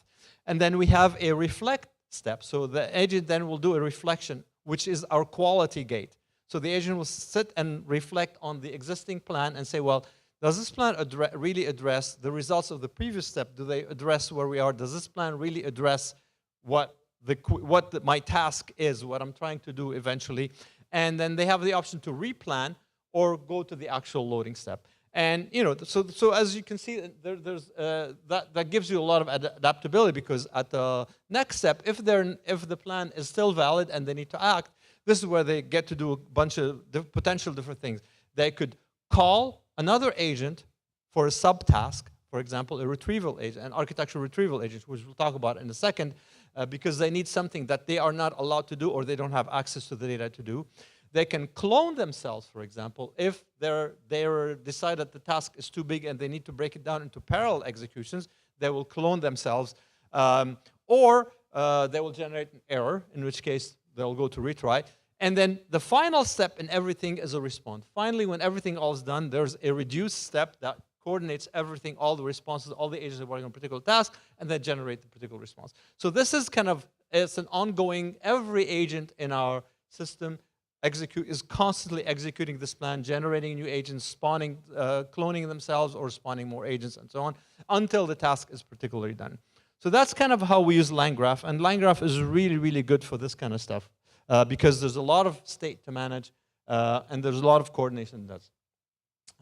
I mentioned our multi-agent framework. So what are these magical agents that I'm talking about? So our multi-agent system really, in a sense, reproduces how decisions get made in a typical, enterprise architecture team. You have a chief architect agent who will direct and coordinate and task different architects with some tasks.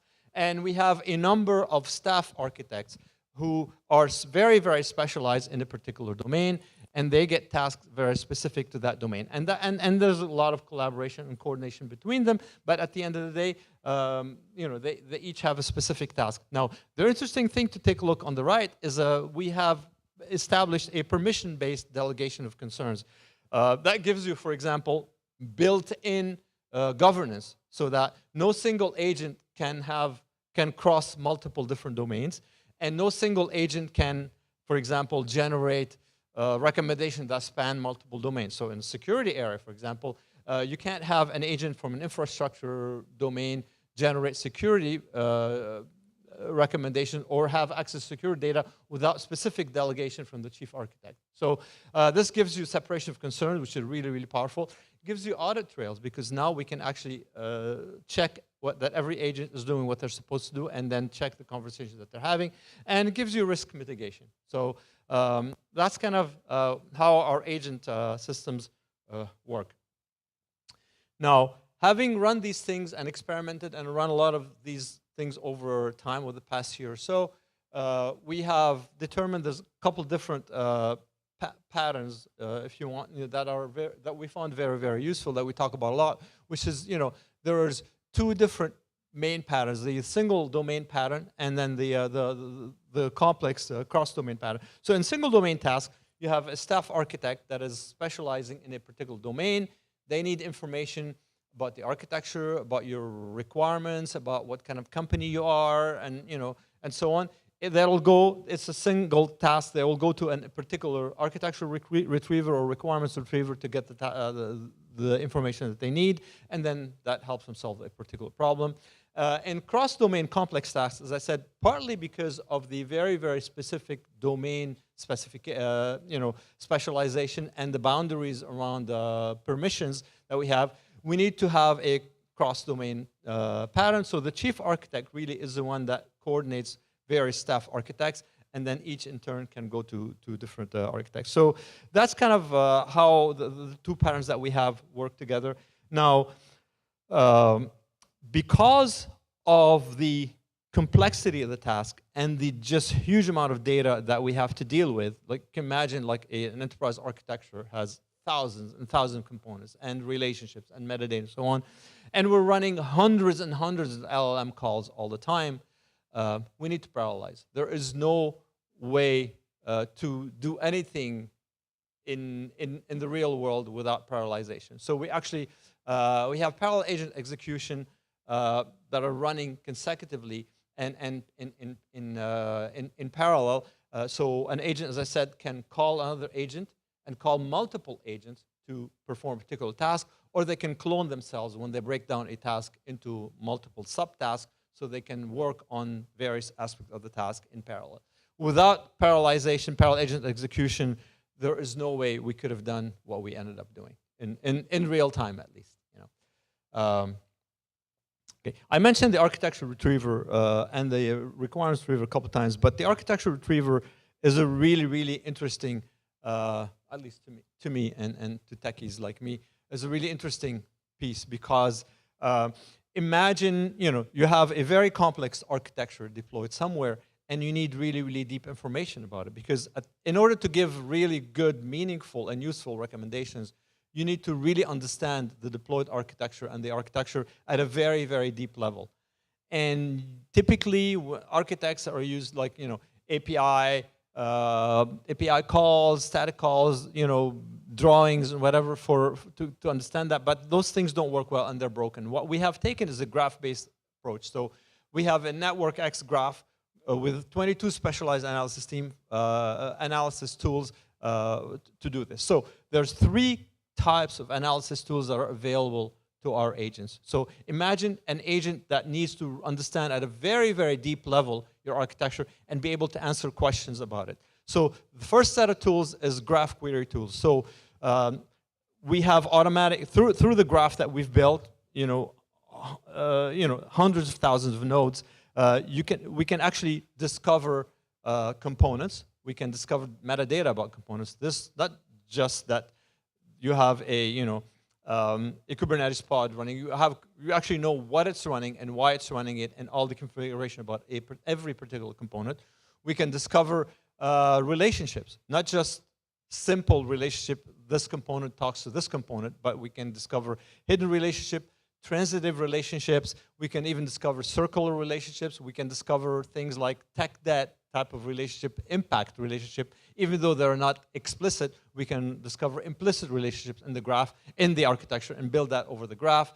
We can do you know, dependency and also. So those tools are available to the agents so that they can start building an idea of the graph. The other set of tools that are available for the agents are component criticality tools. We can actually understand at a deep level what every component does. We understand how critical it is in the architecture. We understand, for example, the blast radius of a failure of a component and so on. So there's a lot of criticality assessment tools that are available to the agent. And finally, we need to be able to detect something more subtle aspects of the architecture. So we need to be able to detect bottlenecks or isolation. So bottlenecks are where a component is really bottlenecking everything else, or isolation, where a component is just sitting on the side, really not doing a lot. So we understand that wise. And we use tools like PageRank or betweenness centrality. These are tools available, like this is what Google uses, you know, for example, for their pages and so on. We use the same mechanisms, same algorithms to actually get ideas about your architecture. So now we have this agent, this architecture retrieval agent that understands as a very, very, very deep level your architecture and can answer questions from the other staff architects about it. Can retrieve components, can talk about relationships, talk about purpose, talk about criticality, talk about all these things about your architecture. Okay, so now the top level, so we talked about Bedrock, talked about LangGraph. The top level of our system is Flight. And Flight, you can think of it as the backbone of the AI system. Flight is where all these graphs, execution graphs that I showed you earlier, run in parallel. What Flight gives us is the ability to run concurrent agents all at the same time with each of their own context, each their own set of tokens, each their memory resources. So we're running 1,000 to 1,500 megabytes per task.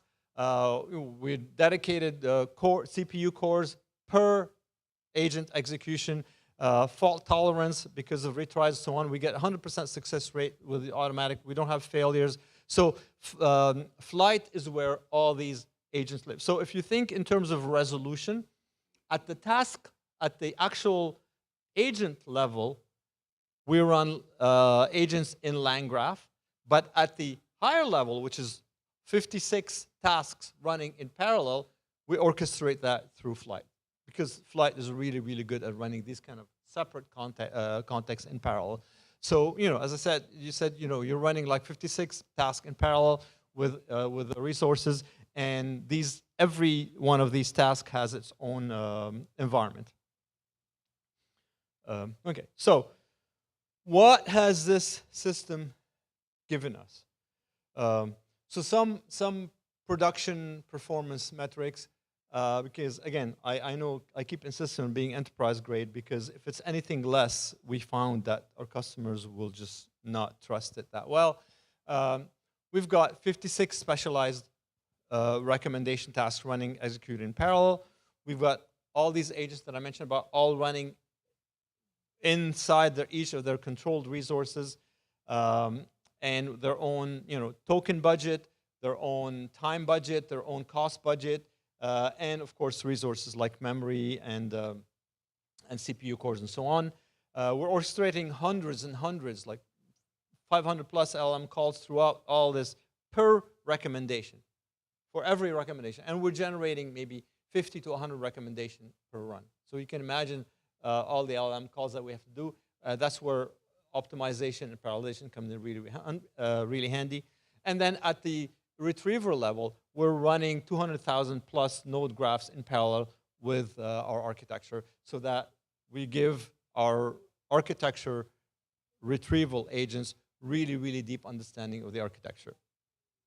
Now, in terms of reliability, we have 100% task completion requirements because of the power of having these retries. As I mentioned earlier, retries are really, really important for us because of the scale, the size of our context, the size of our output schemas, and just the complexity of the tasks that we're running.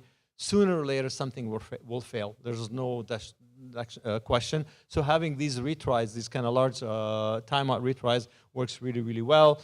And then being able to track and trace path across all these three layers of the cake that I mentioned. So I'm mentioning cake and cauliflower and sandwich, so I'm hungry, I guess. Whatever you want to call these three layers is really, really important, being able to trace that.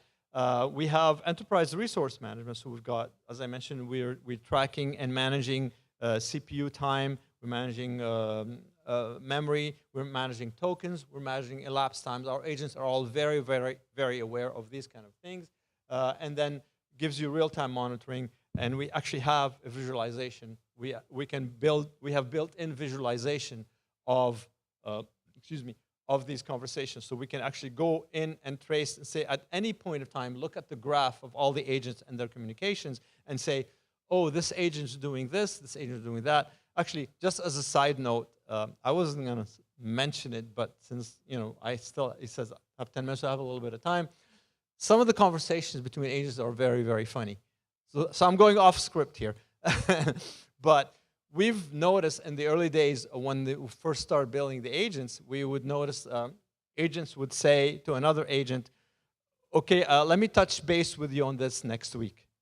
And we're like, okay, but you can't do that. No. So we had to put in a lot of these guidelines into our agents to say, we know you're getting this from the real world, but you don't live in the real world right now. You can't do that kind of stuff, right? So, and some really, really funny stuff. So it's very interesting to actually having the traceability and tracking the agent conversation to see what kind of stuff they're talking about. Anyway, so that's kind of these are the reliability metrics that we're getting. you know, at the end of the day, in terms of quality improvements, we're getting structured output generation with schema, and I'll show you in a second what that means.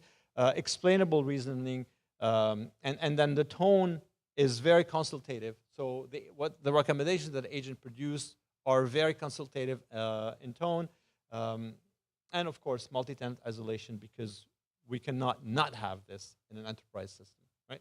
So to get back to kind of what I showed you or flashed quickly earlier, just as an example of where we are, this is just a quick screenshot of some of the recommendations that we would be getting.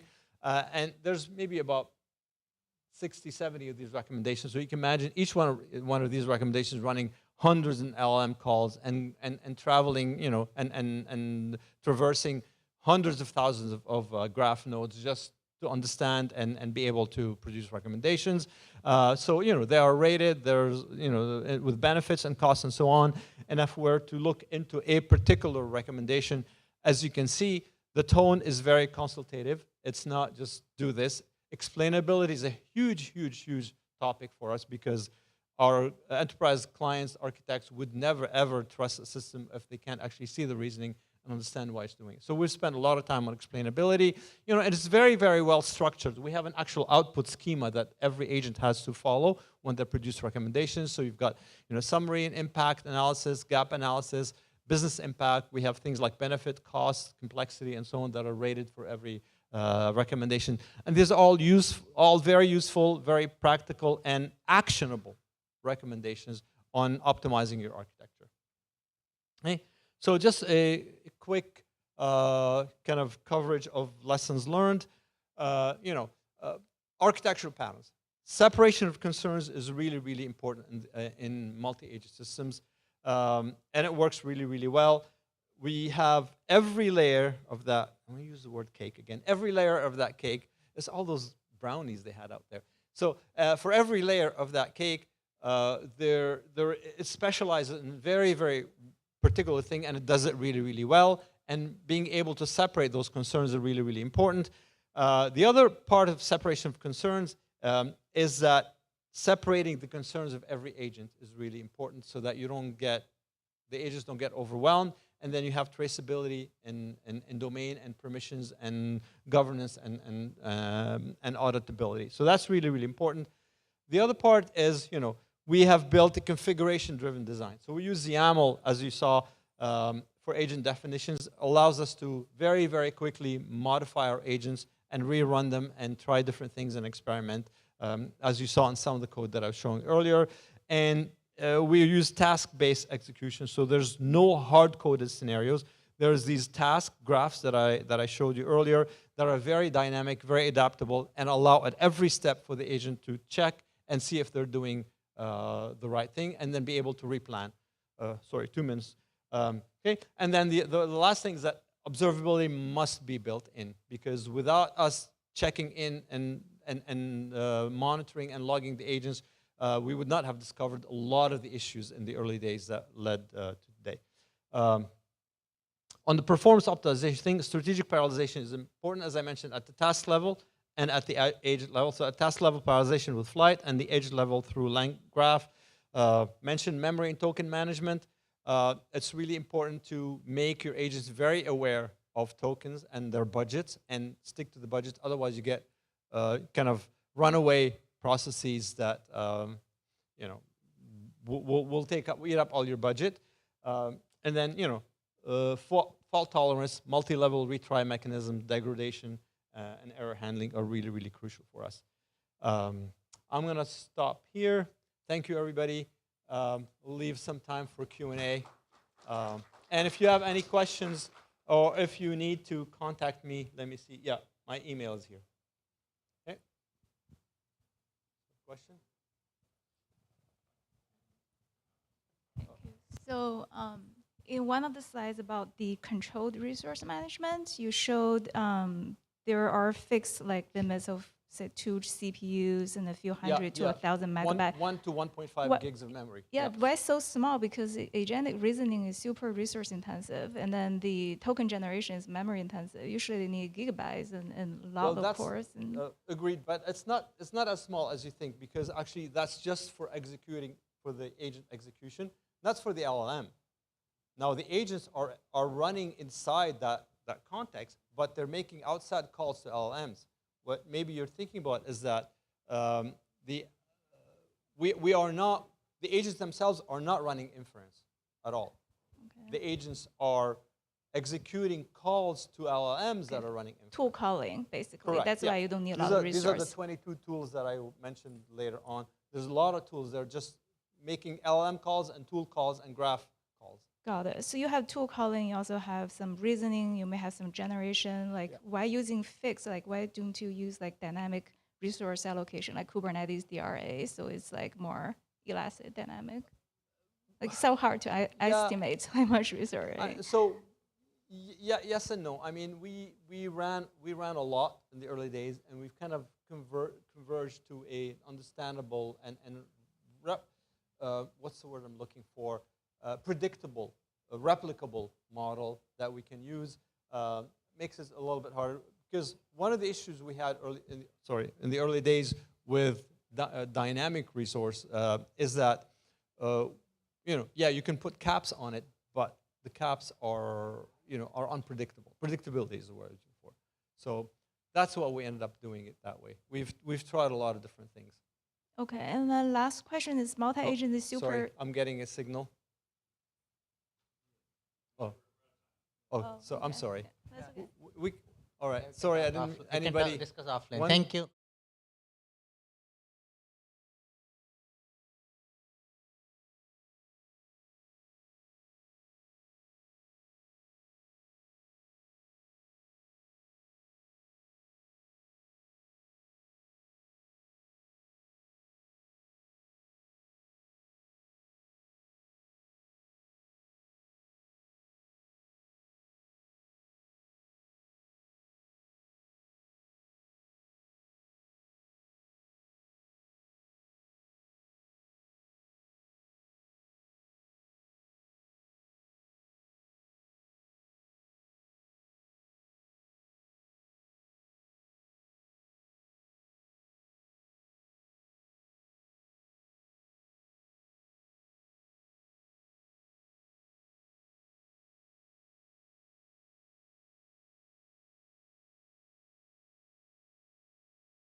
Yeah, please. Yeah, Vijay and Neerav, go ahead, please. Yeah. Okay, already. Thank you. Thanks for everyone staying back for, as we wind down towards the end of the day. And so in this session, I'm going to talk about how do we unlock the business insights in traditional analytical applications using natural language and generative AI. I am Vijaya Bhashyam. I'm an STSM at IBM, and this is my colleague Neeru Gupta. She's a senior architect in the data intelligence platform. So we'll be talking about, I'll be introducing the business problem, what challenges we have today in the analytics field, and what sort of challenges that are, data steward versus a line of business user faces, and how a GenAI model with text to SQL helps us bridge these gaps. And if time permits, we may talk a couple of use cases. So business insights. So what do we have? We have a lot of OLTP databases that has billions of records of data in mostly in a relational database of some form. It could be Oracle, DB2, MySQL, PostgreSQL. So there's like so much data available. So when we go and ask to provide some insights, it's always has to go through some sort of a back-end processes. Like let's say, for example, a business user need to get, hey, can you find out, what was the last highest sale that I had for this product in this region? So, the data steward needs to go to the back-end, figure out what are the various queries that they need to form, and then come back with some analysis, and then sometimes it may work, and sometimes the business user would say, oh no, this is not what I want even richer data set to manage to report it to my senior management. So what we are trying to achieve through this GenAI model is to, once I define a data, and first of all, how do I define the data? How do I ingest the data? How do I create metadata out of that insights? And then once that data is in a structured format, how would I be able to discover insights in that data? So for example, I could have a table, say, all my sales order information, which could have, what are the products sold, which region it was sold, and what's the revenue I achieved in that month based on the region that I'm running this business in. And let's say as a business line user, I want to find out, what's the highest sales for this region during, last year peak season, last year Thanksgiving. So how do I surface such insights within a, I want it within a few seconds, and I want it in a language that is easily understandable by the business user. And not only that, I also want the ability to share that question and answer in a natural language format, wherein I don't need to have an extra translator like a data steward who's going to sit between the business user and the product to make sense out of this. And another advantage that I'm also looking for as a customer is to ensure I want to make use of my existing infrastructure, existing data set. I don't want to go into another set of migration, moving my data from an unstructured to a structured format. So I want the ability to run any such insights on my existing infra and existing data sets. And we also want the ability to kind of distinguish between the persona of the user. When a data steward asks a question versus a business user asks a question, what sort of implementation that the backend AI need to understand to provide me better insights. So for example, a day in the life of a data steward versus a line of business user. Typically, I don't know how many of you have been in the role of a data steward. I myself have been acting as a data steward for one of my products, wherein we will be constantly getting questions from the business team saying, hey, I need this insight, go find out. So the amount of questions that come in from such, say, for example, particularly the sales team or the offering team who is like, field-based personas, is really too much. And it also kind of ends up with some repetitive work. And I would say probably 10 years, I would say 7, 8 years back also, we had this constant churn of work that needs to be done manually. And then we introduced this text to SQL technology and made sense for the data steward. How do I structure my data? How do I create metrics out of the data? How do I make my data more understandable for an end user? So those are the benefits I obtained after I implemented with text to SQL.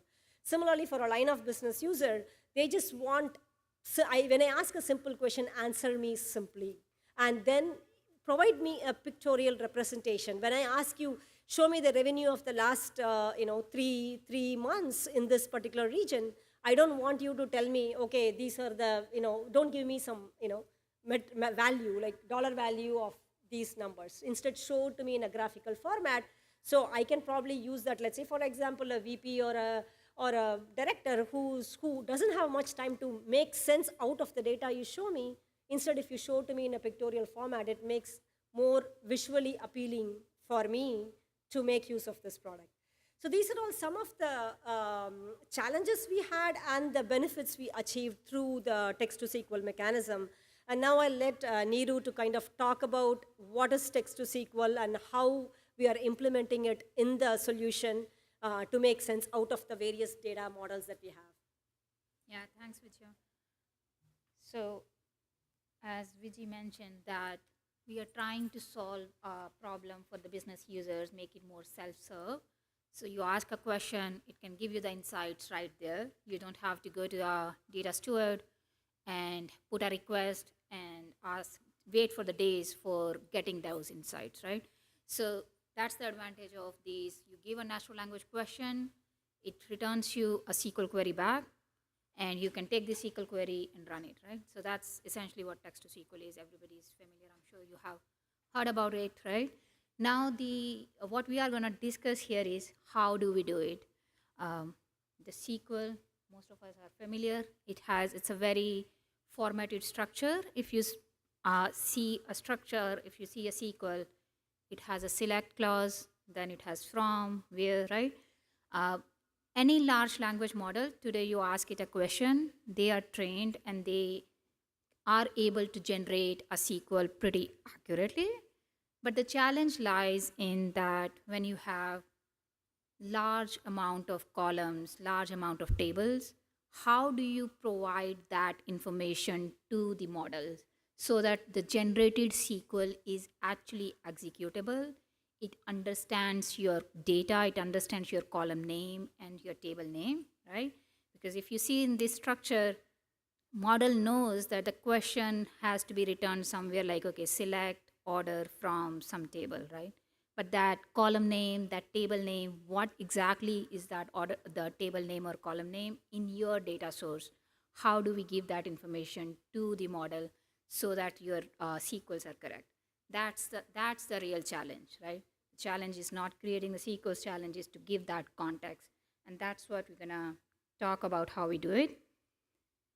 So what we have done is first of all, you have like in our enterprise customers, we have seen that they have millions of tables, right? They have hundreds and thousands of tables and columns, and they don't want to move their data, right? They don't want our system to connect to those tables live. So what we do we have the phase called the preparation, where we connect to the data source and we catalog the metadata from these tables, right? So we bring this table and column metadata inside our data catalog. Now, when we started doing it, the other challenge what we saw, that these table names or column names these are traditional, maybe 20 years old tables and columns. These were created in a very cryptic acronym fashion.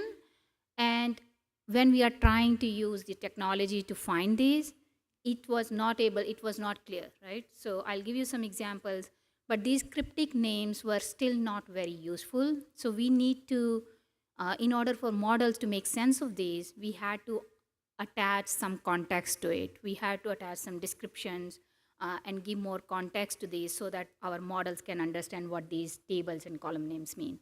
And we use some more models, so we'll go through that deep in that.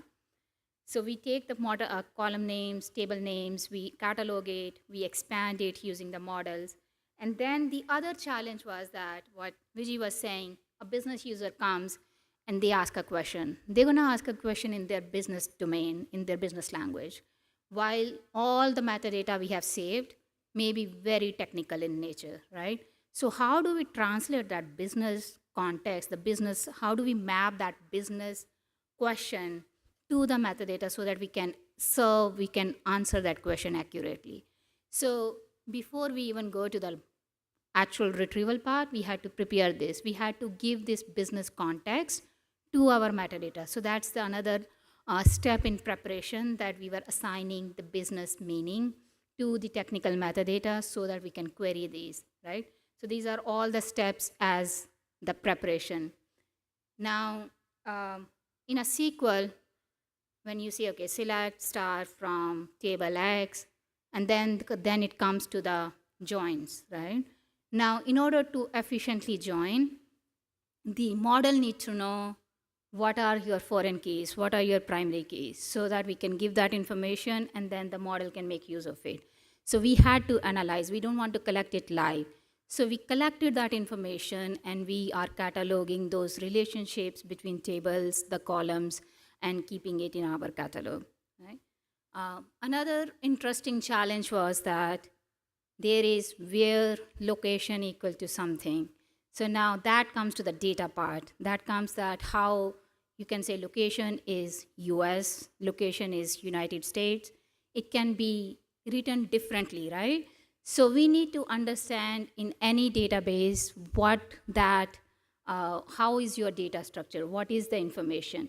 So we started looking at that problem, and what we do, we profile your data and we capture some formats so that we can then provide this information to the LLM and it can give that filters or content filters accurately.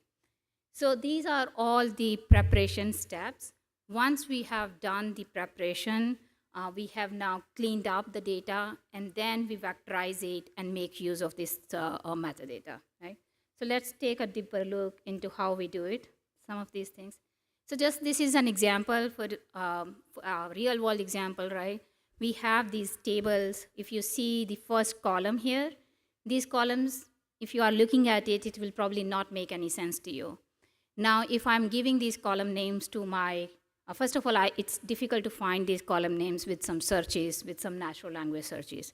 Secondly, let's say if I do give these column names to the model is not going to make any sense of this because these are very domain-specific names. So our first step, what I talked about, is what we did. We took this model, the names, we cataloged, and then we used another model with the knowledge of the business domain to expand these column names to more detailed, more descriptive names, and also gave more descriptive information, the descriptions to these.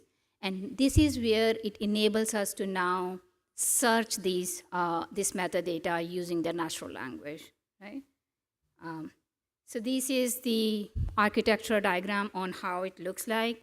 So this is an example, like if the technical metadata is like this, we took a large language model and we provided it some sort of minimum, like the domain-specific acronyms, the business glossary as the context, and then we use that model to expand these column names in a more accurate and descriptive fashion. So this is our first step of preparing the data. We are giving these more full names and descriptions. Then the next step is that once we have the names and descriptions, this is still like, okay, employee ID, communication ID, plant and date, right? But what I talked about, that business users may ask a question which is more business language, like they may ask a question on communication, what is my, when is this communication expected to be, to end, right? Now this doesn't match or map one-to-one when the natural language question comes. So we want to attach that business meaning to these columns so that these can be discovered when a business question comes. So what we did is we took these names and descriptions, and then we started vectorizing it, And then we use the similarity search, the cosine search, to map the business meaning to these metadata. So now we have technical metadata, we have the full English names, we have the description for these technical metadata, and as well as we have a business meaning attached to this. So this is all the different phases of what we call the metadata enrichment or preparation before we even go to the text to SQL step.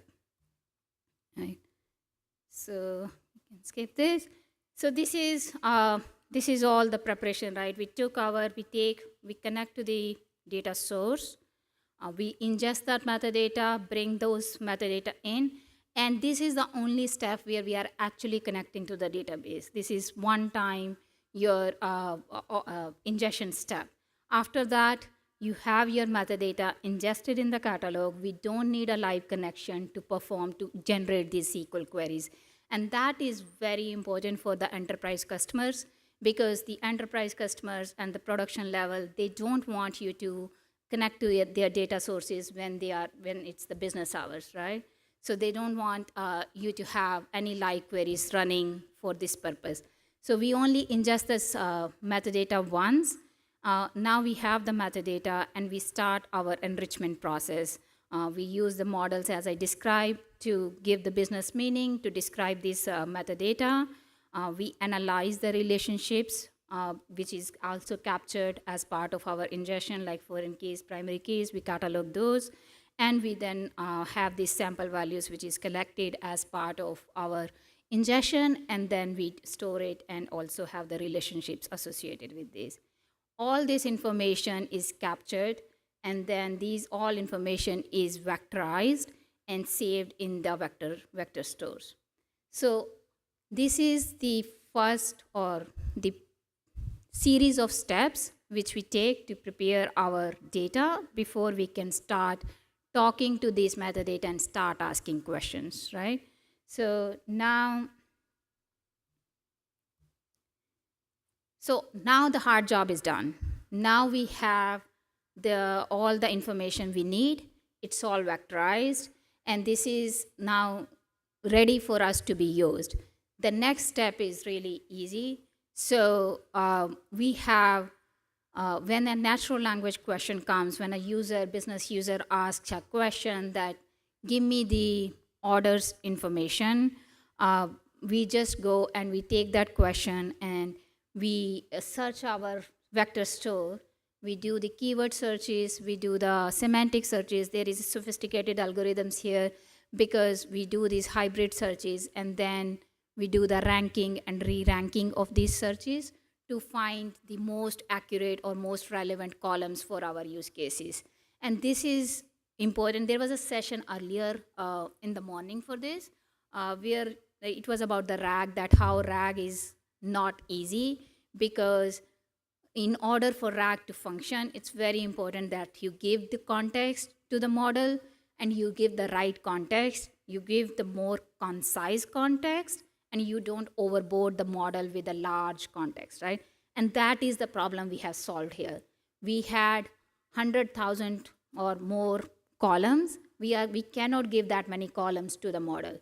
We have now pruned that because we are now matching and finding out the relevant columns and giving it to the LLM. So now the job LLM has to do is easy, because it doesn't have to now differentiate and find out the relevant columns. All it has to do is it has to take this 20, 30, or maximum 40 columns or few tables which are relevant for this query, and then just work on generating the queries, right? So we are only focused on, can LLM now generate the complicated queries, the SQLs in this correct syntax, which can be executed. But LLM doesn't have to. There is no chance or less chance of hallucination. It's not going to result in some random columns which do not exist. It's bounded with those columns or context which is provided to it, right? So we take these metadata, re-rank it, give this information with all the relationships to the model, and then model is able to generate those queries. So this is how it looks like.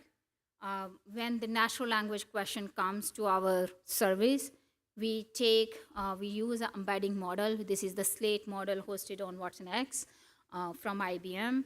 And we take that, we create the vectors out of it. Then we go through this part of schema linking, where basically we run these different types of metadata searches, the keyword searches, we run some data searches, and then we do reciprocal ranking or re-ranking of returned results based on our business requirements, right? So all these searches have some weights attached to it so that we can find out the relevant, what is the most important columns for us. Once we have that, then we take the results and we run it through the other part we talked about is the content linking. So the part where content linking comes into picture is that you have what I was saying, where location equal to US or United States or something. Now we have to create different types, different combinations of that data because we don't exactly know how the data is structured. But what we have done is, because we have captured the format of the data from as part of our preparation, so we take that format, we give it to another LLM based on the query and ask it to generate different types of clauses for fulfilling this request, right? So now we take those, and LLM, because it knows the format, it is mostly able to do a very good job in generating the clauses for that. Now we take these, we combine this information, and then we finally give it to our text-to-SQL models, again running on watsonx, to create the SQL queries with metadata information, with the clauses, with the relationships and all, and then we take that SQL, score it back, and return it back to the user, right? So that's the overall process. So there is one process which is offline, where you are preparing the data and making everything ready, and then for the business user, the things are ready. It simply asks a question, it performs this complicated searches, and it's able to generate you the accurate SQL back. So this is how it looks like, a very real world example that if the simple question is asked, you see the query is quite complex, which came back, but it is actually driven from the actual table names and column names. It's not some random hallucination from the model, which is critical for the enterprise users. They can take this query and then execute it directly, right? So this actually serves the self-serve model about taking the information and executing it directly.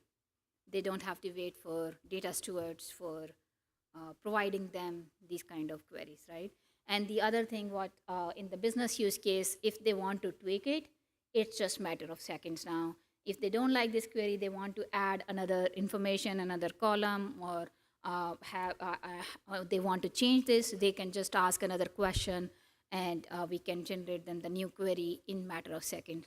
So think about it, something which was taking days for a business user to put a request, that request has to go through the approval, then the data stewards have to act on those requests, formulate the queries, go back to the business user. Maybe the business user is again not satisfied, raising or erasing the request, and there was this cycle which is going back and forth. That time is reduced, right? So it's a real business value for our users with this kind of technology. Okay. So this is just the summary of like what are the critical components we just talked about. What the first part, which is the heart of the this entire discussion, is that the schema linking. We really, really need to know the context which we can send to the model, which is the column names, the table names, and in the language which makes sense for the model. We cannot just take the original technical names and send it to the model. And then what are the relationships and all that? That all comes under the schema linking part. The other, if you see this example, the other thing which we added is that every business has may have some special instructions, right? So we added this capability that if users want to give some special instructions, the business instructions, we can give that as additional instructions to the model. So that is taken care by the model that, okay, if there is anything additional. So, and then we build the prompt. We have the content linking where we generate the different clauses using the model. So all these are the key components. We also have added support because what we have seen is the models do extremely well when you give it the examples. So let's say if the business user have now interacted with this system, they have come up with some queries after few iterations and they are satisfied, they can give that feedback. And now that feedback is then we save it so that next time when a similar question comes, we can give those kind of examples to the model that when you are, when this kind of question comes, this is the query which is expected. And this really helps model in further accuracy in leveraging those examples and giving the even more accurate results back. So all that is built in the system. And then there is the SQL evaluations and scoring and giving those back to the user. So I think those covers. Yeah, so those are the technical insights. What are the models we are using here? So we have, so in this process, if you see, we started with metadata enrichment. So we use large language model to enrich the metadata.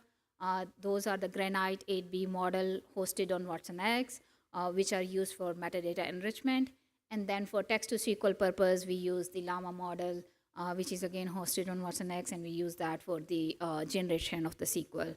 And then we have the embedding models for generating and embeddings or vectors and storing it. Right? I think that's it, but we have 10 minutes, or we can have the question answers or go through some of the use cases. Yeah, go ahead. Yeah.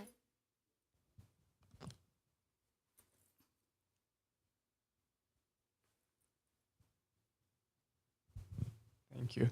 Great talk. So I had a few questions. So first of all, when you're doing the metadata enrichment, right, you're trying to extract names of columns. There are cases where, depending on the context, you'd have completely ambiguous column names, things like total 1, total 2, total 3. Maybe they are logged in different times. Maybe they're logged in different systems. Then they got aggregated, things like that. How do you handle that? Yeah. Yeah, that's a good question, and we do have those kind of challenges. What helps there is this, what I showed you, the custom instructions, right? So that's where you can specify that, okay, these, when I'm asking this question, there are, because as a user, if you know that I have this kind of data which may not be normalized, which may not be perfect, you can give that as a special instruction that, okay, total 1, total 2, total 3 all represent like this column, right? And that is why this feature was added. And actually, we have this feature very heavily used in watsonx or data, where the data is coming from different sources.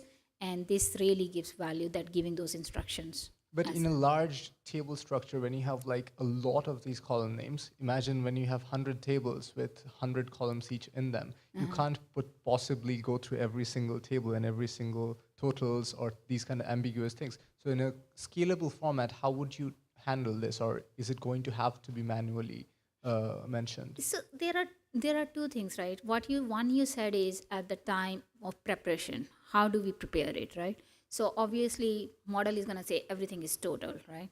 And now what we do is now that total, one is that, okay, in which context that total is coming. Is it the revenue total? Is it the orders total? So we do take that in context when we are giving the descriptions. We do take what is your table name and column name. So we do take that in context. The other is let's say if you had, you don't have that at the preparation time, that's when I was saying you can give that custom instructions, and that is at the business time you can provide those. So there are ways to do that. Got it. Yeah. So you also mentioned United States versus US when it's ambiguous column values themselves, like row values. Yeah. Maybe in one situation, it's like process 1 is generating US, process 2 is generating United States, and it's being aggregated into this one table. Yeah. So in that case, when a user asks for United States, do you like consider both the values? Do you consider one of them? Yeah. How do you handle Yeah, that? absolutely. Yeah, that's one of the bigger challenge, honestly, because we don't want to index all the data, right? Data is much larger than the metadata, so we don't have that. But what we do have is when we analyze the data, we extract the formats, right? So I'll give you another example, like column like CCE. It may credit card numbers has a very good format, right? Phone numbers have very good format. So now when we give this, or even in the US case, let's say country, it's a country equal to US or country equal to United States. We give that format that most of the values contain, the most format is whether it's a 3-digit number or whether it's a string. So the model now knows that whether it has to produce the code or whether it has to produce the actual value, right? So that's one way of optimization. But then we also, because we use another model for creating those clauses, we also get multiple clauses like country equal to US or country equal to United States or country equal to United States of America, right? So we do take multiple and OR them together to some extent. So there are ways for those further optimizing those things. Got it. My final question is regarding the retrieval time. So imagine you have written a great SQL statement, you've got the table values, maybe it's 50 columns, and you have, after the SQL statement executes, you have maybe 100 rows that comes out of that. This data can be more than what the context of the model itself would fit. So how do you handle answering a user's question in natural language when you can't provide the entire SQL's returned data to the model? Okay, so important distinction, right? Text to SQL, we are returning the SQL back, right? We are not executing the SQL for two reasons. One, what you said. The other is enterprises, as a business user, don't want to execute that SQL directly, right? Because it's a production system.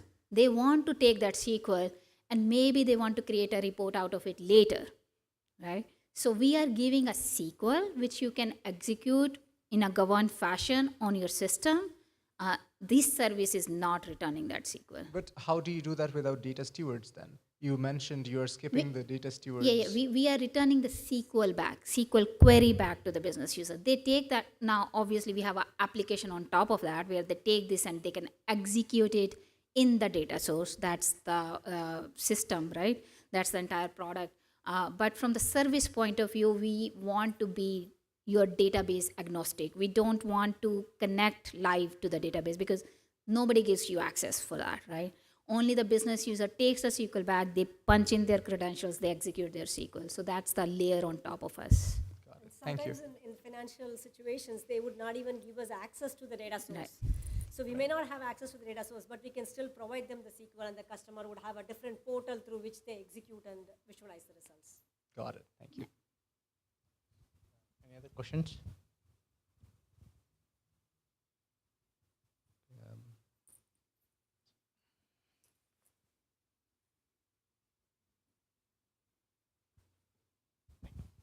So for each new SQL database, do you have to do the metadata enrichment every time? And then if you do at this point, do you have a rough time estimation it takes for like relative sizes of these databases?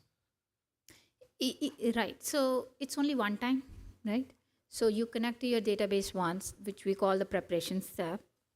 It's called data cataloging. So you connect to it, you ingest your metadata and enrich it. It depends on how many tables and columns are there. Typically, I think what I have seen is like 1,000 columns, even with the large language model enrichment, it takes about like, I think 10 minutes or something like that. It doesn't take, and that's also we are using the quantized models. So it's not too much time processing.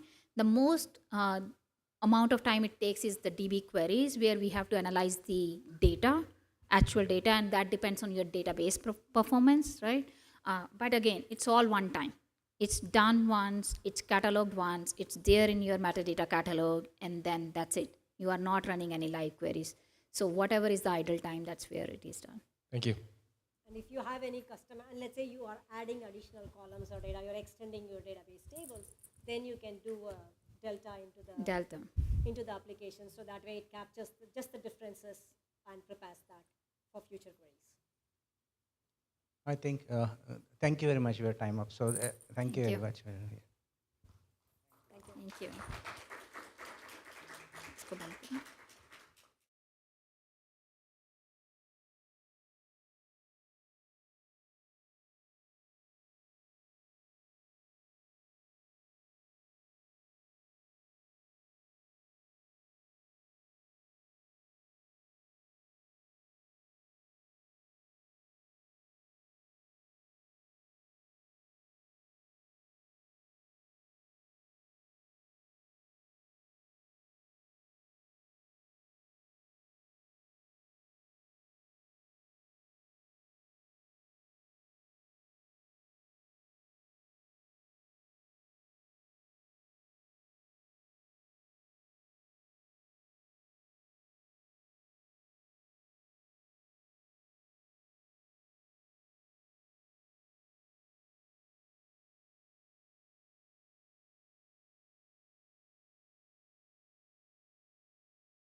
We can Google?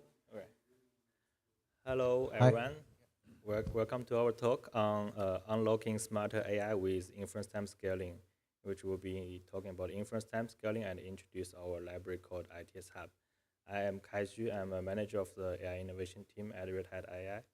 And this is Guangxuan GX Xu, who is a principal research scientist at Red Hat.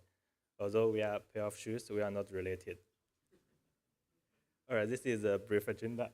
So I will be starting the first two parts, which I will cover the fundamentals of inference time scaling in the context of large language models, and talk about, give an introduction to our library called ITS Hub, which is a Python library to perform inference time scaling.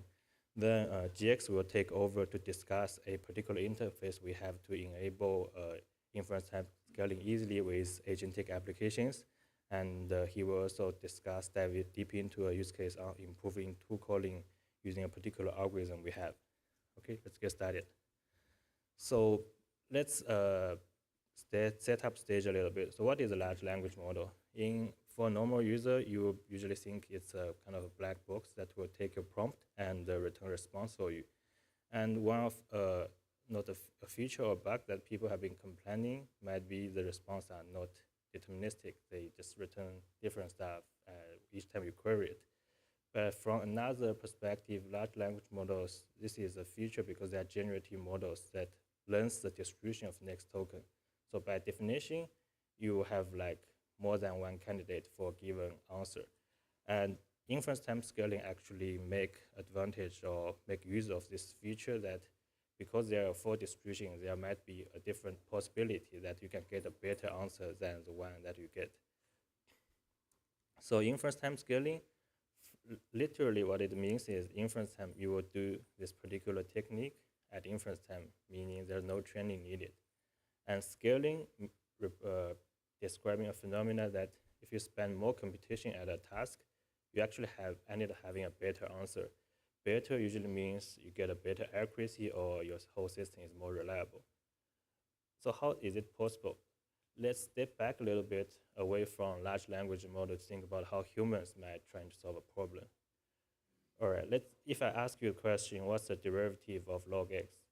Most people have been studying calculus can easily tell you the answer, which is 1 over x, and you don't really think too much. But if I ask you what's the derivative of x log x, which the integral of x log x, which you probably cannot give me an answer right away, and you're probably thinking, and you're trying to spend more computation to solve a question that is similar in prompt, but inherently more difficult. And language model apparently have the same phenomena that if you spend your computation more and in a smart way, you can solve a problem that you cannot solve if you only spend a little computation. So as I said, this is a more concrete example that we taken from a recent paper we did with Ishra from MIT and our entire team, which just accepted at the NeurIPS 2025. So what this plot is trying to show, or what I'm trying to convince you, is the following. So the x-axis of each plot is how much computation budget we'll be spending. And y-axis is accuracy on solving a bunch of mathematical questions. And what it says is for across a range of models and across a range of inference time scaling algorithms, as the more budget you spend, you will end up having a better accuracy at solving those mathematical questions. So what it basically says is not only for humans that spending more computation is helpful for solving difficult questions, same holds for large language models. So what are common inference time scaling algorithms out there? Or I can ask, what are ways we can spend more computation smartly? So the first type of algorithm, I would call them graph-based, which we're trying to convert a single language model call into a graph of language model calls such that things become more smart or reliable, which I will showcase in a bit. And there is also decoding-based, which they're still trying to maintain a single language model return, but they make use of the probabilistic nature of large language models, which I just briefed, and trying to pick the next token or next few tokens more smartly.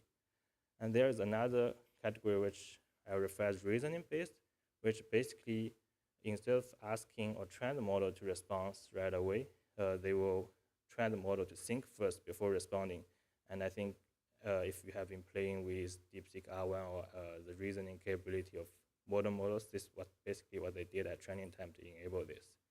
So we will be most focusing on the first two categories because they're applicable to any large language model, whether they are reasoning trained, and they are what Inference Time Scaling Hub have been implementing.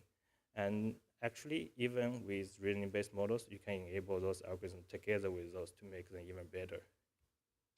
Okay, let me give you a few examples of graph-based different inference time scaling algorithms.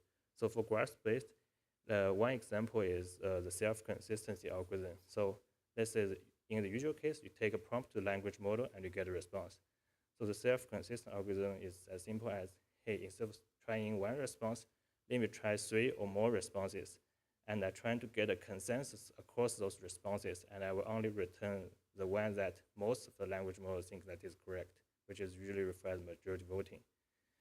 And an example or illustration of decoding-based algorithm is the following. So if I look a little bit into the how prompt and response, they're basically a list of tokens.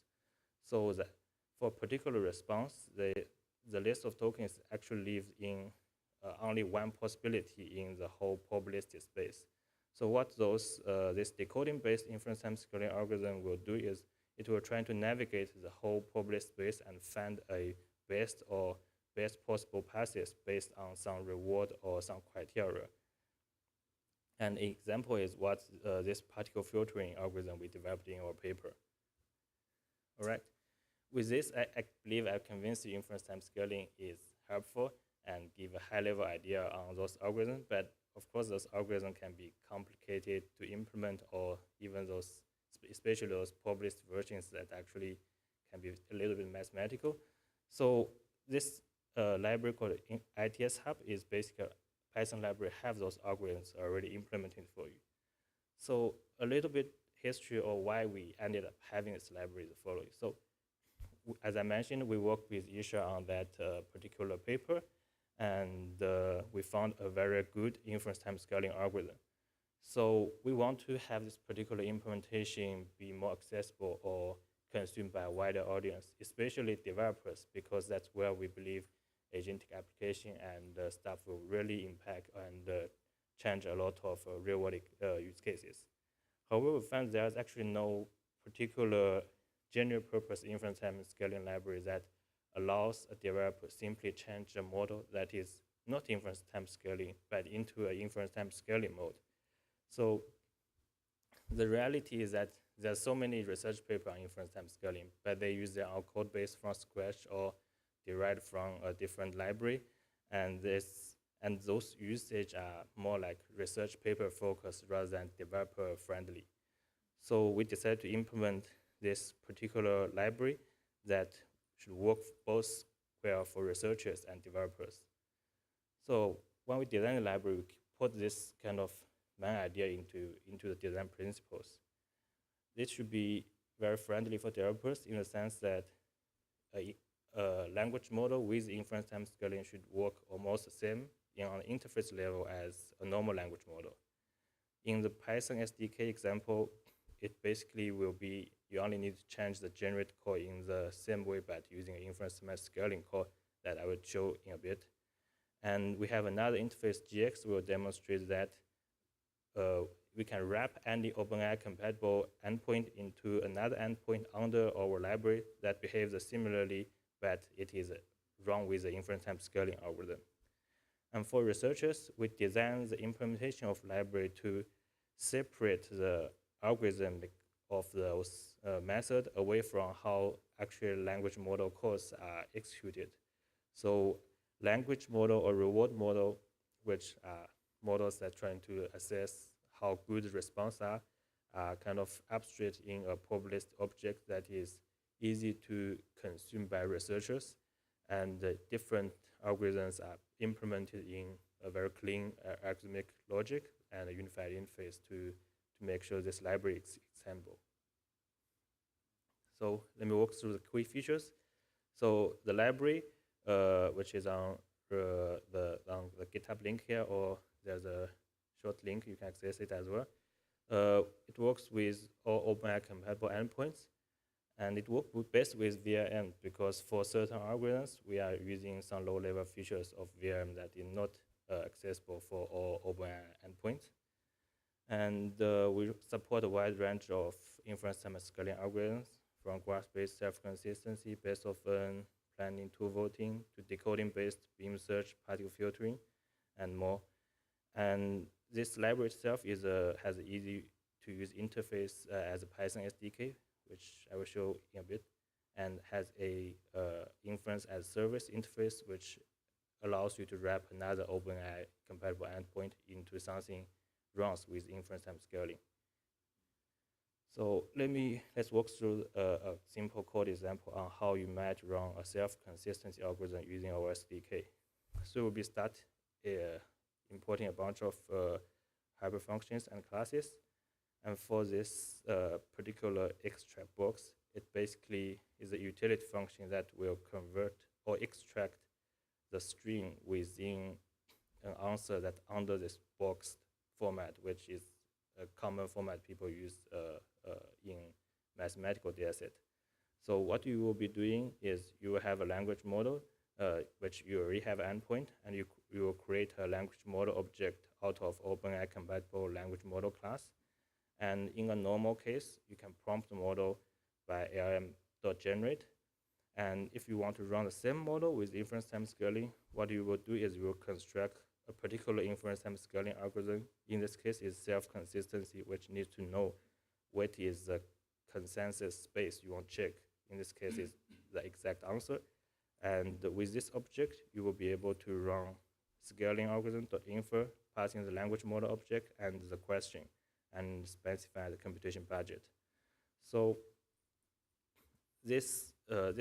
in practice, you can initialize the algorithm and swap any language model generation call using an inference time.infer generation call that allows you to run the same model but with inference time scaling. So another example, which let me quickly run, is how to run a particle filtering algorithm with our library. So we will be doing similar stuff to initialize a language model with a particular system prompt. But in this case, you will, instead of creating a self-consistency algorithm, you will put in a bunch of specification on creating a particle filtering algorithm, including how you want to decode step by step and how you want to assess your partial response using a reward model. But the important thing is that the signature of calling the language model or the algorithm remains the same as the self-consistency, which allows developer or researchers to switch between different inference time scaling algorithms without touching this particular final query call. All right, now we'll pass it to Jax to continue on the IaaS interface for agentic application. Okay, thank you for the introduction, Kai. So I think we are introducing a very cool new feature. And the conception of this feature is called IaaS. Think, as a developer, ITS is a pretty cool technology, but how do I really roll it into a use case that I really care about? For example, I have an agent system, or I have like a very simple deterministic setup that includes a large language model. How do I easily, in the most frictionless way, integrate the world's best inference time scaling algorithm to trade compute for accuracy? What is the easiest way for developers to do it? So with this in mind, we're introducing a new feature in ITS Hub. It's called Inference as a Service. This feature allows us to launch inference time scaling as a 100% OpenAI compatible endpoint. What do I mean by that? You can send crawl commands to access the endpoint just like any other large language model API endpoints. You can pass 2 calls in the crawl commands, and with those assumptions, you will be able to power, for example, a LangGraph agent or any other agent framework that support OpenAI compatible endpoints. simply by wrapping that endpoint into inference time scaling as a service feature in ITS Hub. And the rest of the talk is going to be discussing how do you do that. So how do you use an ITS endpoint? It's actually quite simple. And I have all the code there on the right part. So we launched ITS server, inference time scaling server via an interim point called ITS IaaS. And essentially what you do is that you first run a command to spin up a Fast API server, which is a Fast API powered ITS Hub server. And then you send a configuration request, which is the bottom part of the script. What that configuration specifies is what is the underlying language model endpoint. For example, I'm using GPT-4o Mini. And for that endpoint, you will need to be able to pass an API key. And also, most importantly, to select the inference time scaling algorithm of your choice. And there are additional configurations, which I'm not getting into in the introduction phase. For example, regex patterns, like what are the exact patterns you are matching for self-consistency, and whether you are enabling 2-vote. But basically, after you config the ITS Hub endpoint, you will be able to make curl commands, just like you make curl commands to an OpenAI or cloud endpoint. If you look at the example on your left-hand side, the question we are sending is, what is 847 plus something? It's like a calculation question. And we provide tools, calculator tool, to the API call. And on your right-hand side is what is being returned. And this call is directly making the call to the ITS Hub endpoint. The point is, it is the same. You can treat it as the same as an LLM endpoint. That's it. With that said, and under this assumption, it will be possible, and in fact, very easy, to use an ITS Hub endpoint in an actual agentic framework. And I'm giving you the easiest example possible, a minimal land graph agent, which, as you can see on the left-hand side, is the simplest possible, only has 2 nodes, and then only transitions once. And it has, I think it's also having 1 tool as a calculator. And on the right-hand side, I show you the way to launch the agent with and without an ITS Hub endpoint. On the top part, you can see on the endpoint side, your agent is essentially sending a request to an OpenAI API server, which is not using ITS Hub. And the second part is to sending a request to the ITS Hub server that we configured in the previous slide. It's just that simple, passing a different endpoint. And on the bottom side is simply the result of running the agent with and without inference time scaling. On the bottom right part. All right, now I have shown you how to use this feature. And the next part, I want to discuss a specific algorithm in this feature that's actually, we find it to be useful. That's why we decided to roll it out in the first feature release. So this feature we're rolling out is called multi-step self-consistency for tools. Why are we targeting this algorithm? Because we find that in agentic system, tool call is oftentimes the bottleneck. The audience here are developers, so I think you are very familiar with the phenomenon. Like tool calls, especially you're passing a lot of tool calls to an agent, it becomes the bottleneck. And the question is whether you can solve or improve the reliability of your agent through inference time scaling. And this is the problem we are trying to tackle here. So we're supporting this multi-step self-consistency algorithm because empirically we find a plus 10% end-to-end improvement on enterprise agent performance simply by adopting this algorithm. And we find that it's very simple, that it relies on itself as the reward model, so it doesn't require an external model as dependency. And also, self-consistency is known to reduce the variance of the model performance, so it should theoretically improve the reliability of the agent. And the question is, how do we apply self-consistency on tool calls? And on the right-hand side, I'm showing an example of how LLM generates and parses the tool calls into this structured format. It's going to be a list of dict, and each dict contains the tool call arguments. So it's actually quite simple. Multi-step self-consistency only makes two core assumptions. The first one is we take a two-level approach to majority voting.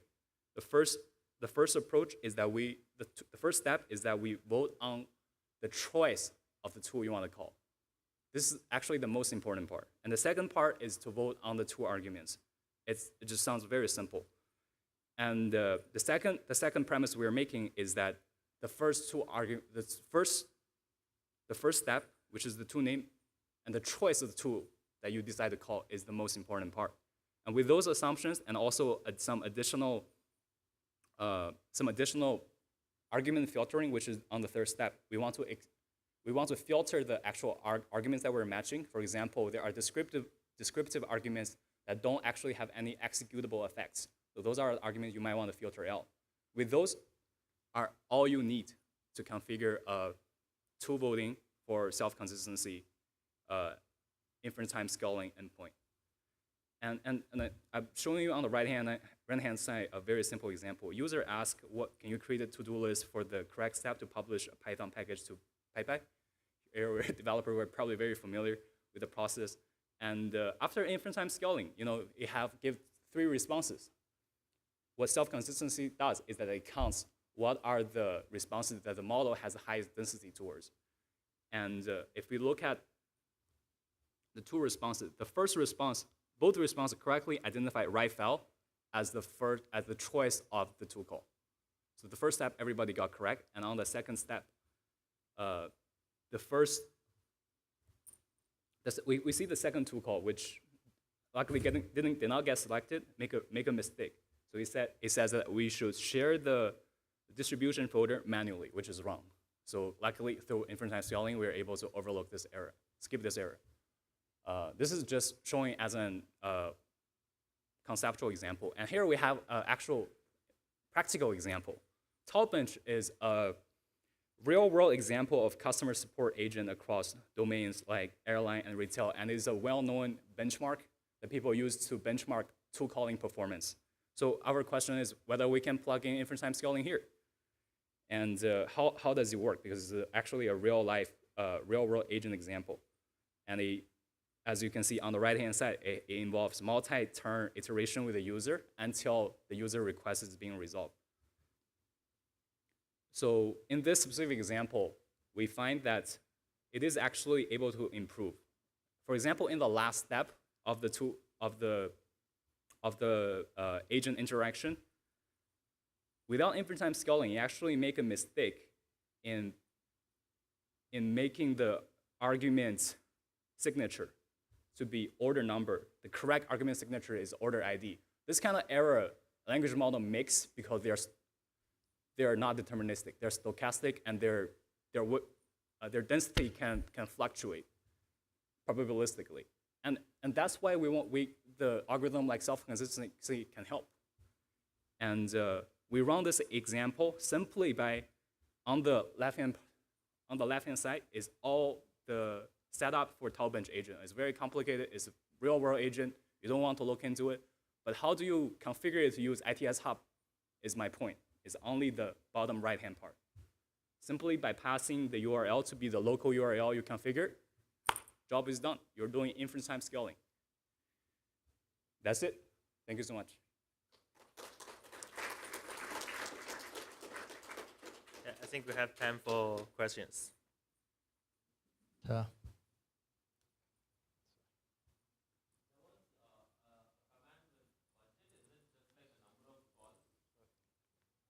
Yes, so budget can be number of course, but in general, I think it might interpret slightly different for different algorithms. For self-consistency or best of fun, it's simply number of parallel cores you call.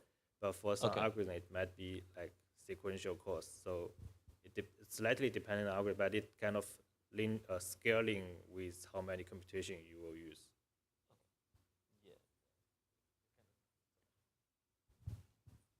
So I was curious about the two-stage voting process that you mentioned. So what if two different approaches had two different tool calls with two sets of arguments? For instance, tool 1 might take 2 arguments and solve the task in one way, versus tool 2 might take 3 arguments and solve the task in another way. So when you have conflicting approaches, how does your two-step voting process fairly consider both approaches? That's a good point. So there are scenarios like you described that like two-step voting may not give it might be a balanced vote. You don't get a winner. This thing happens, but not very often because in practice, LLM make a sequence of 2 calls. So if the first 2 call doesn't match, you can always look at the second 2 call. So in practice, it does not happen that often, but it's a good question. Yeah, and algorithmically when it happens, it basically will pick a random one.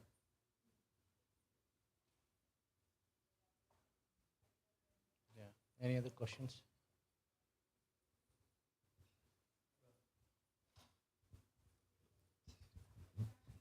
In your last slide, where you mentioned of the order ID and order name difference that, yeah, the two call the mistake that happened. How does, like, maybe I just missed it, like with ITS, how does it actually get order ID? Yeah, so like after a few sampling, like I think order number is simply a mistake because it's defined in actual schema to be order ID. Like that particular round just did not pick that up. So after a few rounds, the density will concentrate to the ones that are most likely, which in this case is order ID. Got it. Thank you. If no further question, you have a question. Okay.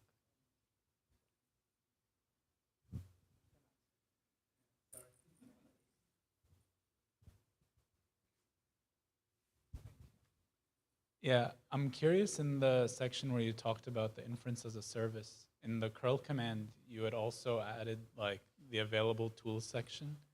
How do you actually spin up those tools and connect them to the like ITS endpoint you're setting up? It doesn't, because this is just like any language model endpoint. You simply pass a tool. It only makes a tool call. It doesn't execute the tool call. Only if you pass it into an agentic framework like LangGraph or like Google ADK, they have ways to sandbox those tool calls and put that into agent and does everything for you. But for endpoints, it doesn't. I see. Makes sense. Thank you. Thank you, everyone. Thanks, guys. Thank you, everyone.